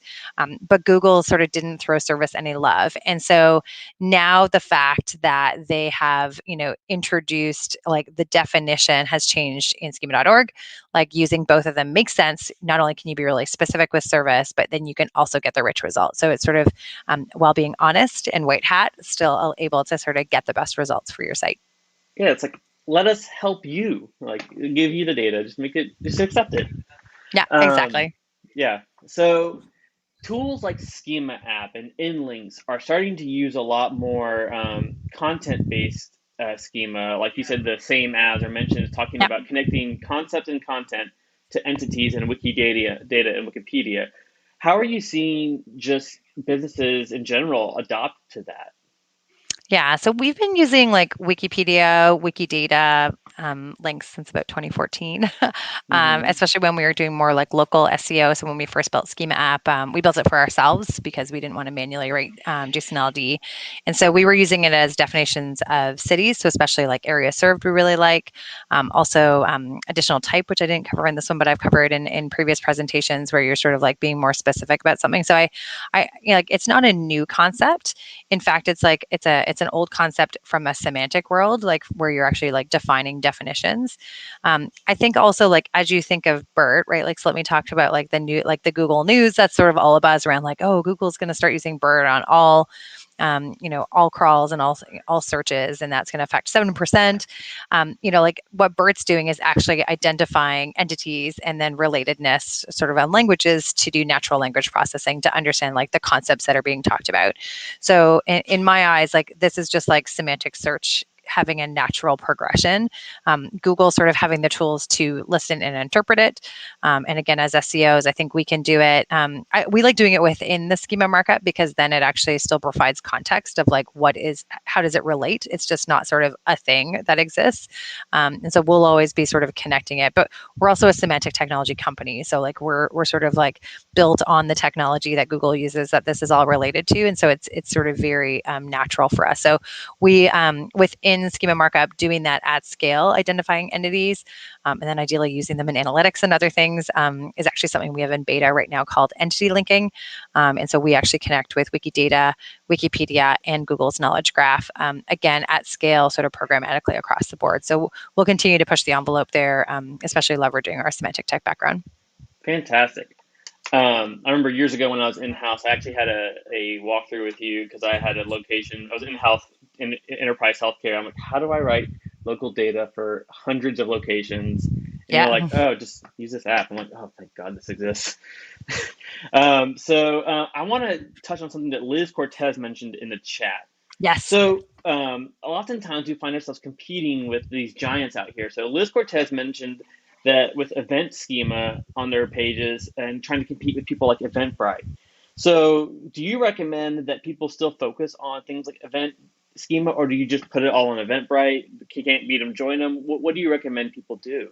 This is a great example of where you can use the schema to like connect these things. So I'm a big believer in like leverage the fact that they're getting that visibility, right? So in fact, Schema App Live, which we're hosting tomorrow, which is like one of our like nerdy webinars that we do, we actually put it on Eventbrite, and then we also do it on our site, and then we can use like a same as to point and say like our like, even though like it's a Schema App site, hey, it's the same as this event on Eventbrite. So I would say like, use both, because like we're marketers, we got to get in front of as many eyes as we can.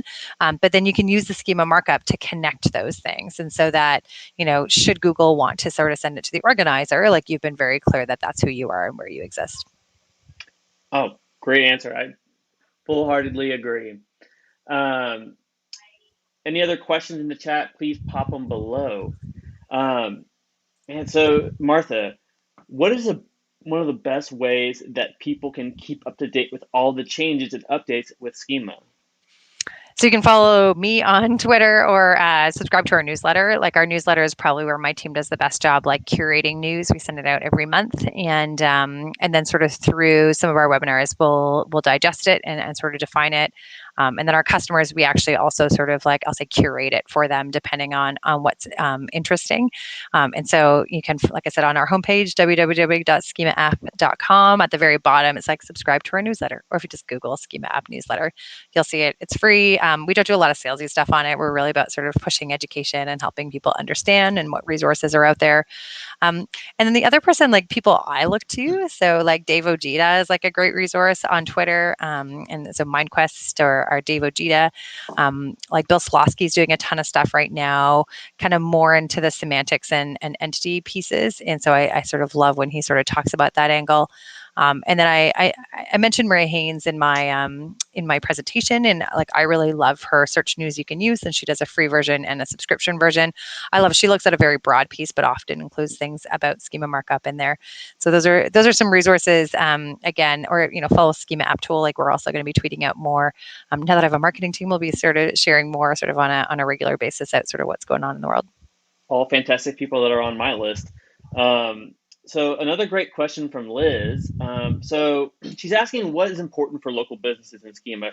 We all do our NAP, our hours, a description, a photo. What are some things that you think local businesses aren't taking advantage of that they should? So I always ask the question when I talk about strategy, it's actually like really needs to be tied to the business strategy, right? So if you think about sort of the local business, like what are they trying to be found? What are they wanting to be known for? So it could be everything from like your products, your services, your people, your events.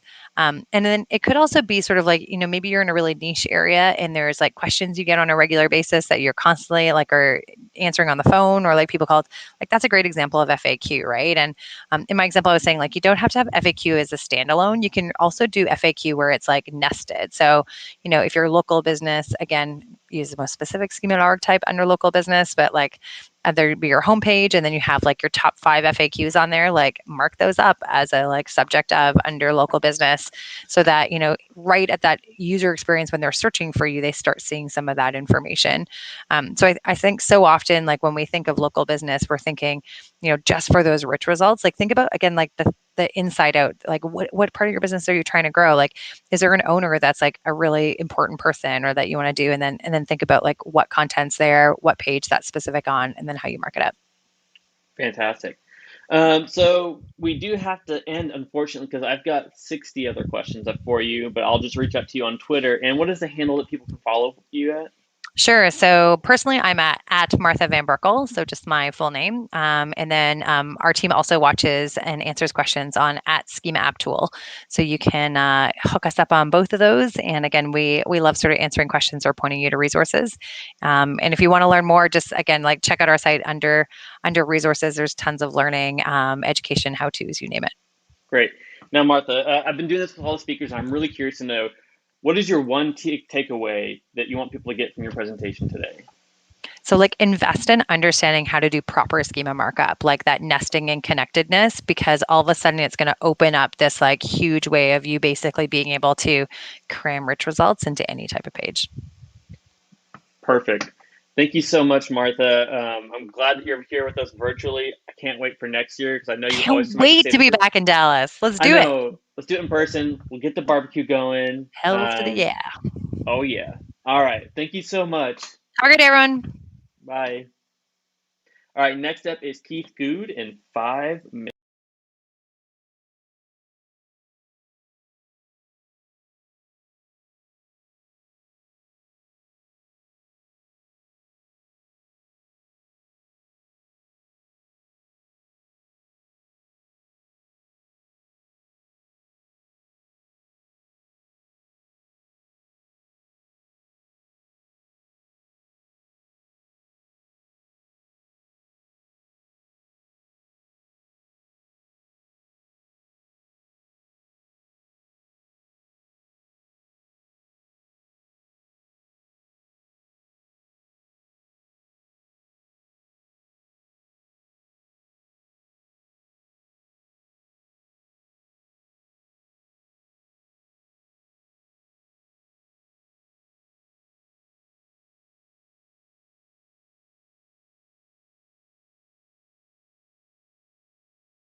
Hey everyone, and welcome back.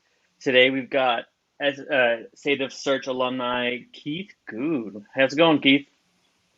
I'm well, thank you. How are you? Doing quite well. Are you ready to start your presentation? No. What are you talking about? All right, well then kidding. we'll just chit chat. Yeah. No, all good. Yes, I'm totally ready. All right, if you go ahead and share your screen, I'll add it to the live stream. All right, sharing screen new. So here we go. All right, now I'm going to bow out and let you take it away. Perfect. Just double checking real quick before I commence. Everything looks good on your end?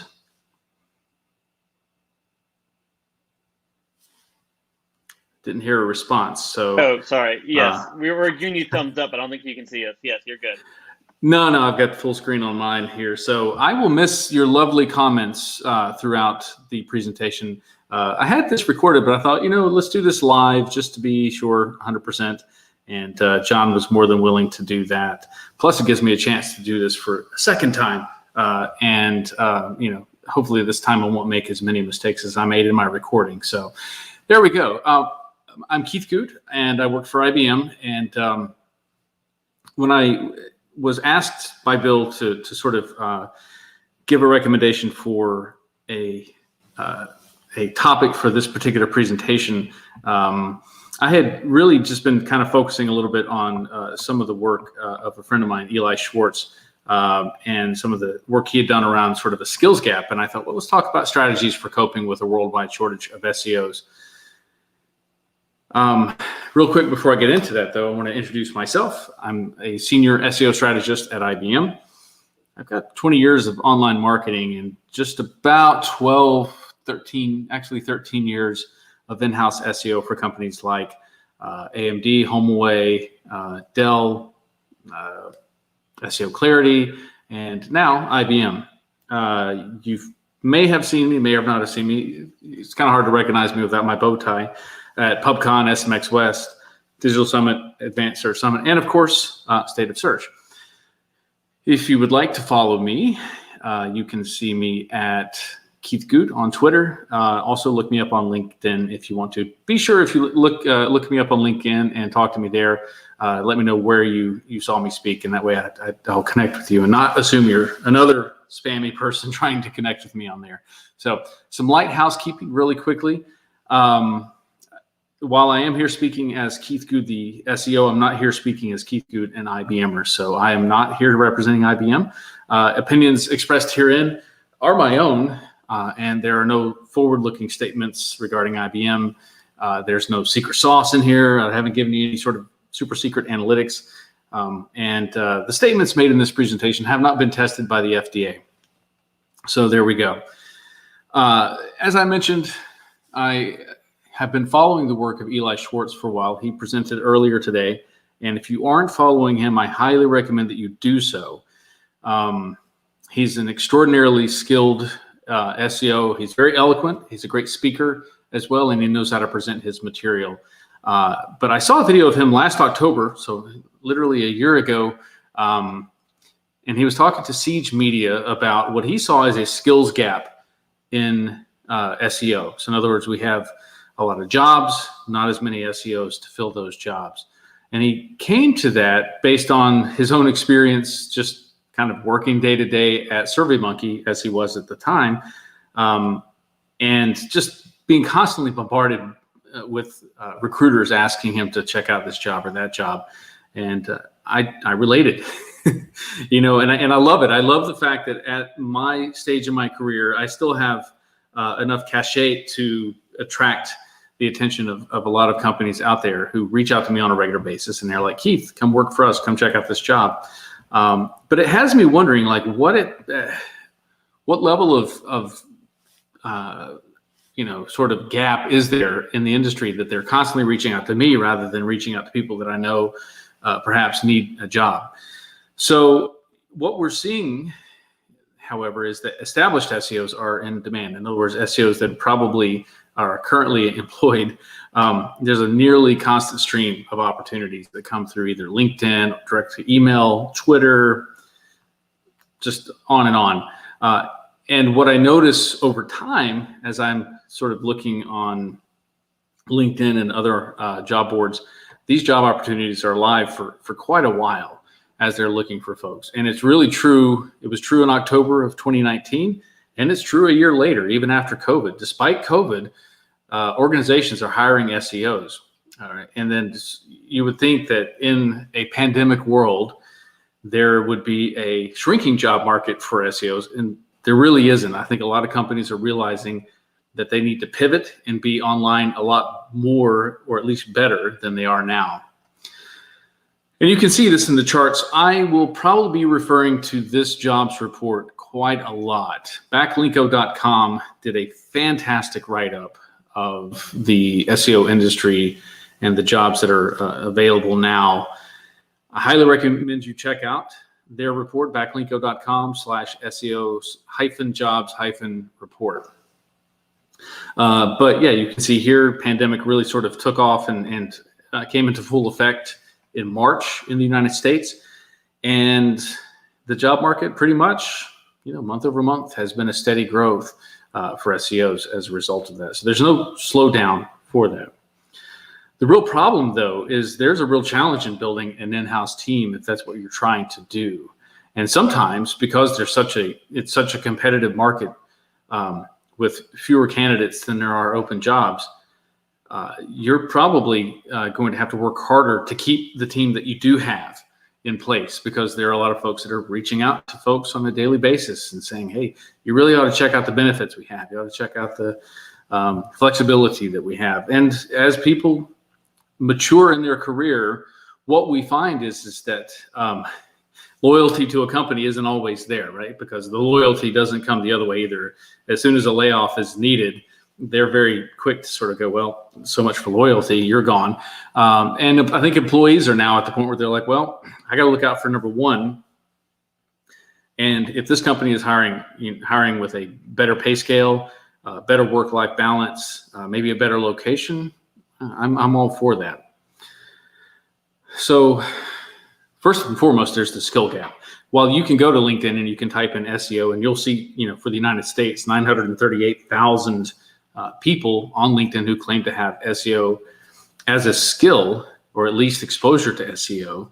If you really dig deeper and you look at people who have SEO in their title, there's only 20,000 people in the United States with that skill.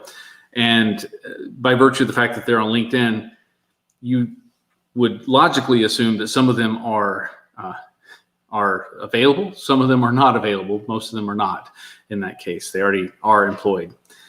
Who are the other people that are claiming to have SEO in their profiles? Well, probably copywriters, folks that were hired to do SEO copywriting but aren't necessarily SEOs. You've also got some marketing practitioners who have some exposure to SEO but may not necessarily know how to do full-time SEO. You've got digital strategists who know how to sort of utilize SEO to bolster their product online. PPC practitioners, if they're smart, obviously they know that if they have a really good organic presence, that's going to do nothing but help them from a quality score perspective. Developers who, let's hope they're out there, know that their jobs directly impact SEO. And of course, probably people who've taken a class in SEO, including many of the folks who've taken my classes either at Dell or at IBM. They like to say that they're SEOs as well. But they are likely not the people who are going to help you build an SEO strategy for your company. Let's just be frank, the jobs outnumber the available talent. There are 11,000 jobs on Indeed for SEO. Of the 20,000 people on LinkedIn who have SEO in their title, I would venture to guess that greater than 60% of those are established in a job and aren't looking for a job. And that leaves a smaller number of folks that are actually available for those 11,000 jobs that are available for SEO. So there is definitely a skills gap. And what you'll see is oftentimes these jobs are location specific. They tell you they want you in New York, they want you in Raleigh, they want you in San Francisco, Austin, Dallas. wherever they are, they want you to be there as well. And remote working isn't always an option. When I sort of dug into the numbers in Indeed of the jobs that are available there, only about 584 of those 11,000 jobs were listed as remote, right? That's not a lot. And of course, maybe there's a discomfort in saying that they want a remote employee because it could be anywhere in the world for that matter. But let's be honest, sometimes your candidate isn't where you are. And that brings us to the challenges in the hiring process and building that team and assembling that sort of awesome team that you want to have. Your ideal candidate might be very happy right where they are. They're with a great company. They've got great benefits. They've got great work-life balance. There's really not much that can move them, and hiring them away would be quite difficult for the most part. Geography, we mentioned this before. The right person for the job may not be where you are. They may not live where you want them to live. And that limiting factor is a big thing. I get a lot of job opportunities listed that the people reach out to me and they're like, hey, we're in Silicon Valley. We're Silicon Valley's greatest, blah, blah, blah. We're in San Mateo. And let's be honest, I live in Texas. Those of you who are in Texas now understand, I don't want to move out of Texas. I'm quite happy in this state. It's a good state. And I don't want to move to California. So, that's a real challenge for the folks that are immovable when it comes to geography.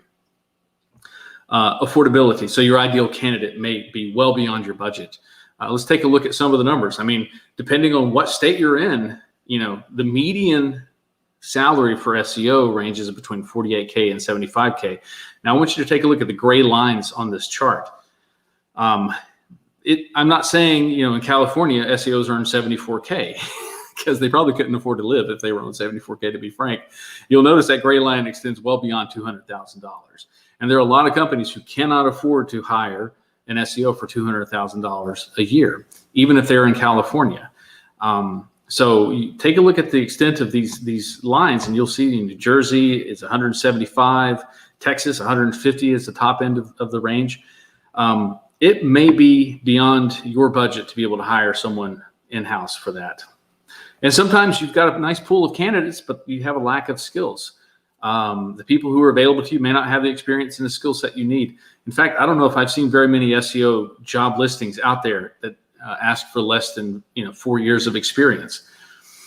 Well, I mean, if somebody's got 2 years of experience, are you really going to throw them out of your opportunity pool?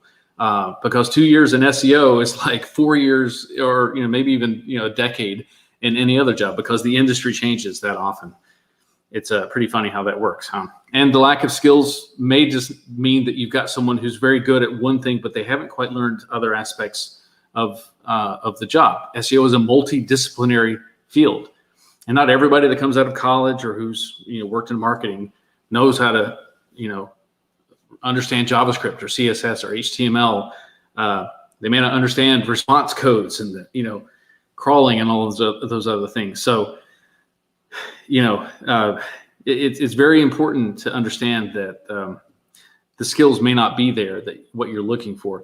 And that's why I highly encourage someone who actually practices SEO, write these job descriptions. If you leave it up to the HR team at your company, they're basically going to do what my realtor does anytime I ask him to give me an idea of what my house is worth. He goes and he looks at comps of other houses with the same square footage in a similar area to me. But let me tell you, 3 miles down the road from where I live is a not so nice neighborhood with houses that are the same size as mine. And they're going to go for a lot less than my house does. So, HR people are going to do comps, basically, is what they're going to do. And it's probably not going to be very accurate when they do that. So make sure you have someone who actually understands the industry writing those job descriptions when you're looking for folks. And let's just say you have a candidate who is really good. They tick all the boxes. But you don't really know what their alignment is. Are they lawful good? Are they 100% white hat? Or are they, are they lawful good, 100% white hat? Are they chaotic evil? And they're like, let's buy links. Let's buy 50,000 or 100,000 links and get you ranking really quickly, and then get you penalized later. So, these are really important things to keep in mind when you're looking at a pool of candidates. So what are some of the solutions that we can look at here? You've got to expand your opportunities, and there are some ways you can do that. First of all, consider remote employment. As soon as I posted the session description for this session on Twitter, I got a response from someone over in Germany, and he was like, listen, maybe companies just aren't looking hard enough. And he basically said he moved from Poland to Berlin in hopes of having more job opportunities, and they just haven't been there. And I actually happen to know who this person is, and I've known them to be in the industry for quite a while. I don't see any reason why anybody wouldn't hire them. He may be right, but also he may be running into a situation where companies are not willing to consider a remote employee. And I think that's limiting not only themselves, but also the candidates that they're able to look at. You've really got to embrace the new normal. I mean, listen, we've been going through a pandemic now for months, and it feels like years and decades, to be frank. But you've got to embrace the new normal. There are a lot of reports that are saying a lot of workers, especially office workers, may never need to go back into the office again. And some people are quite okay with it. I actually like my team at IBM, so I wouldn't mind seeing them a lot more often than I do. But I'm reminded of IBM's sort of history. And in the 90s, they were notorious for making people move around because of the teams shifting in the organization. So anytime there was a reorg, they'd have to move. Somebody in New York would have to move to Raleigh because that's where their new director was. And so IBM stood for, in the 90s, I've been moved. And then, of course, remote working came into play, and a lot more people moved to remote. And in fact, IBM was fine with that because it saves them money on real estate. And they were, basically IBM became I'm by myself, in the 2000s. And then, of course, we got back into this idea of co-location just a few short years ago, where the executive leadership was like, we've got to have people in the offices at all the time. And then the pandemic hit, and now we are in the new normal. So we've got to pivot to embrace the new normal. Another option is enablement. Train the team you want. Think about this. Hire someone with less experience. You can hire them for a lot less money too. Most jobs really just need boots on the ground team doing the work anyway. You're not looking for someone who's got a grand strategic vision, right? You're looking for people who are actually going to move the needle right now with the work that they can do right now. So hire someone to do that work and then train them in the other areas. Or here's an idea, send them to conferences like State of Search where they can learn the skills that they need to learn. The benefits of that is, well, listen, it's more affordable, but it also builds loyalty. The sort of the downside to that is that you might train them so well that now they become one of the candidates that everybody's trying to hire away. So if you do this, if you take this approach, make sure you've got a really good benefits package and work-life balance, and that you're a great team and that nobody wants to leave, right? Also, train existing employees that you have. And let's be honest, if someone's been doing the same job for a couple of years, they might want to learn something new anyway. But also, let's be frank, various disciplines throughout your company already affect SEO. Your developers already affect SEO. Your marketing writers already affect SEO. Your PR team already affects SEO. The strategic visionary leadership coming out of your executives already affects SEO in a roundabout way. So this is really important. You have to get people to understand how they impact SEO. I don't necessarily, like I have in the past, I don't necessarily recommend a one-size-fits-all enablement for your company. I found, and this is really a recent development, so you're getting one of the first presentations where I've changed my mind on this. General SEO training to the entire organization is worthless, 100% worthless. Best case scenario, you get a really engaged audience. They leave feeling like they've learned something, and then they leave and they forget everything that they learned.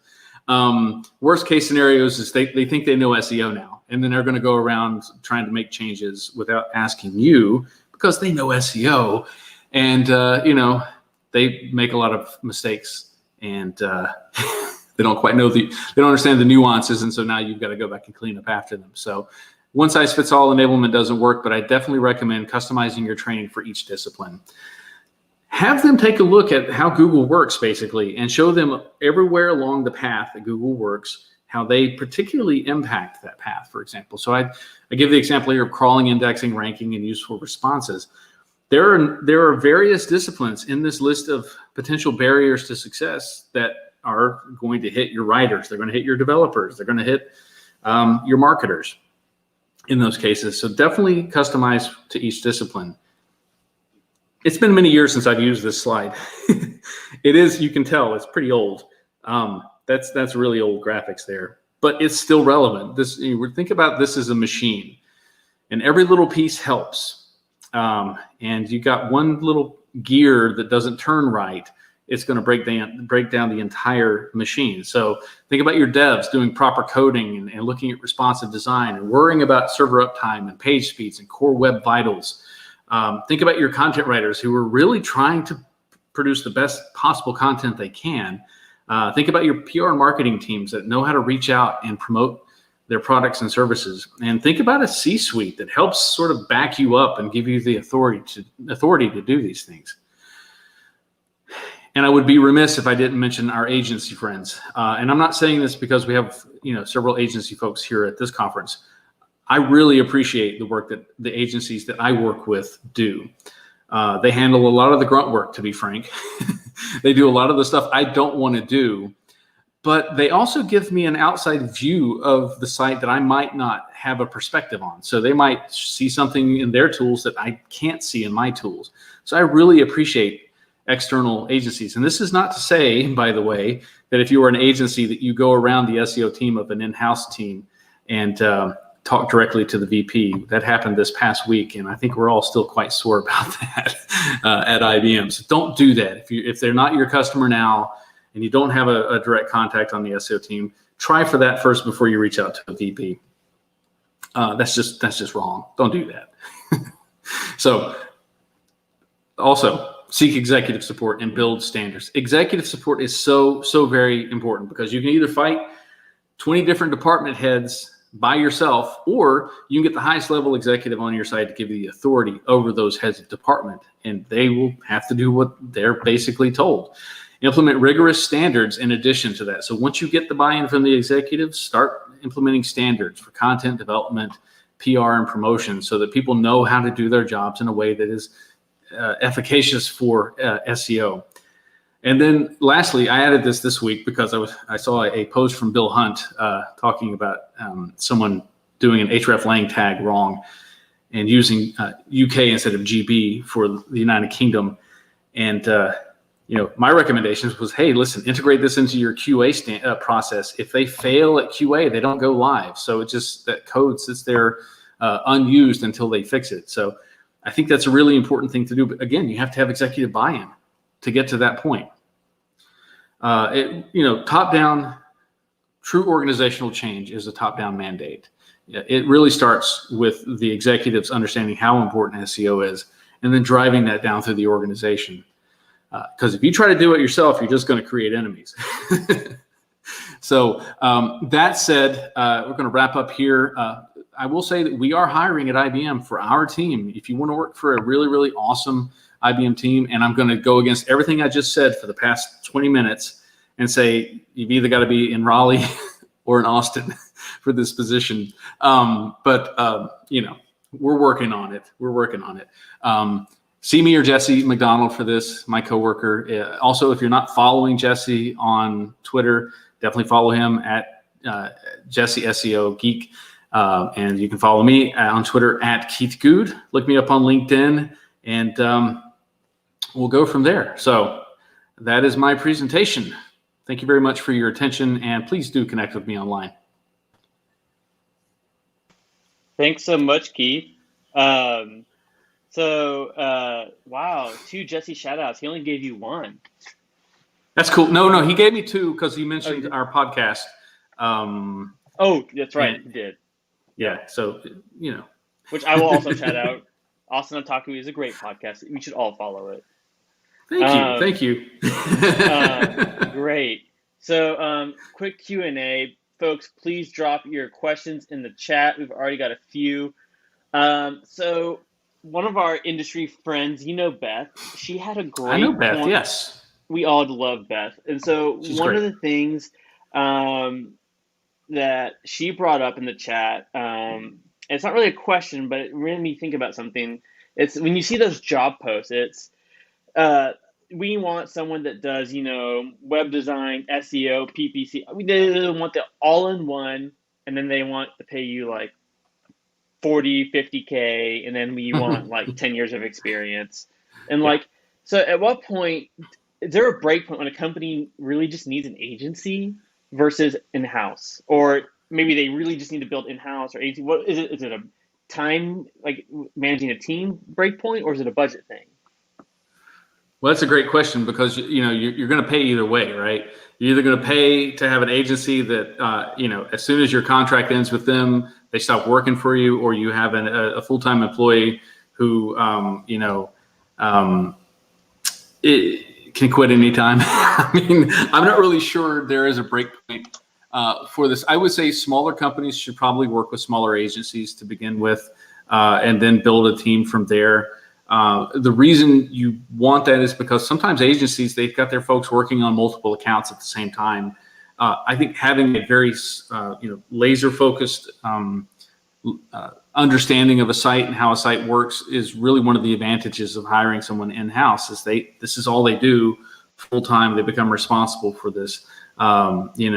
So in terms of a specific financial breakpoint, I don't think so, but I do think the $50,000 for 10 years of experience is probably, well, that might work in, I don't know, Billings, Montana, for example, somewhere, where the cost of living is way lower than it is in Dallas and Austin and, certainly California for that matter. So, definitely consider agency at first, and then they can help you find candidates. Sometimes you get someone at the agency who has been your representative with the agency, and they like your account enough where you can actually, I wouldn't say poach them, because oftentimes these things happen with the blessing of the agency, in some cases. So you can do that as well. Again, don't poach. Make sure you're communicating at all levels with everybody between the agency and yourself. So absolutely, we've helped our clients build their own in-house teams just from our contractors we know, or help them find what they're looking for. Absolutely. Yeah, and agencies can actually help you with the training of your in-house folks. Your folks that are your developers, your writers, they do this type of stuff already, so they can actually do the training for your digital strategists and your developers and your writers. Great. Two-part question. Clearly, there's an educational barrier. Sorry, to relate this back to your point, you were talking about a lot of hiring managers don't really know what the pay scale is they're looking for. They may be looking for the rock stars in the industry, but there's only so many rock stars and a whole lot of other people that could get the job done. So there's an educational barrier. So the two-part question. First part, what can in-house marketers do to help educate those people about what they really need? I think this is, again, it's the communication thing. You've got to really work with them from the get-go and go, and be realistic. You know what you need. You know that you need a junior SEO that's going to basically be writing titles for the next 6 weeks or whatever. You know that. You don't need someone with 2 to 5 years experience. You can hire someone out of college. You can get an intern for this. So I think first of all, it's being realistic with yourself, but secondly, communicating with your HR folks, and don't let them write comps based on stuff they see in the job listings out there. So part two of this question, what can agencies be doing with their clients to educate them on what they actually need in their work? I think probably transparency is going to be the biggest thing there. It's got to be transparency on both sides, and working together to come up with actual strategies that, not only strategies, but the tactics that feed the strategies. And I think any reasonable agency person can sit there and take a look at what the goals are leading up to this, the iterative goals leading up to the end of the strategy. They can go, well, you need someone who's got very little experience, but can do titles for the next 6 weeks. And you got someone who's maybe a technical SEO that can help run crawls or whatever. They know what you need, but again, you have to be transparent for that. Sometimes the company may be like, I don't know what I need. well, sit down and talk to them about that and have that real conversation to get to those things. Makes sense. And so we have one more question for you, Keith. This comes from our closing keynote, Dwayne Forrester. He wants to know, and he says he would have your back any day in a job interview, but he wants to know how many alien abductions you would talk about in a job interview, what's an appropriate amount of alien abductions to bring up, and what is that break point? Well, again, it depends on the company, I think. I mean, if you're talking to the History Channel, then of course, bring up alien abductions all you want. Talk about ancient aliens, and say things like, I'm not saying it's aliens, but it was aliens. Those types of things. So that again, it depends on the employer. I think you can get a really good vibe of people. I'm a pretty good reader of people, and I think I can meet someone right away and see what I can, the limits of the odd things that I'm able to say to them. I do try to keep it professional though in job interviews. Alien abductions, second interview, not the first. At what interview stage at IBM did you bring up alien abductions? Are you allowed to say? Why is my eye twitching? You're lying. We know. Can't say. All right. Understood. Well, thank you so much for your time, Keith. Again, we really appreciate you coming out. We hope that next year we're in person. Dwayne wants you to know that it's only an 8 interview only question. So okay. I think you failed that one. So not second, it's 8. Well, I'm not a Californian like he is, so.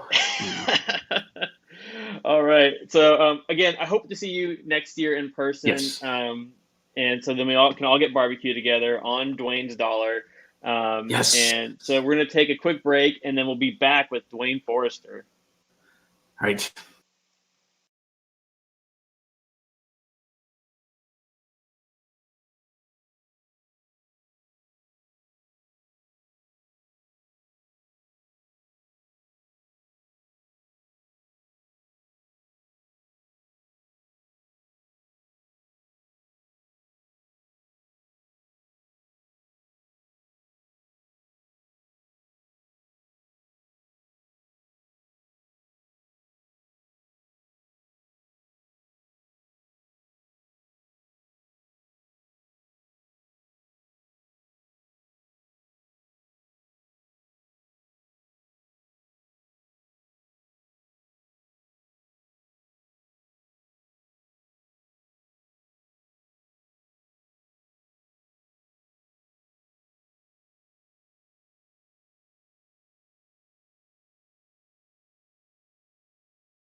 Welcome back to State of Search. We have State of Search legend Dwayne Forrester. You know Dwayne from his barbecue aficionadoism, which is a word I just made up, and he is apparently a luthier who has been chatting me about guitars during Keith's entire presentation. Guitars and aliens is the talk that he's going to be covering to close out State of Search. Yep. Yeah, that's what we're going to do today. Guitars and aliens. I think that's Great. like the most pressing thing that you need to take back to your workplace tomorrow morning.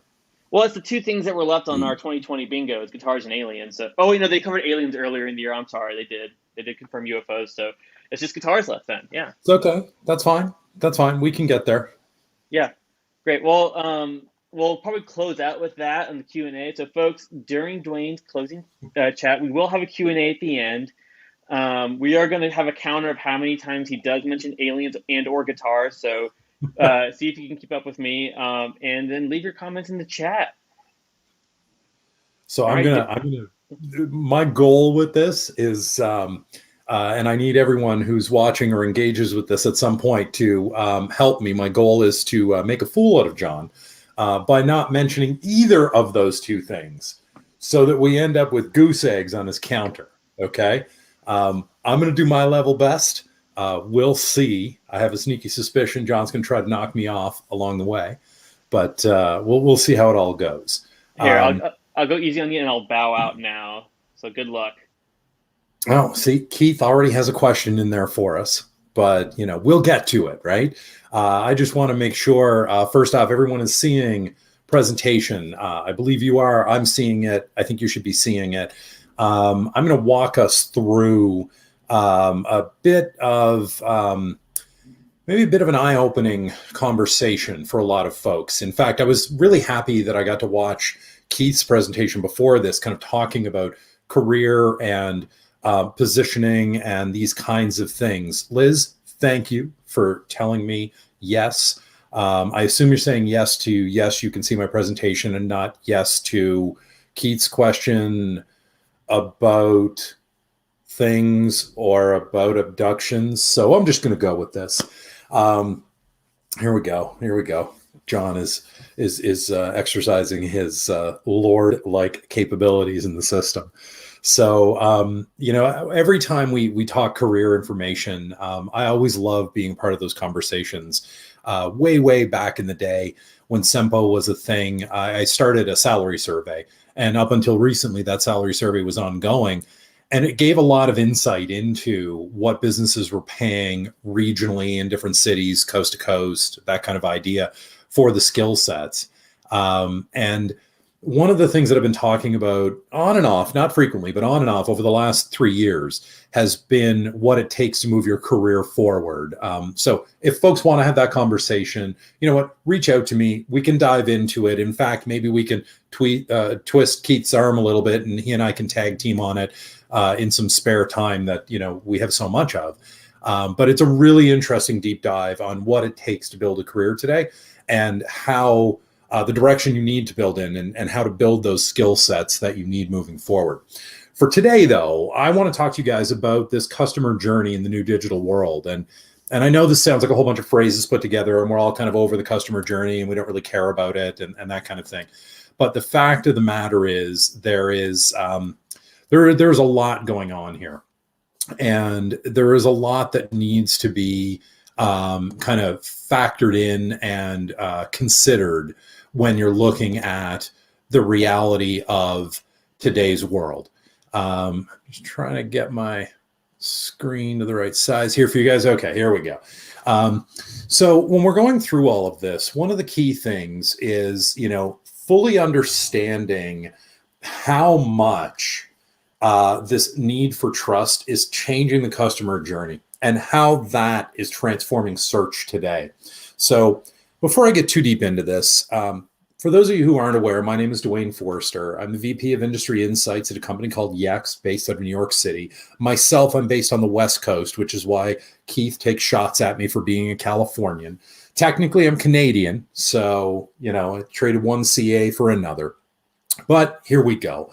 The reality is we live in a world where search kind of underpins a lot of our daily engagements with the internet. I mean, you guys all know the stats on it.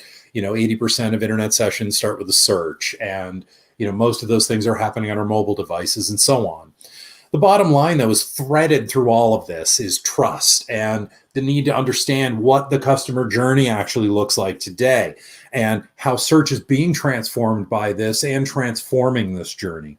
So as we get started here, normally I would ask folks to just raise their hand, and by all means, drop a comment in here. If you have seen The Social Dilemma on Netflix, give a shout out in the comments. I'll come back around when I wrap this up.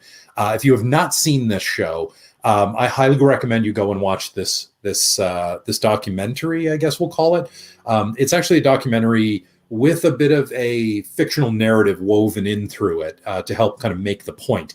And it is a very interesting look at the world we all live in. We all know very well ourselves. And it's really important to understand the fundamental things that are at play today. So, there's all kinds of great quotes and history about this. It's a really new thing, but it's gotten a lot of buzz, and it kind of leads to this whole notion of misinformation and false information. And there was recently a Twitter study here that was done, not by Twitter, but by a group out of MIT. And it said basically false news travels faster than true stories. The reality with this is very true, right? It takes true stories about 6 times as long to reach a sample group of 1,500 people as it does for false stories. And that has a really far-reaching impact, okay? The folks at MIT Sloan School of Management found that falsehoods diffuse significantly farther, faster, deeper, and more broadly than the truth in all categories of information. And in many cases, it's by orders of magnitude. So we're not talking about a small difference here. We're not talking that the truth might keep up in some cases. No, it's a human predisposition to share the falsehood. Normally because it's what we would consider to be clickbait. And that's the true reality. Now, if you look at this quote, a lie can travel halfway around the world while the truth is still putting its shoes on. Originally this was attributed to Mark Twain sometime around 1919. And then there was some research done by the New York Times. And they said, no, actually, in 1981, the New York Times attributed it to Winston Churchill, said that he was the author of this statement. And in fact, that wasn't even the truth. As we dive into it today and we look further and we have more information available, we see references to this actual quote by Jonathan Swift in the 1700s. So even things that we believe are factual and accurate right now, like a quote like this, or the hours of operation for a business, or the business category for someone, all of those things can change meaning over time. So, in case you were wondering, there is more. We've now got this AI that can write, So this whole concept, if you guys have been following it, of GPT-3, these systems that enable an AI to understand human language and actually create content, This college kid goes in, gets the system up and running, feeds it a sentence. It writes an article, which he then publishes online. That article then gets referenced by university people, by students, by professors, by journalists. And it ends up fooling tens of thousands of people. And then he kind of freaks out about this. And he's like, well, guys, this was way, way too easy. That's the scariest part of this. I didn't have to do any work. And all of a sudden, everyone believes this AI-generated blog post. And that's the reality that we are in today as people and as businesses. And this supply of disinformation, because of these systems, it's going to be infinite. You're not going to be able to get ahead of this. It's simply not possible. So this kind of brings me this concept of trust and what trust actually means. And as it turns out, when we dive in and we look at trust, what we realize is trust is at the same time both an emotion or a feeling, and it's also an experience. It's a logical moment that we will experience. And this is very unique because there are not a lot of things in our lives that are both an emotion and an experience. Trust is one of these crucial areas, and it can be both at the same time. It can be one or the other. Now, if we want to talk about trust, you share your most personal questions with Google. You'll ask it right out loud, what is this rash on my arm? You'll take a photo and post it up. You'll just ask it direct questions about different things, some simple as movie times near me even. Very, very intimate things that indicate what matters to us in that moment. And, you'll get into the car of a perfect stranger because you trust Uber. So you've got Google, you've got Uber, and you've got Airbnb, where you're going to go stay in the home of a complete stranger and you trust them. And I'm not exactly sure why, but you're on vacation and you're saying to yourself, hey, you know what? I'm going to do a little shopping while I'm lying on this sofa at a stranger's home that I've never been on before. And if I found the sofa lying on the street, I would not go near it. It would be something to be avoided. But because the sofa is in a stranger's home, I trust it. And so I'm on Amazon and I'm looking for things and I'm doing my kind of research. And there's a common thread here, right? All of these businesses have been massively successful. Google, obviously, we can think of Google as the seminal originating point of search. It actually wasn't, but a lot of people believe it all started there. And in some ways, it blossomed from that point. Google was the seed of which modern search has grown from. The reality is that Amazon, Uber, Google, Airbnb, and so many other large brands, they share something very clear in common as to their success, foundational to their success. And if you're wondering why they are so successful, it's because they answer questions. Now, you can answer questions, I can answer questions, our businesses can answer questions. But what these guys have done is made it core. It is central to everything they do. The search box is the number one engagement point for their websites, to the point where Google literally has an empty page with a search box. Kind of makes perfect sense. We get it in the context of search as we understand it. But Airbnb, wow, this is a really interesting scenario because ultimately you just want to look at homes that you can rent. But they understand the best way to do this is to ask you, where do you want to go? Start this with a logical question and answer and allow you, the consumer, to give them the context so they can perfectly answer your question. Same thing with Amazon, same thing with Uber. So this kind of bumps into our logical knowledge of this customer intent journey, right? Normally we would have this view where we would say, hey, there's a person, we want them to convert. We want them to follow the line, convert, buy my product, give me their money, be happy, and there it is. Now, along the way, we've developed kind of ways that are a little more complex, we'll say, right? We've got this personalization path based on data or cookie tracking and targeting. It's a linear persona path. We've created personas, and the personas allow us to slightly go top or bottom of the line, but still continue on the right curve and the right path and get someone to a conversion. And we've told ourselves that this is something that's very intelligent, very smart, and we need this data. But here's the reality. The reality is no customer journey is that straightforward. It never will be. The person will come in, they'll go in a blind turn in one direction, they'll stop, they'll take the long way around, they'll backtrack, they'll turn left, right, they'll go up, down, sideways. Ultimately, they're asking questions throughout all of this, and eventually they'll backtrack and maybe they'll come around and convert. That's the reality of a user design journey that we all experience as businesses today. Now, throughout this, what we've been doing historically, and historically being the last 10 plus years, is we've been adding cookies. We've just been cooking these people all over the place, hoping that when we go through this process, when they jump out and we lose them at these moments where they don't continue on the path to conversion, they close the page, they close the window, whatever it is, that, you've got to get them back in line somehow. And it's the cookie that will help do that. And then we get them back on this straight line and we hope to convert them. And this is all of those ads that tend to follow us around. And this is creating challenges because ultimately this is what we're faced with consumers. People just want answers to their questions. They'll convert when they're ready to convert. They don't want to feel pushed, pressured, or in any way backed into a corner. And for Keith Good, I would like to point out that this person from here, from this image, is clearly from Texas, and clearly they have an issue here. So, Keith, I don't know if you know this gentleman, but you might want to have a chat. So, the reality, however, when we look at this whole notion of cookies and kind of persistence and pushing with people, and the overlay of privacy and the importance of privacy today, It's dramatically changed. And the fact of the matter is, we find ourselves at a point here where it's really hard to get cookies landed now. Safari is now blocking third-party cookies by default. Google is pushing back on these things in Chrome. If you've upgraded to iOS 14 on an Apple device, for example, you're going to be forced to tell them allow or do not allow the tracking to happen. So we've actually got Gartner now is predicting 80% of marketers will abandon personalization efforts by 2025. So that's we'll call that 4 years from now, roughly. And if you'll remember, Gartner was one of the original companies that started the entire personalization engine concept and was telling businesses, build these things, spin these things up, use these concepts. This is what will make things smoother for you. But I'm going to take us back to this whole kind of user design journey, right?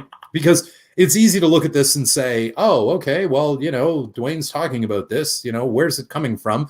The fact of the matter is, I've been talking about this for a couple of years, but it's not just me talking about it. This isn't just one person or one company's opinion. Just a few months ago, Google came out with a white paper where they talked explicitly about this. They call it the messy middle. And they talk very deeply about how the goal is not to force people to exit the loop shown in the model, but to provide them with the information and reassurance they need to make a decision. Now, this is critical. Provide them with information and reassurance they need to make a decision. Think back to the beginning of the presentation where we touched on the amount of misinformation that is capable of being created. And now look at this from the consumer's point of view. I just need the information and I need the trust to make my decision. This is the critical juncture that every consumer finds themselves at. And this is a juncture where your business can either succeed explicitly and succeed excitingly, or you can fail dramatically. This is the inflection point. So let's say you've got your search box sitting up here on your web page. Search is ultimately what enables this new customer journey to happen. Now, I say new, it's not really new. We all know about it in the world of search in this industry. We're familiar with this. There's not a lot of newness to this. We're familiar with the concept of site search, for example, and I'm willing to bet if we were sitting in a room in Dallas right now and I asked you all to raise your hand and say, how many of you think site search sucks? Or your site search sucks, pretty much everybody would put their hands up and say, oh yeah, it's an afterthought. We don't really care. There's not a lot of value there. I'm here to tell you there's a ton of value there, a metric ton of value there, in fact. Ultimately, though, in order for you to be successful moving forward, you have to have a knowledge graph-based data strategy. That's the bottom line. Look, I don't care how much SEO you do. I don't care how great your reviews are. I don't care what new shiny object you think you're chasing for whatever reason you think you're chasing it. But I do know this, and I care greatly about this. You have digital assets, you have information, and if that information and those assets are not properly cataloged, properly showcased, and properly put into play for Google, for Bing, for any search engine or search entity, you will not show up in searches of tomorrow. That means you won't be what's spoken in a voice scenario. That means you won't show up on a mobile query. And it could be for any number of reasons, but I can tell you this. If you have a knowledge graph-based data strategy, you stand a much better chance of actually moving forward. So let me explain this a little more detail on how this actually impacts all of the different types of queries, right? So we've got 4 different types of queries, essentially. We've got objective facts, and those can be branded or non-branded. We've got subjective opinions, again, branded or non-branded. Pretty much all queries fall into one of these quadrants, all right? So if I ask for newest SUVs in the US, that's a non-brand objective fact query. I'm looking for an object, but I don't have a brand attached to it. But maybe I want subjective. Now best enters the equation here. Best North American SUVs now. So I'm also defining that I want something current, and I'm also giving it a region. Now, Google may have some interpretation here. Is this vehicles produced in North America or vehicles that are available in North America and produced elsewhere? So it will bring back a mixture of both of those. But still, these are non-branded, and we've moved on to subjective. But if we actually get into the brand side of things, now we get a little subjective. And the question is the Jeep Rubicon good off-road? hand in the air, I know it is. I own one. I just got back from a few days traveling hundreds of miles across the Mojave Desert in mine, and it's fantastic off-road. But there are a lot of people who don't know the answer to that question. So this is a completely valid brand subjective question. And then ultimately, a branded objective question would be, can I order a Rubicon 4xe now? If you're not familiar with that, it's the new hybrid electric version that Jeep has just announced.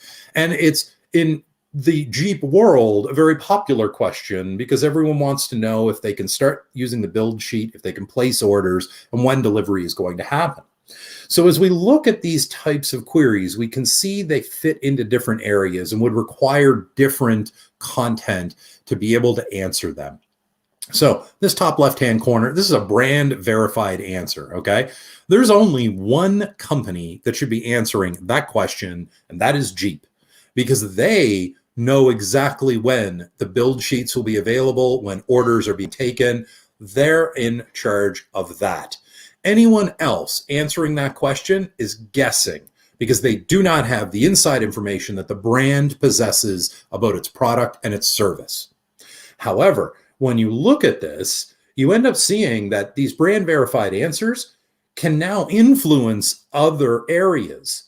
So you will literally be looking in a non-branded area, your answers will help capture objective queries where you will be able to use your answer to that branded query in ways that will help you answer a non-branded query, where a third party will pick up your information and include you in a list or in some kind of article.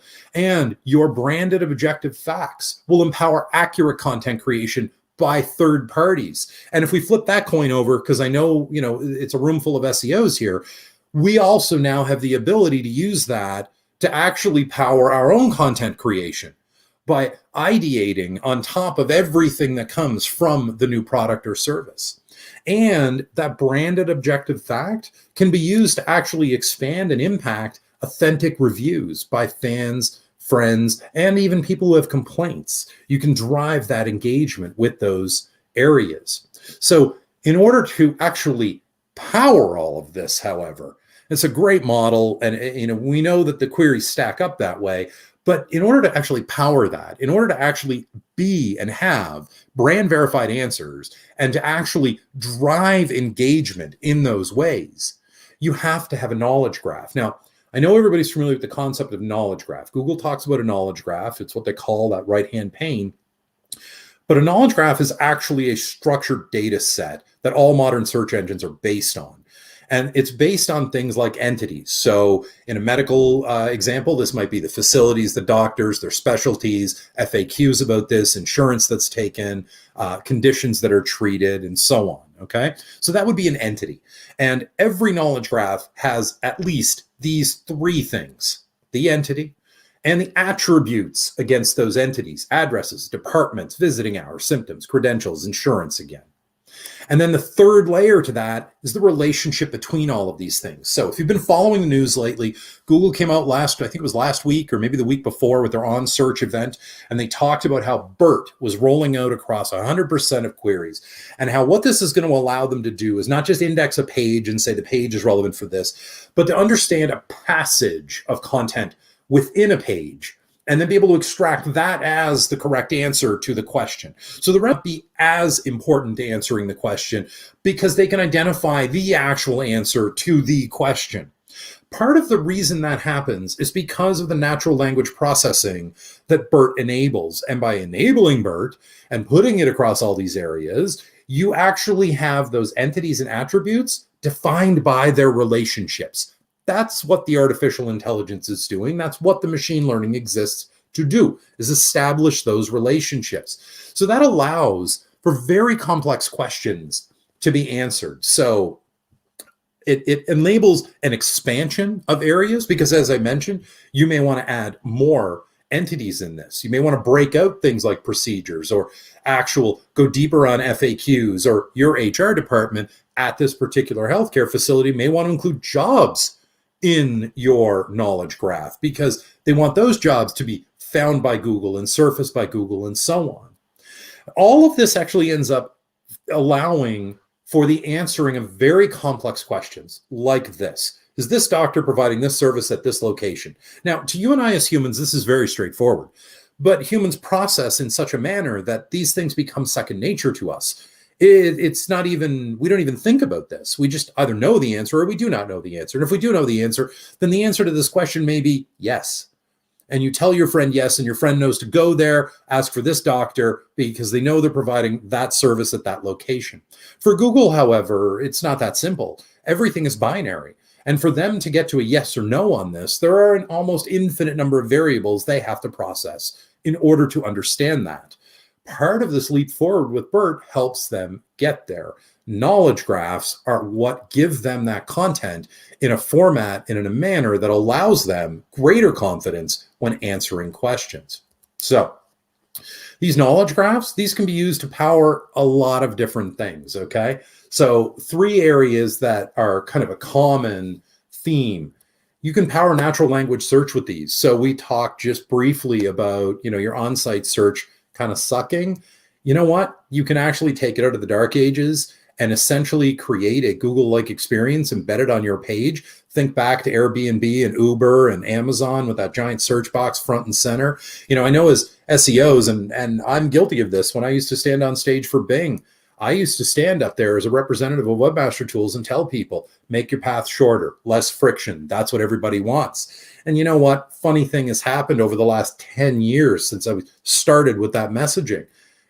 Consumers stopped really caring about friction, and now it's more about how fast does it load on my mobile device, and did you answer my question? If they have to repeat their question a second time because they asked Google, then Google dropped them on your page, and now they're asking you. The general consumer today assumes Google knows that your business is the right one to answer my question, and therefore when I ask my question of you, I expect to get the answer. And the bottom line is, if you deliver a good answer for me, I will love you and I will love Google. It doesn't matter there was another layer of friction in there. That's irrelevant to me because I got my answer and I'm happy. And by having this knowledge graph-based approach, you can power a natural language search program with your site search that allows for that type of Google-like embedded experience, answering questions directly. Now, that will lower your bounce rate. That will create deeper engagement times. You can construct your answer pages to be whatever you want. You can embed calls to action. You can give them direct answers and let them leave. All kinds of good comes from an approach like this. But it also allows you then to do things like create new pages at scale.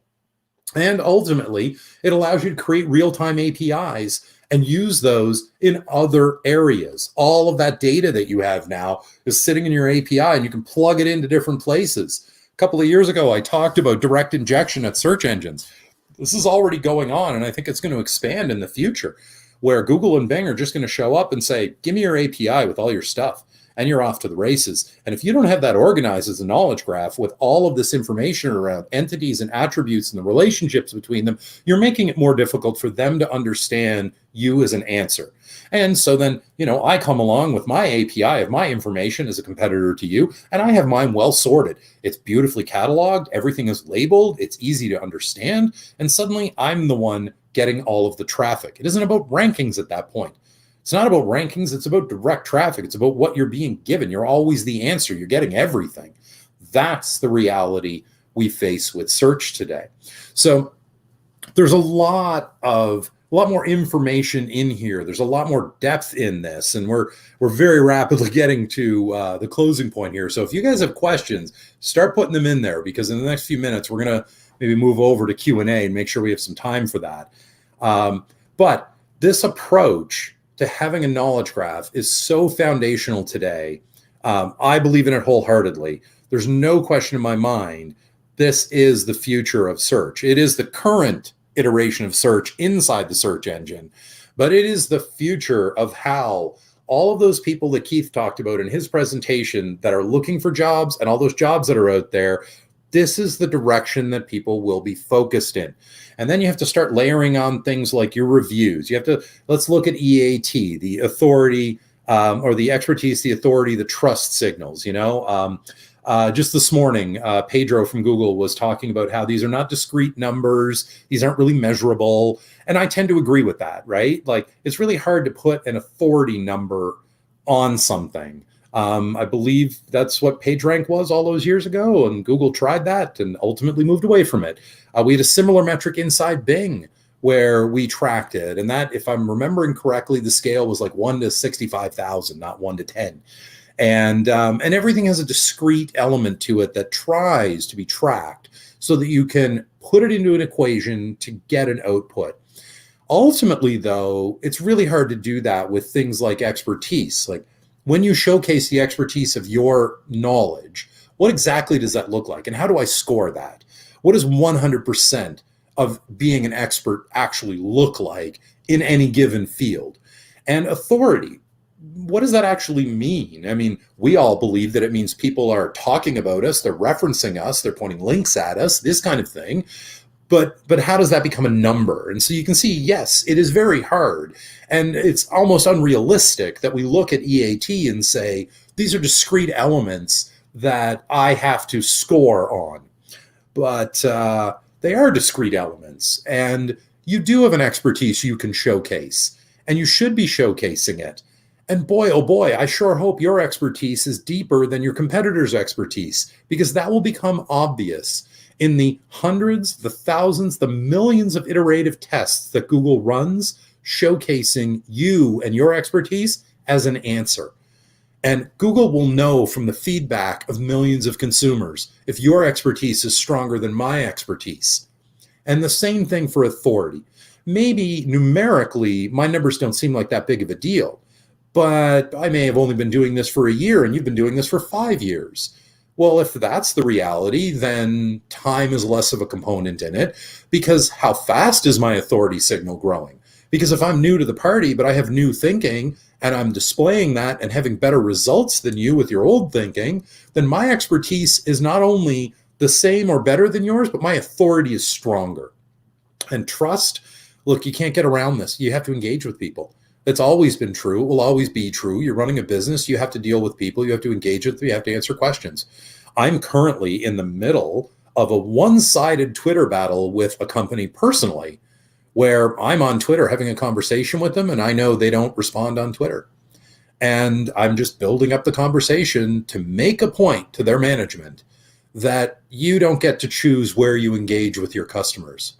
And you have to be available all the time.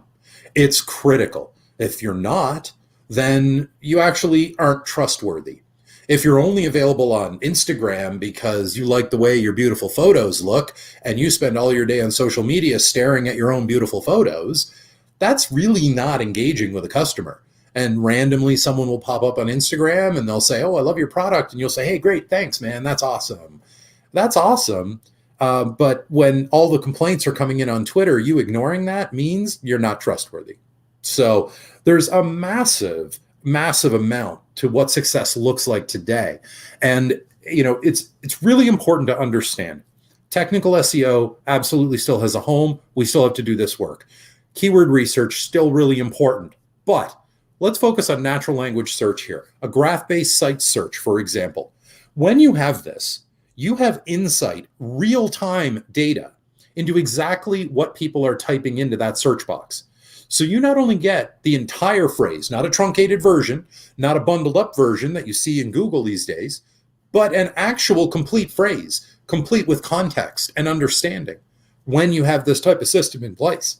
And when you have that data, that informs exactly what content you have to create, because you'll know exactly which questions you do not have content for. You'll know how frequently those questions are popping up. So then you'll know exactly which content to actually prioritize.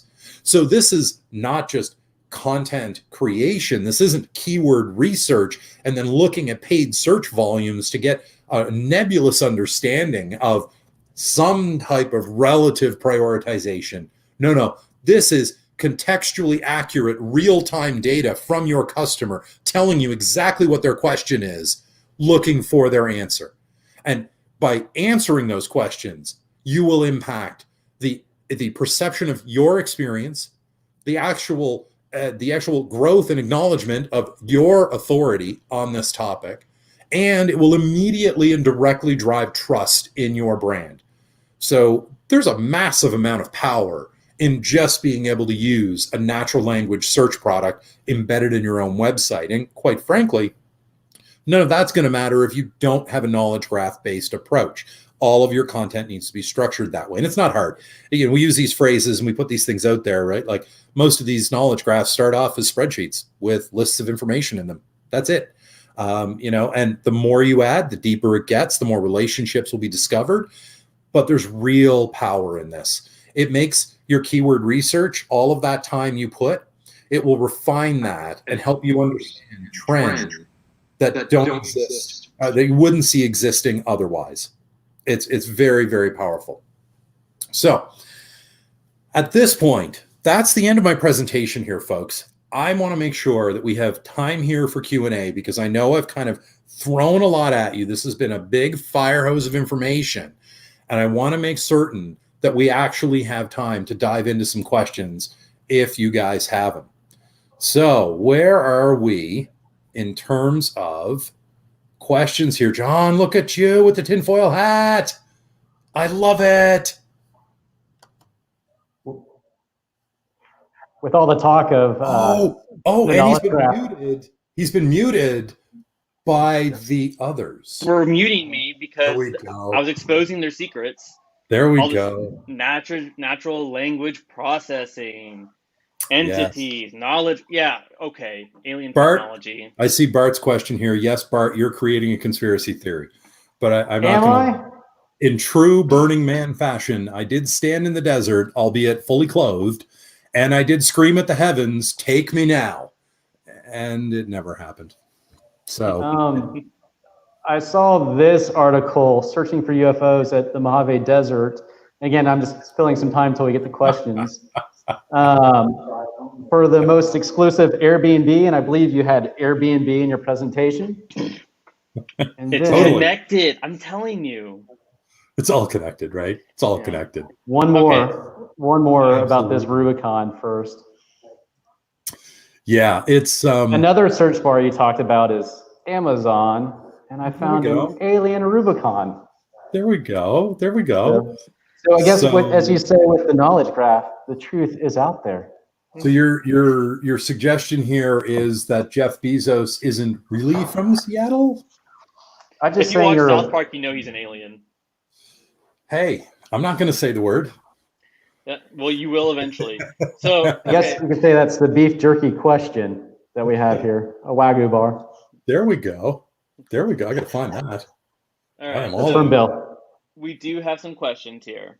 Okay. But the biggest takeaway I got from your talk, it was really informative, and I think what I got is that I need to be using AI-generated blogs more with my clients, so I don't have to do all that work. Right? Oh, listen. If that's what you took away from this, John, you need to take that hat off and plug in again. Okay. You need to be careful with that, okay? Okay. So listen, I'm not going to say that AI can't help offset some of the muscle that needs to happen here, right? Like, I ran an agency, I've done in-house. I know there are times when pure muscle is what's needed. You just need to create the content, but you really have to be careful with it because look at it this way. So you show up and you say, all right, I'm a new guy in town. I'm going to come along for my clients and I'm going to maximize the amount of content for this client by using an AI to write the content. And you know what, John, being no fool, you're going to read it. Like, you're not just going to take it and publish it. You're going to read it. You're going to fact check it. You're going to make sure that it sounds rational. And what you find over time, call it weeks to months, is that the system's pretty good. And so you're getting what you're paying for. It writes at a fairly good level. And you're thinking, okay, this is pretty good. Okay. The fact of the matter is there is no human that can keep up with AI today. So this is why the concept of day trading has a whole new meaning now, where it's not you and I and Bart showing up and saying, hey, look, here's a stock I'm going to jump on this morning and this afternoon I'm going to get rid of it, right? Because in the time it takes us to actually process our order, think about it, and then say, here's my inflection point I'm getting out, an AI-powered trading bot has already bought and sold it 4,000 times and effectively moving the needle on that price point, which means that any plans we had based on information we possessed and processed is already so far out of date that when we finally hit the sell order for our stocks, it's a complete crapshoot, a total coin toss, whether we're up or down. And so by that same logic, that content that you had the AI create, another AI can identify that it was created by an AI. And so don't think for a second that Google isn't watching for that and isn't saying, wait, you're taking a shortcut here. I know this isn't your expertise, because that same pattern that the AI exhibits when they write, adjective, noun, comma, space, verb, this type of context, where you and I will never pick that up in the iterations we get. Google will look at that and in a half a second say, these 14,000 pages across these 1,100 domains were all written by the same AI. So you know what? No value for any of this. And it doesn't matter that you actually are answering the question or that the AI stumbled across the, like 1,000 monkeys, 1,000 typewriters type thing. It doesn't matter that the question was answered, because now you don't have, and you have demonstrated an expertise, and you may demonstrate an authority, but you won't demonstrate the trust, because you then coming back on that, you actually don't know it. You weren't part of the creation, so your answering, your engagement, it's problematic. So, so look, I'm not going to tell you don't use AI for content creation. Like I think I'm just going to feed the AI a whole bunch of industry keywords and then, call it McGraw-Hill and say, hey, I wrote another book, and just see what happens, right? And then I'll tell everyone not to buy it. But the fact of the matter is, it's actually rapidly approaching that point where it's becoming a battleground of AWS and, Google Cloud servers watching each other saying, oh, I see you doing that over there. Oh, you tricky bugger. Look at you trying to do this. And oh, I see what you did there. And we're just all, babes in the woods, right? The humans, we think we're being smart about it. Yeah, the AI definitely had a time and a place for its implementation, and no matter how advanced they get, we always need to review it with the human eye. So we do have some questions in from the chat. Beth asked earlier in your presentation, do you think BERT has influenced the indexing issues with Google? So here's the thing. It's, Beth, I love you, and I see you shining the spotlight on me and trying to trip me up here and make things complex in my life. But that's okay. I still love you. The reality is this: anytime you turn something new on, there's a chance for a ripple effect. It could be BERT that's causing some of the indexing problems. It might not actually be indexing problems. Think of it this way.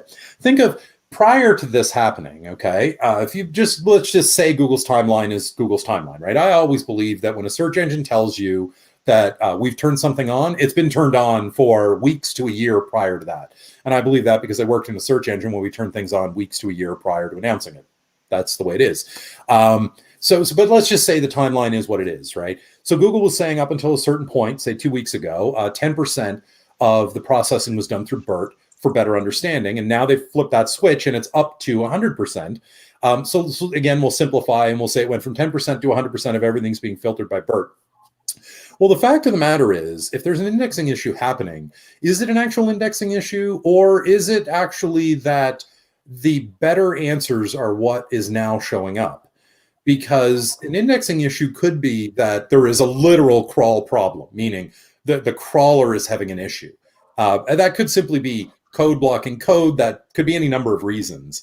But it could also be our perception, because the results have changed so wholesale in some verticals that we're looking at that saying, oh, there's indexing issues.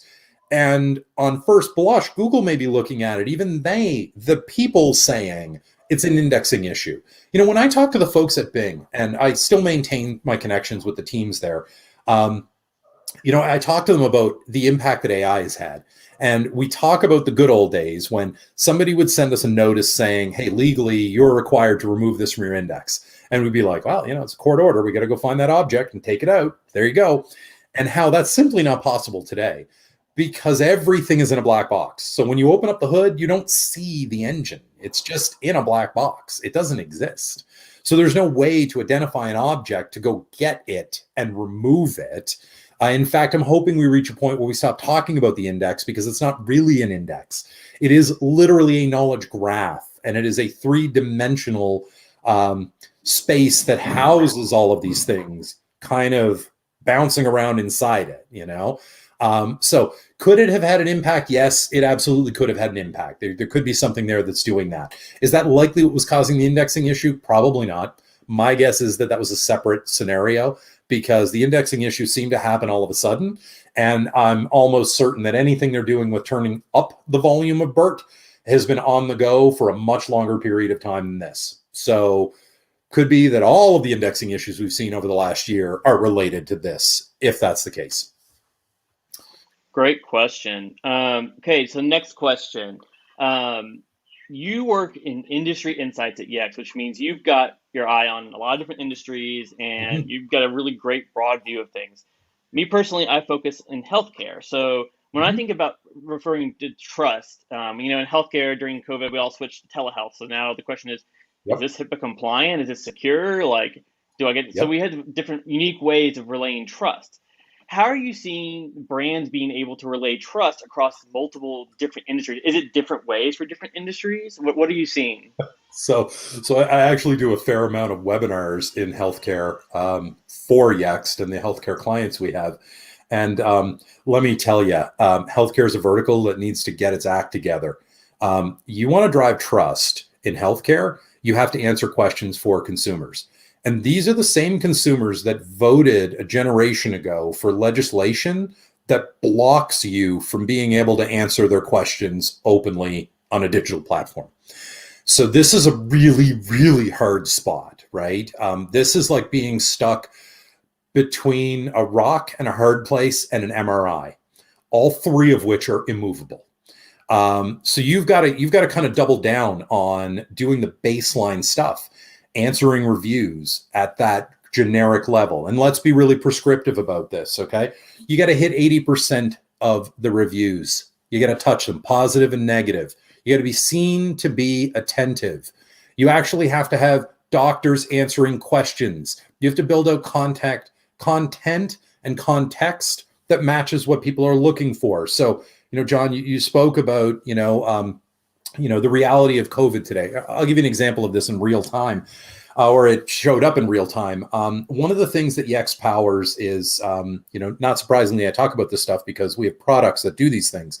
But we actually power the World Health Organization's COVID-19 website. We power the state of New Jersey. We power dozens of things like this and hundreds of other companies for their site search scenarios. But what stood out to me was, I remember way back in March, I'm sitting in a room, we're watching real-time data from the state of New Jersey come through, and I'm thinking, okay, this is all AI, this is all humans asking questions of a system, and a system trying to showcase the right answer if it has access to that data, if we've marked it up correctly in the knowledge graphic and bring it forward. If not, it flags it, sends the question off to a writer in the state of New Jersey who works for the state, whose job is to answer the question and then hit publish. So it's a very refined program. And the fact is, we're sitting there and I start seeing the system popping up questions around fishing licenses and boat launch ramps, and can I get COVID while I'm fishing? And I immediately think that the AI has been compromised. And I did not know at the time, I learned a week later, that 1 week prior, or 1 week in the future from the date I saw this happening, was the official opening date for the fishing season in the state of New Jersey.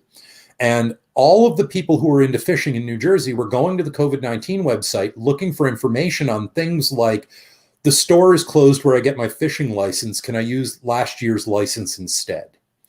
And these were very on-point questions and directly related to COVID-19, although not directly related to COVID-19 in the way we were all thinking of COVID-19 at the time. And that insight, that ability to see that information and respond to it in real time, that drove so much interaction. It did a couple of things almost instantly. Number one, satisfaction skyrocketed. The reviews, positive, and they went up. The call center almost immediately saw a 50% drop in inbound traffic, which had an immediate impact on the cost to the state of what they were paying to manage all that call volume.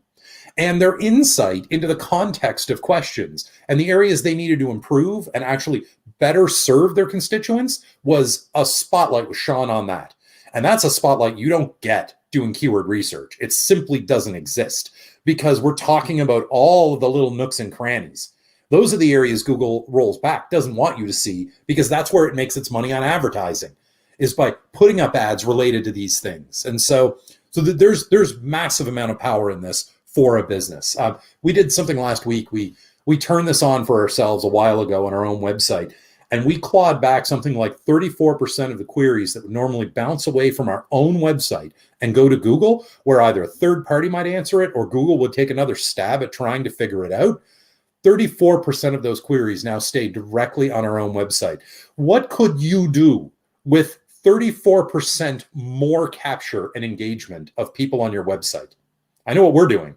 We're putting calls to action and funnel buttons in there, and it's having a direct impact. So there.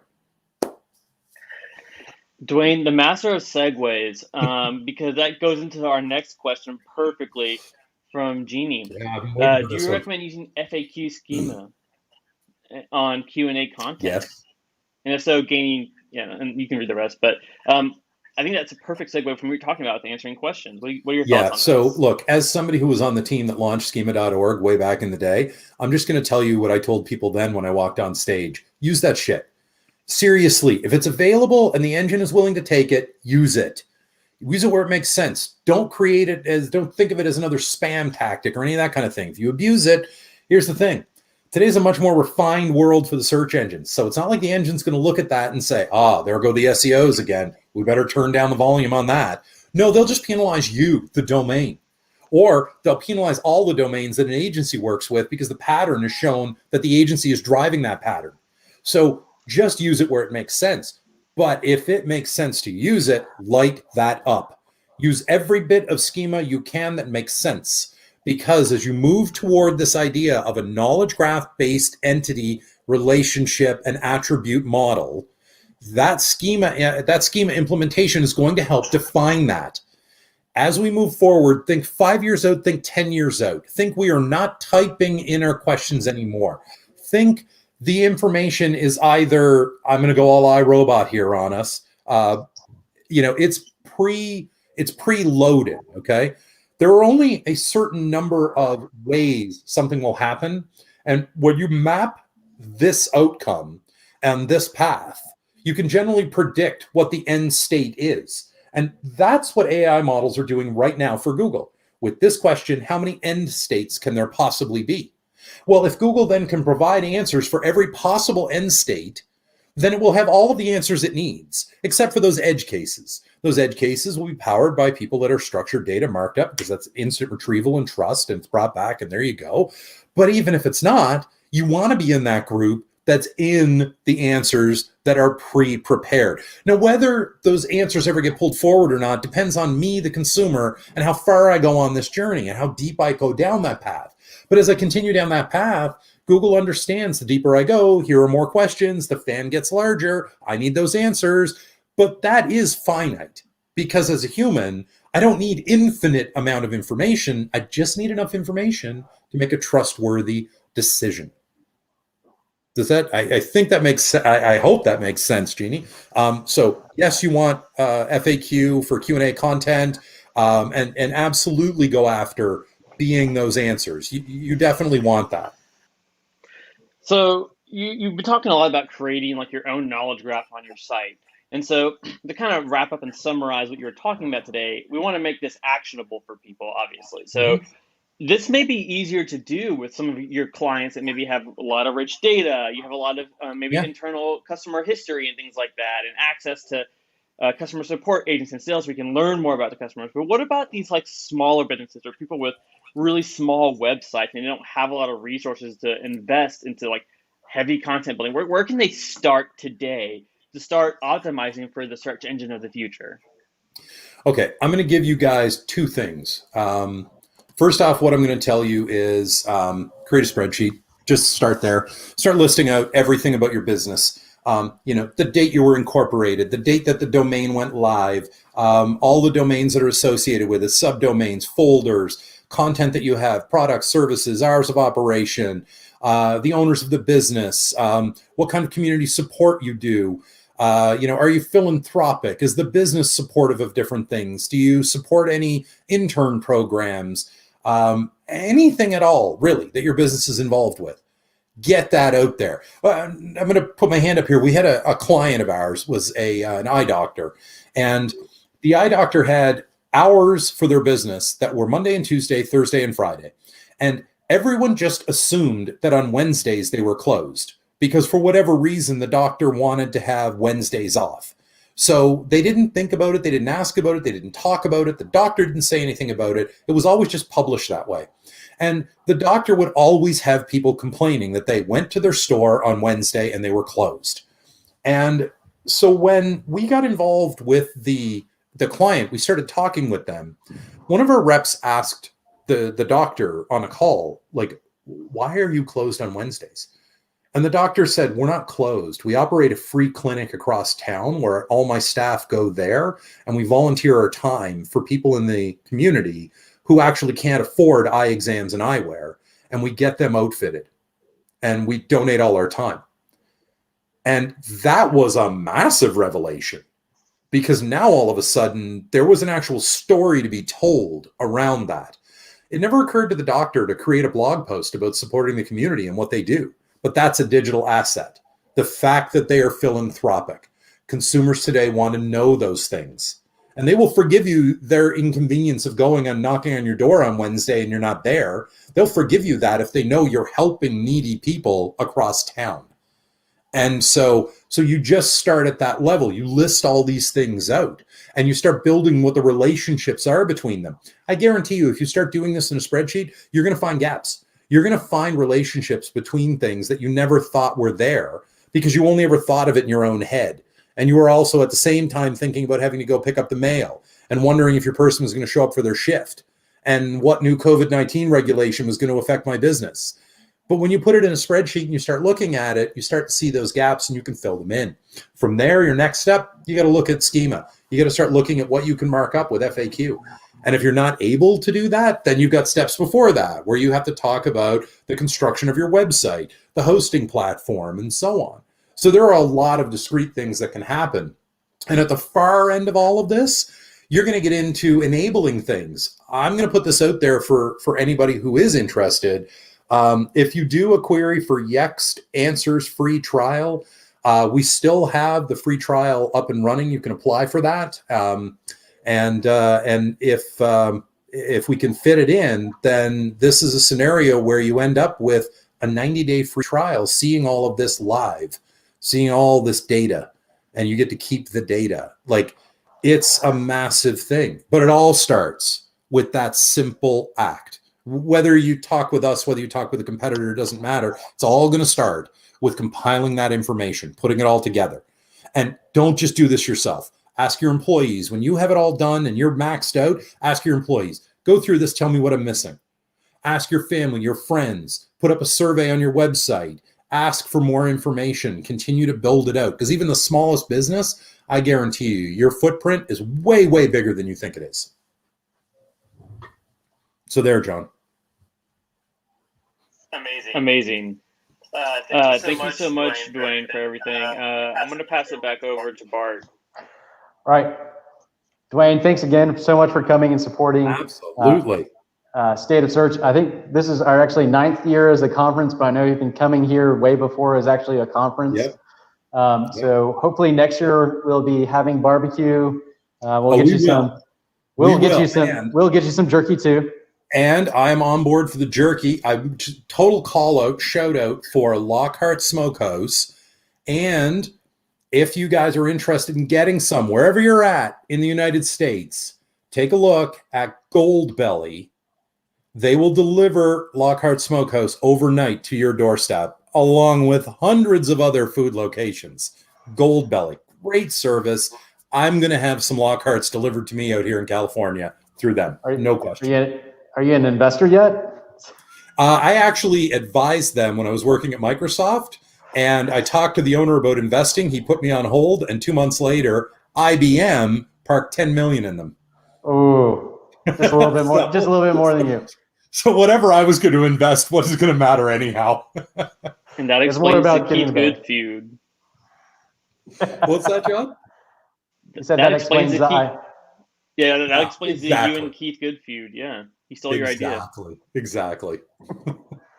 Well, again, Dwayne, thanks again. I think Totally. also what you're talking about at the end, kind of creating your knowledge graph and using schema, it's something where people, when you come back and see this, you need to go see Hamlet, who's talking, one of our speakers talking about pulling information from user generated content. Martha, who talks about schema, and again, just there are a lot of presentations that you can help further shape your company and everything there. Dwayne, if not next year, I got a smoker, so I'll try and smoke some ribs for you or something, get you maybe a burn in or something at some point. Again, thank you all for coming to State of Search. I'll let you guys drop off. We've had just past couple days, like hundreds and hundreds of watch hours. And then I know kind of after hearing everything from everyone else, there are gonna be hundreds and hundreds more of watch hours of our videos. We've been pulling the videos down. We're gonna put them on our LMS.